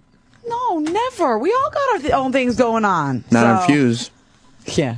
No, she's on Fuse. She's on Fuse. No, I'm excited. It's going to be fun. Tonight's our first episode. I'm sure I'll look like an asshole. How many episodes in before Nicole is like, she knows she's got something else going on? You know what I mean? Like she'll never. I'd say they probably. Yeah. I'd imagine. I don't know, but I'm guessing they probably have like a 6 to 10 episode commitment. Mhm. Once, if it goes beyond that and they pick it up for more, then she goes Hollywood. Okay. Because then she'll be like, it's not that she'll be like acting like an asshole to you guys, Right. but she will be. I don't need this. I don't need this, right? That is not. I'm doing it for you. Like, I don't need this anymore. But I wouldn't. I have alternatives. No, I wouldn't be there without these guys. I have the United States of Hip Hop. Yeah. And then I'm going to go on Gossip Game on VH1. And then I'm going to go on Hip Hop Wives. And that you could have a whole career out of this, Nicole. If you could become like a hip hop girl because you just got thrown onto this show. Literally just thrown. Just thrown on. What if she? It's a matter of time before she starts wearing hoop earrings with her name in them. Right. Oh yeah, she is. It's funny because Rich saw a couple pictures when I first taped it, and he goes, "Oh, they're totally trying to make you the Puerto Rican on the show." Yeah, they're totally. If you look at the scene, they've totally Puertoed her up to the point where. It looks like it's 2 black dudes and a Puerto Rican chick. They Does it? Because you are darker than Most. White people, yeah. Yeah, but I don't think they're trying to make me look Puerto Rican. I think they're just trying to make me look like me. Yeah, they're trying to make you look like Nicole from the block. Come on. With a little edge. What kind of, if they knew you, they would know there's already some edge there that we're not going to delve into even on Fuse. Right. Did they put like ruby red lipstick on you? They did put, not ruby red, but the first lipstick they put on me, I looked like Nicki Minaj. You know where she wears that like almost like white pink? I'm not on the United States of Hip Hop. Who's Nicki Minaj? No, but she wears that obnoxious, like almost white, like Barbie pink. Yeah, And I was like, Did they give you like a Puerto Rican girl like outline for the lipstick? And I was like, take this off. No. But I did rock a white leather jacket. A white one on the show? Oh yeah. Oh my goodness. That's kind of a little bit out of my very comfort exciting. zone. Yeah. Tell everybody when it's on again. Tonight at 8:30 on Fuse. All right. Stands for agent now. I don't know if you know. Listen, see, I was getting ready to talk about your show coming up too, but that's a secret. Who's got a show? No. Rich is working on something. Yeah, I have a show on the Gay Network now. Not OutQ, but Logo. That's very exciting. Yeah, Logo. Yeah. Rich is working on something. Yeah. What is the tonight on Fuse at 8:30? BET is not calling back, huh, Stan? Well, Rich has that's something very funny. Rich has something on the what gay y'all don't channel. Know about Stanley T. I did television for many years. Okay, it's not what I'm choosing to do. I'm doing other stuff too. I've been there, done that. Right, and that's the truth. Right. Google it. Stanley T in the House. Stanley T in the House was the name of the show. Do you really want people Googling it? Yes, it was a damn good show. It was on Fox 29 in Philadelphia. And I believe you actually had Chris Rock on the show. I had my Chris first Rock guest tonight. Yeah, on the show we had Queen Latifah, Chris Rock, Boys to Men, Brian McKnight. I could go on. What? E-Rock has the theme song. Oh, he has the theme song. That's the fuck. That is the theme song to the show. Let's check it out. And that's me going. I'm in the house. Wow, that was quick. The fuck? Yo, he's super high producer. Yo, you can tease it if you want to. It was #1 in its time slot. No, it sounds very like of the era. It was 90s. Yeah. Sounds like Living Single. It sounds very Living Single. Yeah. It was on before Living Single. Check it out. I think we were also complimented. It was the first real reality show. Because we used to take before Cops. Yeah. We used to take not before Cops. So I guess the second. Okay. We used to take people to How did that to end? people's houses. How did that end? And it's like this. I'm in the house. I like that. I like that. There you go. Google it. Stanley T in the House. So you had your shit going on. Yeah, man. So he's I've been there, done that. been there, done that. Yeah, been there, done that. How did you have the theme song I don't queued know up? how he found it out He's so a fan quick. of the show. He must have. He could probably Googled it. Are you watching? Or it's on his iPad. Yeah, are you watching old episodes of Stanley's in the House? Yes. In between Fraggle Rock? Yeah, they got a few. No, I them found online. out a long time ago, and I talked to Stan about it, but I just pulled and had it, just waiting for the day we could actually play it. Just waiting for the day. E-Rock's got all kinds of little prizes back there. Yeah. He does. That he's just waiting for the day. Just waiting for the moment, and there it was. There it was. But I'm excited about these cats being on TV because they need Okay, TV. that's another. We're saying Rich has something in the works. Rich will eventually be on TV no matter what. Yeah, but he has something specific in the works that we're not talking about. He's just so damn handsome. Yeah, Is that it? Yeah, he needs to be on TV. I've been telling him that for What years. did you just plug into my console? I got my new headphones. And you just walk studio to studio plugging in your own shit? No, because Jimmy Norton's headphones barely fit. I don't know if he stretched them out. I can barely hear in them. I'm just trying to make sure that I can... You're wearing shiny headphones. And she's real hip hop. You Hollywood. know. Okay. Is she wearing these on the mashup? Yes, she was. Oh, come on. She's gone Hollywood now, as you know. You travel with your own headphones. No, they were a gift, and I wanted to try them out, And they're bright like a diamond. So how long is it going to be before Nicole has her own mic on the mashup that's one of those rhinestone deals? Well, that's happening tomorrow. That's just happening. That's happening, please. You know, United States of Hip Hop, you know who's coming in here today? Who? Lil Jon. Really? He's coming in here today. Do you know? Now, do you know Tay Tay from? Oh, I know Cosmo, Tay yeah. Tay. From Cosmo. And that ass. She and I went out to Vegas with some of the Shade 45 boys a while back. Okay, And wait. That seems like an odd combo. Yeah. Now, what happened here? Is that where you first started to learn about these United States of Yes, Hip and I Hop? first started learning about hip hop. No, Yeah. we went out and Lil Jon walked in and he whipped Tay Tay with one of his dreads by accident. And she goes, "Yo, watch out!" He goes, "Okay, watch out!" And he was like all up in her face. He was doing the Lil Jon thing? Yeah, in Tay Tay's face. He was like the whitest girl ever. And Not the Celebrity Apprentice Lil Jon, the Lil Jon. yeah, Crunked. She is the whitest girl ever until she turns around. yeah, she's got quite an ass, that Tay. Vavoom. Yeah. What are we saying? Come on in, Spencer. I don't hear what you're saying. What are you saying? We should leave. Yeah. Is he here now? Yeah, it's a little early. All right, so we'll Yeah, I'll hang out with Lil Jon. Yeah, we'll go and you do send your him Lil in. Jon We'll thing. get out of Yeah. here. Later, buddy. All right, I'll see you later, Rich. Congratulations on the TV deal we're not talking about. Spencer, Rich has a TV show that's coming out. Rich has a big TV deal. I'm going to unplug my You take your, sassy unless headphones. you want to leave those for Lil Jon. I don't know if Lil Jon will like them. Maybe not. They're shiny. He likes bling. And I said Rich should be on TV. No, you He put your foot in some shit there. All right, Mama's out. I'm gonna take advantage of that. Sam, I love you deeply. Thank you for saying that, Nicole. Congratulations. I can't wait to see your big. Is this your debut? Well, I mean, I've been on TV before, but this is my own show now. Right. Your big hosting debut. Yeah. On United States of Hip Hop. Yeah. At 8:30 p.m. tonight on Fuse. Yeah. Google Fuse. It's a TV channel. Or Google Stanley T in the house. Even better. Or Google that. She's come a long way from posing on VHS tapes. Yeah, it's true. That's true. Oh, my God. Celebrity after celebrity piling. Yeah, bring him in. What do you mean? Making Lil Jon wait. Don't make Lil Jon wait. This is a king. Lil Jon. Welcome, man. Come on in. We're on the air now. All right. Yeah, dude. Make yourself comfortable wherever you want. How's it going? It's early as hell. It is. That's what it is. You're not an early riser. Hell no. No. I get up at noon. No. You get up at noon? Like 11. That's nice. That's nice. You know, you always, I'm glad that you're honest about that, though, because hip-hop guys, they always come in, they're like, no, man, I'm about my business. I'm up at 5 o'clock in the morning doing, like, 50 Cent comes in and he pretends he never goes to sleep. But look at his complexion. He goes to sleep at some point. He doesn't have bags under his eyes. Right. I mean, no, I'm DJing all the time and I'm out. So I'm not going to bed till 4 or 5 a.m. So you still actively DJ in clubs? Yeah, I mean, I have a residency at Vegas at the Wynn. I just got, Vegas Resident DJ of the Year. Wow. So yeah, I'm definitely DJing very heavily. So you and Penn Jillette are the Vegas guys over on Celebrity Apprentice this year. He's doing his thing over at, I don't know what hotel it is, but yeah, I'm at the Wynn. I'm doing all of the Wynn and the Encore clubs. What's a residency like? Like what type of time commitment is that?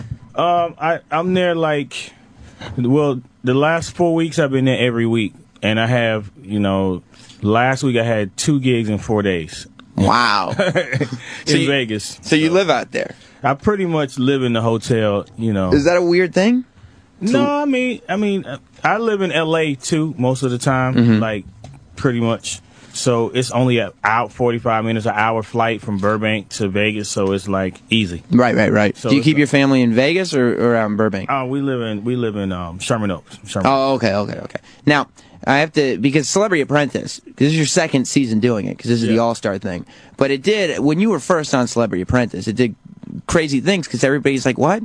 He says more than 4 words? Like, he's actually forming sentences and wearing suits and doing well on this show. Yeah, I think I definitely surprised a lot of people with how long I lasted, especially my castmates. It's a funny story. The first day we all kind of met as a cast, and the first day we all gathered and had to do like press and pictures. I had a gig the night before.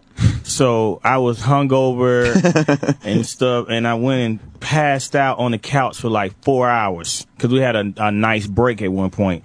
So everybody's looking at me like, oh yeah, he's not gonna last. Right, and it's the first time you're meeting all the cast, like all these celebrities, like, oh, what do you mean? And you're just like, no, dude. Yeah, so I'm good. They had no idea, so that was just like a pretty funny story that, they were counting me out from the beginning, and then as we, got to work, people got to see a different side of me, and the world did too. Will you just stop partying while you're filming Apprentice? Well, I mean, you can't do nothing but work. I would have gigs on the weekend because we would work Monday through Saturday, and I have Saturday nights off, and I get on a plane and go somewhere.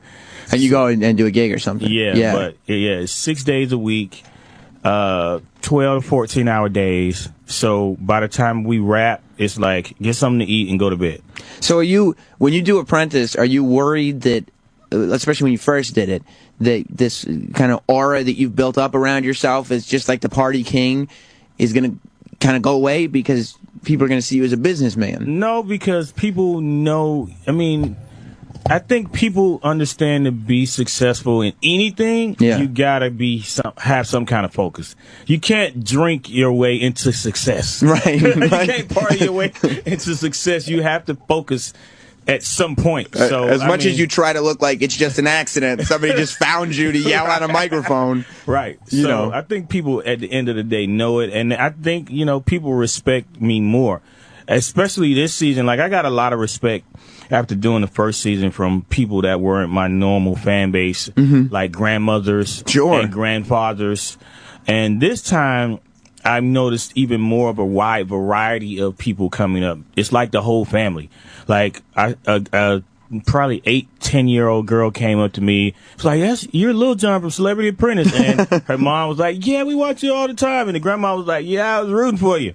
So it's like the whole family, because I guess it's Sunday nights. And people are, families are together. And I mean, they like the show. And thank God for DVRing, and TiVo or whatever, because people can watch all of their favorite shows now. They don't have to miss nothing. Because I feel like your first crossover to mainstream success, like you're doing crunk forever, and then what really crossed you over to almost pop music was when you had college girls yelling about sweat dripping down their balls. Yeah, I mean, that's still a big record. I play that record now, and you hear the whole club singing the lyrics and pointing to the window, to the wall. Right. But when you're writing these lyrics, and they're like the raunchiest lyrics you've ever heard, and then you're looking around the club, and there's girls singing these lyrics like it's nothing. Are you going like, what are you doing? No, I mean, the Yin Yang Twins wrote that hook, but it was just catchy. It was just like a nursery rhyme. It was a dirty nursery rhyme, basically.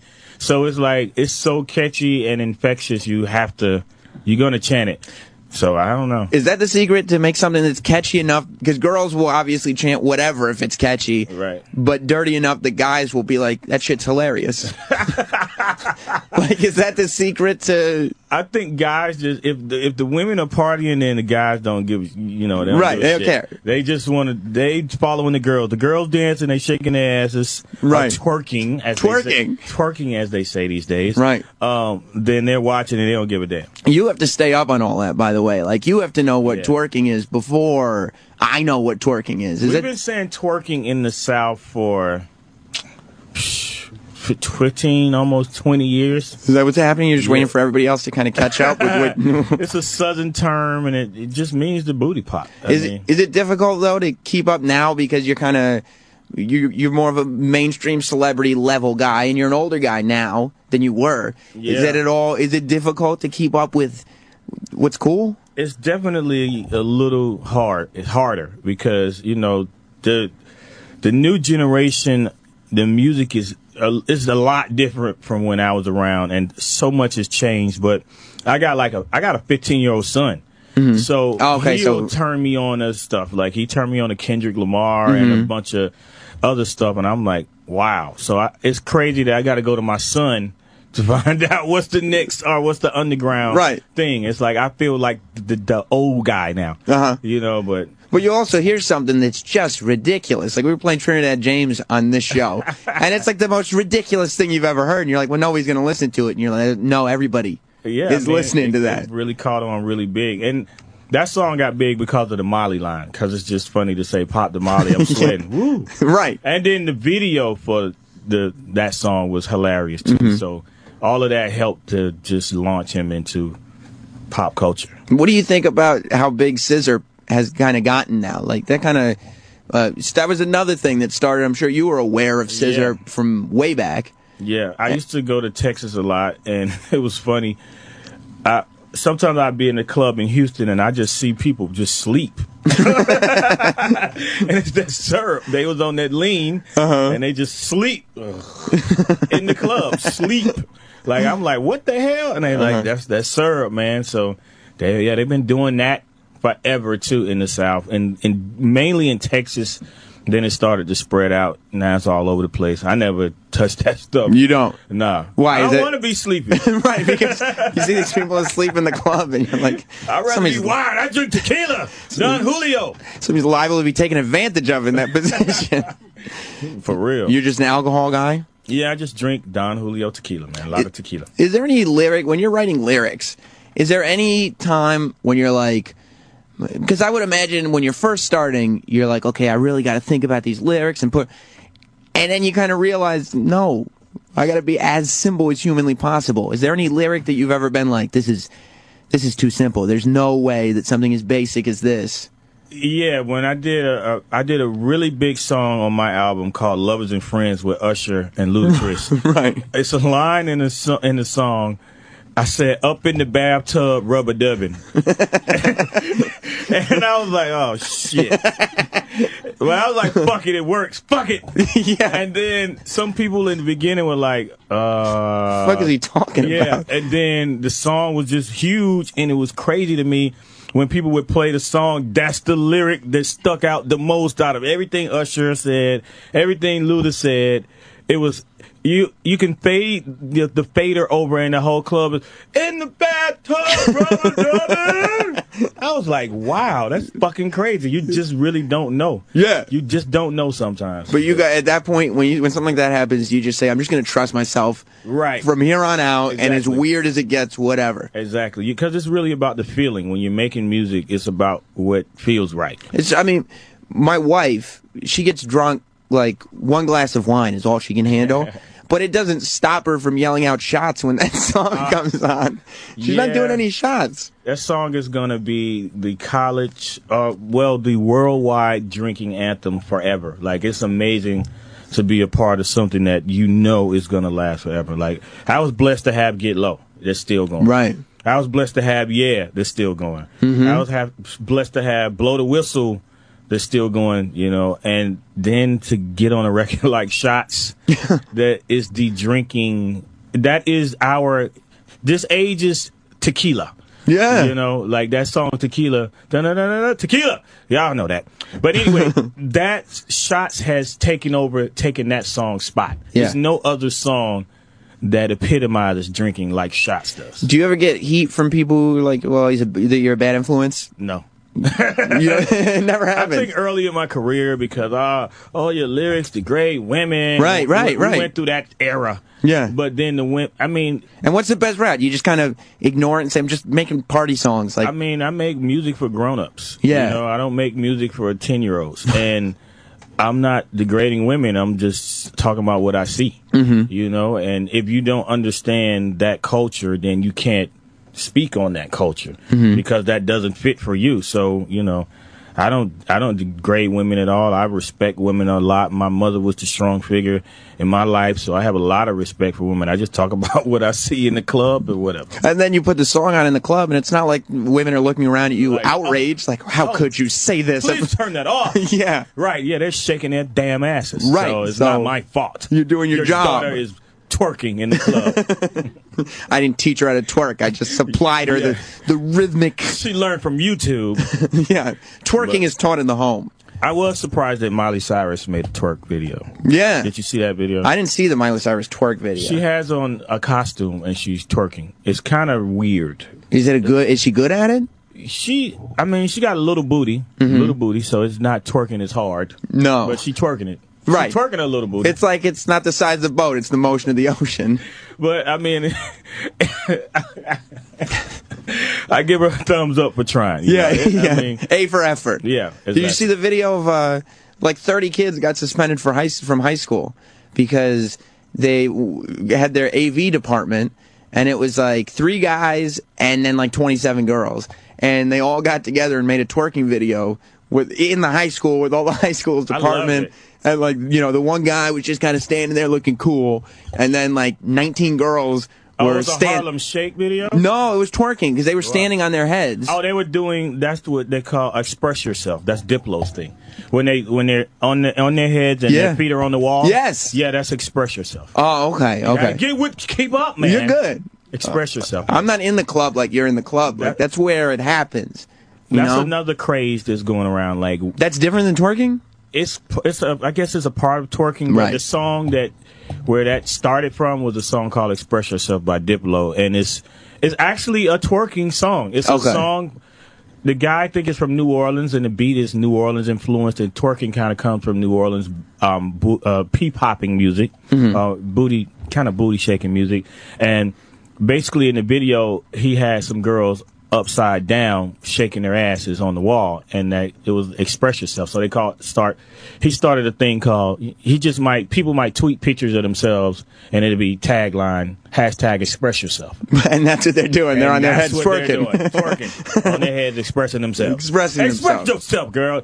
Y'all can express yourselves right now. Yeah, go out there, unless you're driving. Yeah, you can't, yeah. In which case, pull over and express yourself on the side of the road. Yeah. When you were making are you married? You're married, right? Yeah. How long have you been married for? 8 years now. Wow. So 8 years. That's kind of a lot of the height of your fame, really, right? Yeah. Like mainstream fame. Is that difficult? I mean, it's hard when you're on the road. Like I just don't get to see my family and as much as possible. But you learn to, when you come off the road, you just make that time up with your family and spend as much time as possible. But is it difficult to avoid temptation? Because I mean, I know I wasn't in college that long ago, and when I was in college, I mean, any white college girl wanted to get with Lil Jon. Oh Lord! Is it difficult to avoid that kind of temptation and be everything in life is difficult. You just gotta, you have to just teach yourself, what's right and what's wrong, and just kind of. Okay, thank you. Bye-bye. And realize that every one of those girls has a cell phone camera. So it's nothing going to be private. No. But were you able to get a lot of that out of your system before you were married anyway? Yeah, I mean, when I started partying at 16. I was having house parties at 16 in my mom's basement. We had a pretty nice sized house. And so I went through a lot of partying. So, I mean, I was a black kid. We had kegs. Black kids don't have cake parties. We had cake parties. Wow. So, I had some partying going on in my backyard. Did you grow up in a black neighborhood? Yeah. Or was it white? It was a black neighborhood. Yeah. You were the black kid with the kegs. Well, I mean, we used to skate, so we were in different kind of culture. Like I grew up. I mean, I went to a black high school, but I was a black skater in a black high school in the 80s. And this was before Lil Wayne was trying to make black skating cool again and everything. Yeah, I mean, it was only a couple of black skaters like Steve Stedham, and it was like this one pro guy from Atlanta that we skated with sometimes. So. Christian Asoy and Bones Brigade and all those guys, Tommy Guerrero, those were like my skate idols, but it was like I said, it was only one black pro. It was Steve Stedham. So he had dreads. How did you end up skating? Have you had dreads forever? I had dreads since the 90s. No, okay. But how did you end up skating? How did you get into... You know what? I got into skating because I ended up getting a job. My first real job was at a shop renting skates and bikes to people that went to the park. Okay. And they also had a they had a skateboard shop next door that was part of the same business. So I rented the skates and the bikes to people. There was a bike shop next, joined to that, and then joined to that also was the skate shop, and where you could go buy roller skates and you can get snacks and ice cream and stuff when you came from the park. Right. So I guess from being over there, I started to see the skaters come up and skating, and I think that's how I kind of initially got into skating. How did the black kids was skating something you could do? That's what I was going to ask you. I was a damn outcast. Were they like, what the fuck is John doing on a skateboard? Well, actually, I think I might have started skating because I got into punk culture. I can't remember. It was all around the same time. I'm the black kid in the all-black high school, this punk. Why would you do that to yourself? I mean, I just wanted to, I don't know, I just was expressing myself, I guess, being different. Not like that. Not like we know express yourself now. Right. I just was, I guess I just love culture in general, and new things are exciting to me, and it always have. And it's not what's around you all the time. You're like, there's this whole punk thing going on over here. Like, what's this all about? And the energy and the mosh pits and the music, it was like, wow, this is amazing. And then the kids were ostracizing you, but you were like, I'm going to get some kegs over at my house. Right. Actually, it's all good. Crazy thing is, I had the biggest parties in high school. Even though I was the outcast, I had the biggest, craziest parties. You've always just been a guy who likes to have parties. Yeah. You're a good party host. The most amazing thing to me is that I started doing parties at 16, and I was known for that. And now, way later in life, I'm known for partying. Yeah. Still, it's like a parallel universe or something. But it's crazy that now that's what I'm known for. I knew partying was not for me. When I was in college, we always used to go to, my friends used to throw the craziest parties right next door. So we'd always go to their place. It was great. Right. But one night, me and my roommate were like, we should have a party at our place.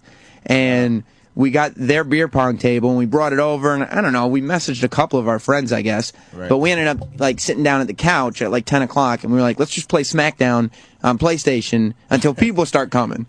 And like, we're just like on a Project X. Right.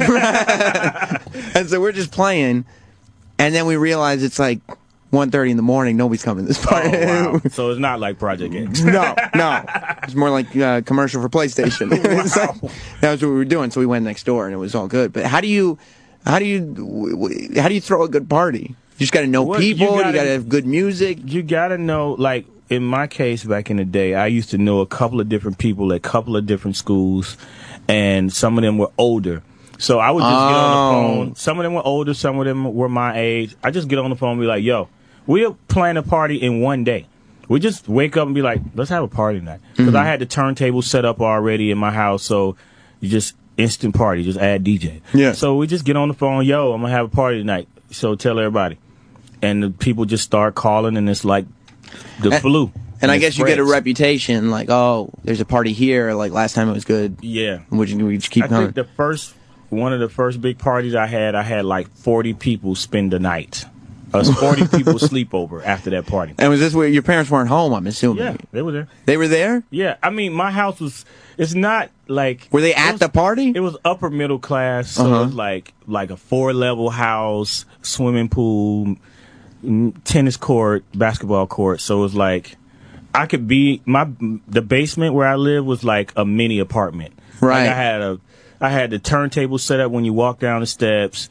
It was like a kitchen area, bathroom, living room, TV room. So it was space for 40 people to congregate. And your parents were all good with it? Yeah. They were like, yeah, as long as it's in our house, at least he's not doing it someplace else. Exactly. He's going to end up partying. That's obvious.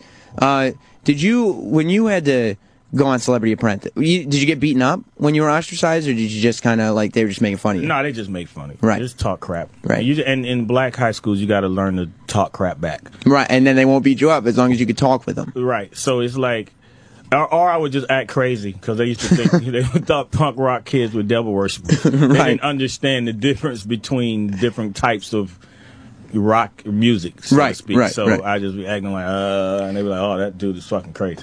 Yeah, I want anything to do with them. Or I just talk shit back to them. Right. You just come out, you just show up wearing like all black and like a chain wallet or something. I don't want him around here. Oh, no, I wasn't doing that. We were like crazy little hair and army jackets and shit with combat boots, steel toes.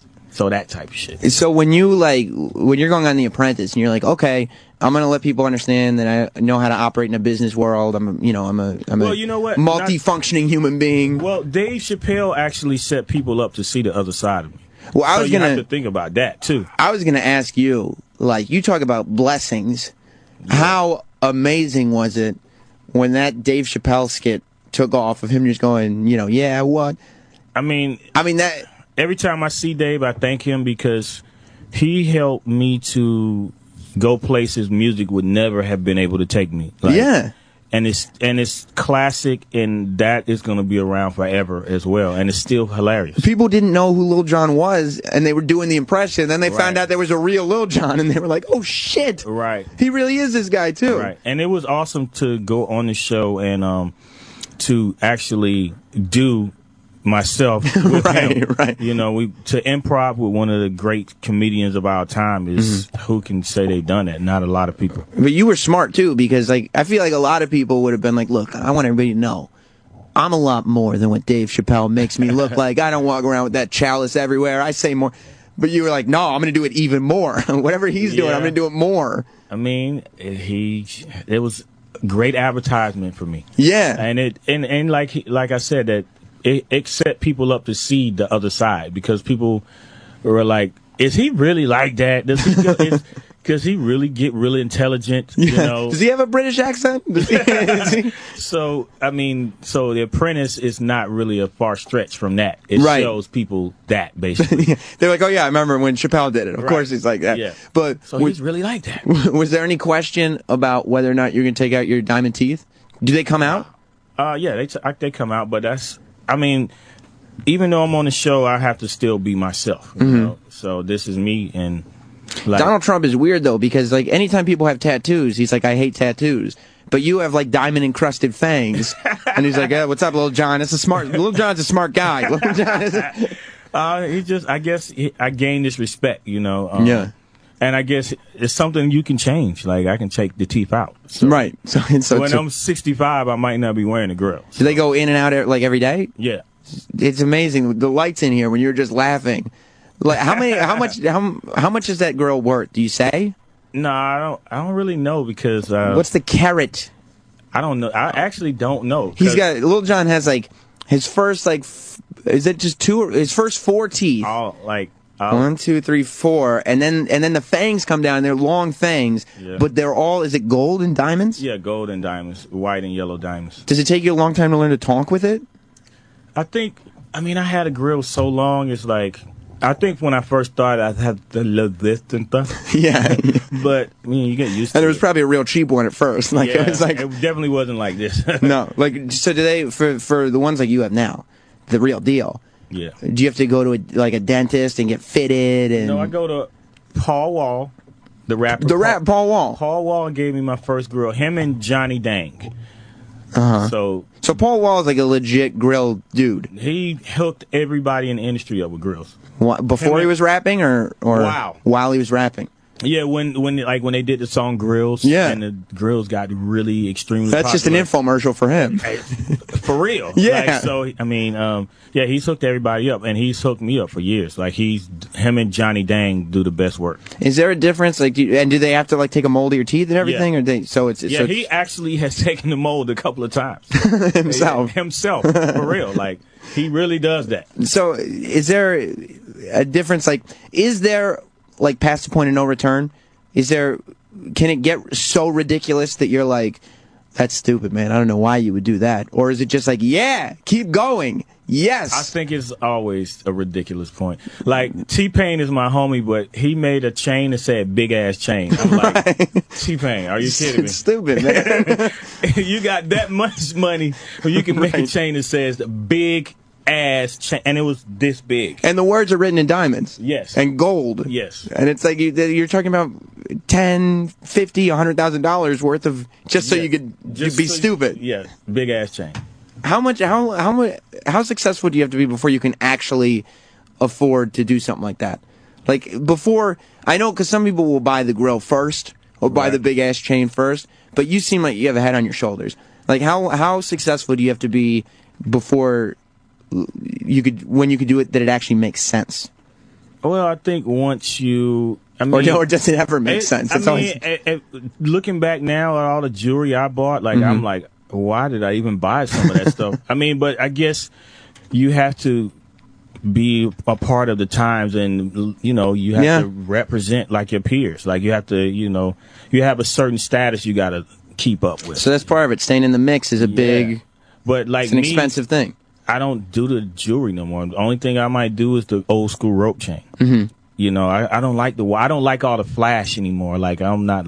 Well, you've reached a point in your career, like people know who Lil Jon is. Like you don't need to have that stuff. But I think with a lot of rappers or people who want to look like rappers, it's just too much attention you drawing to yourself. And back in those days, you had the Source Awards and all of that type of stuff, and people get robbed.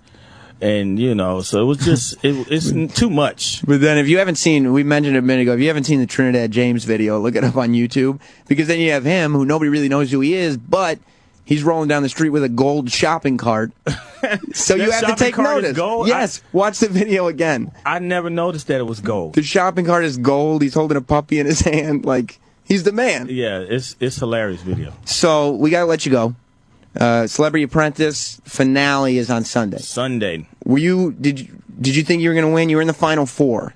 I thought I was going to get to the final 2. You did. So Did you think who was it? It was down to like you and Trace, right? Me, Trace, and Penn. I thought it was going to be me and Trace, actually. Oh, you thought you guys would be the final two. Yeah. So when he split you guys up into 2 pairs and said, I'm going to fire one from Penn and Lisa and one from John and Trace, were you going like, oh, shit? Yeah. I was like, oh, shit. Yeah. Because I figured Lisa was going to go. I mean, I love Lisa, but Lisa... she was lucky to make it that far. I mean, if you compare Lisa and Penn, you're going to pick Penn.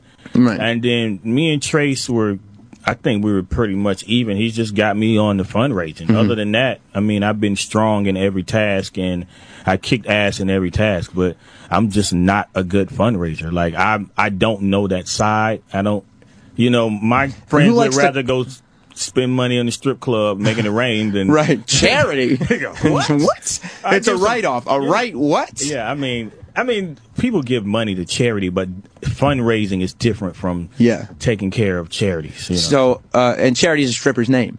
So, you want to shout out your charity before you go? American Diabetes Association. I think I raised over $60,000 for American Diabetes Association. So, pretty major, and just bringing awareness to diabetes, more awareness for diabetes. It's over 25 million people in America with diabetes, and I mean it's a constant struggle to find a cure. And like for me, I went on the show not just trying to find a cure, but as far as for friends and family of people with diabetes, that we need to stay on top of our loved ones and make sure they're taking care of themselves, like eating right, exercise, and taking their medicine. Yeah, because I watched a documentary about A Tribe Called Quest where Fife. It was talked about, showed Fife's struggle with diabetes, and he basically was like, in the height of my career, I wasn't taking care of myself. And, it showed, like, one time they did, I think it was Arsenio, and he couldn't do the show because he had to go to the hospital, and he lost a kidney later on, and his wife had to donate one of her kidneys, so that really hit me. And then as well as my mother had a stroke due to diabetes, and I didn't even know she was still dealing with diabetes because I hadn't heard her talk about it or anything. Sneaks up on you though. Since I was a kid. So I was in shock, and my brother's a doctor, and he was like, part of the complications from her diabetes is because she wasn't managing it as well as she should have been. And if me as her son, if I would have known, I would have been on her more. Yeah. About making sure she's taking care of herself. So that's one reason I went back on the show. Well, check out the charity. Thank you for being here, Lil Jon. Thank you. And hopefully I'll talk to you soon. Ron and Fez are next. Goodbye, everybody. Yeah. Opie and Anthony show is now over. For real this time. Check out the O&A show on Facebook at facebook.com/Opie and Anthony. And catch Opie and Anthony live Monday through Friday from 6 to 10 a.m. Eastern. Ron and Fez are next. Hey.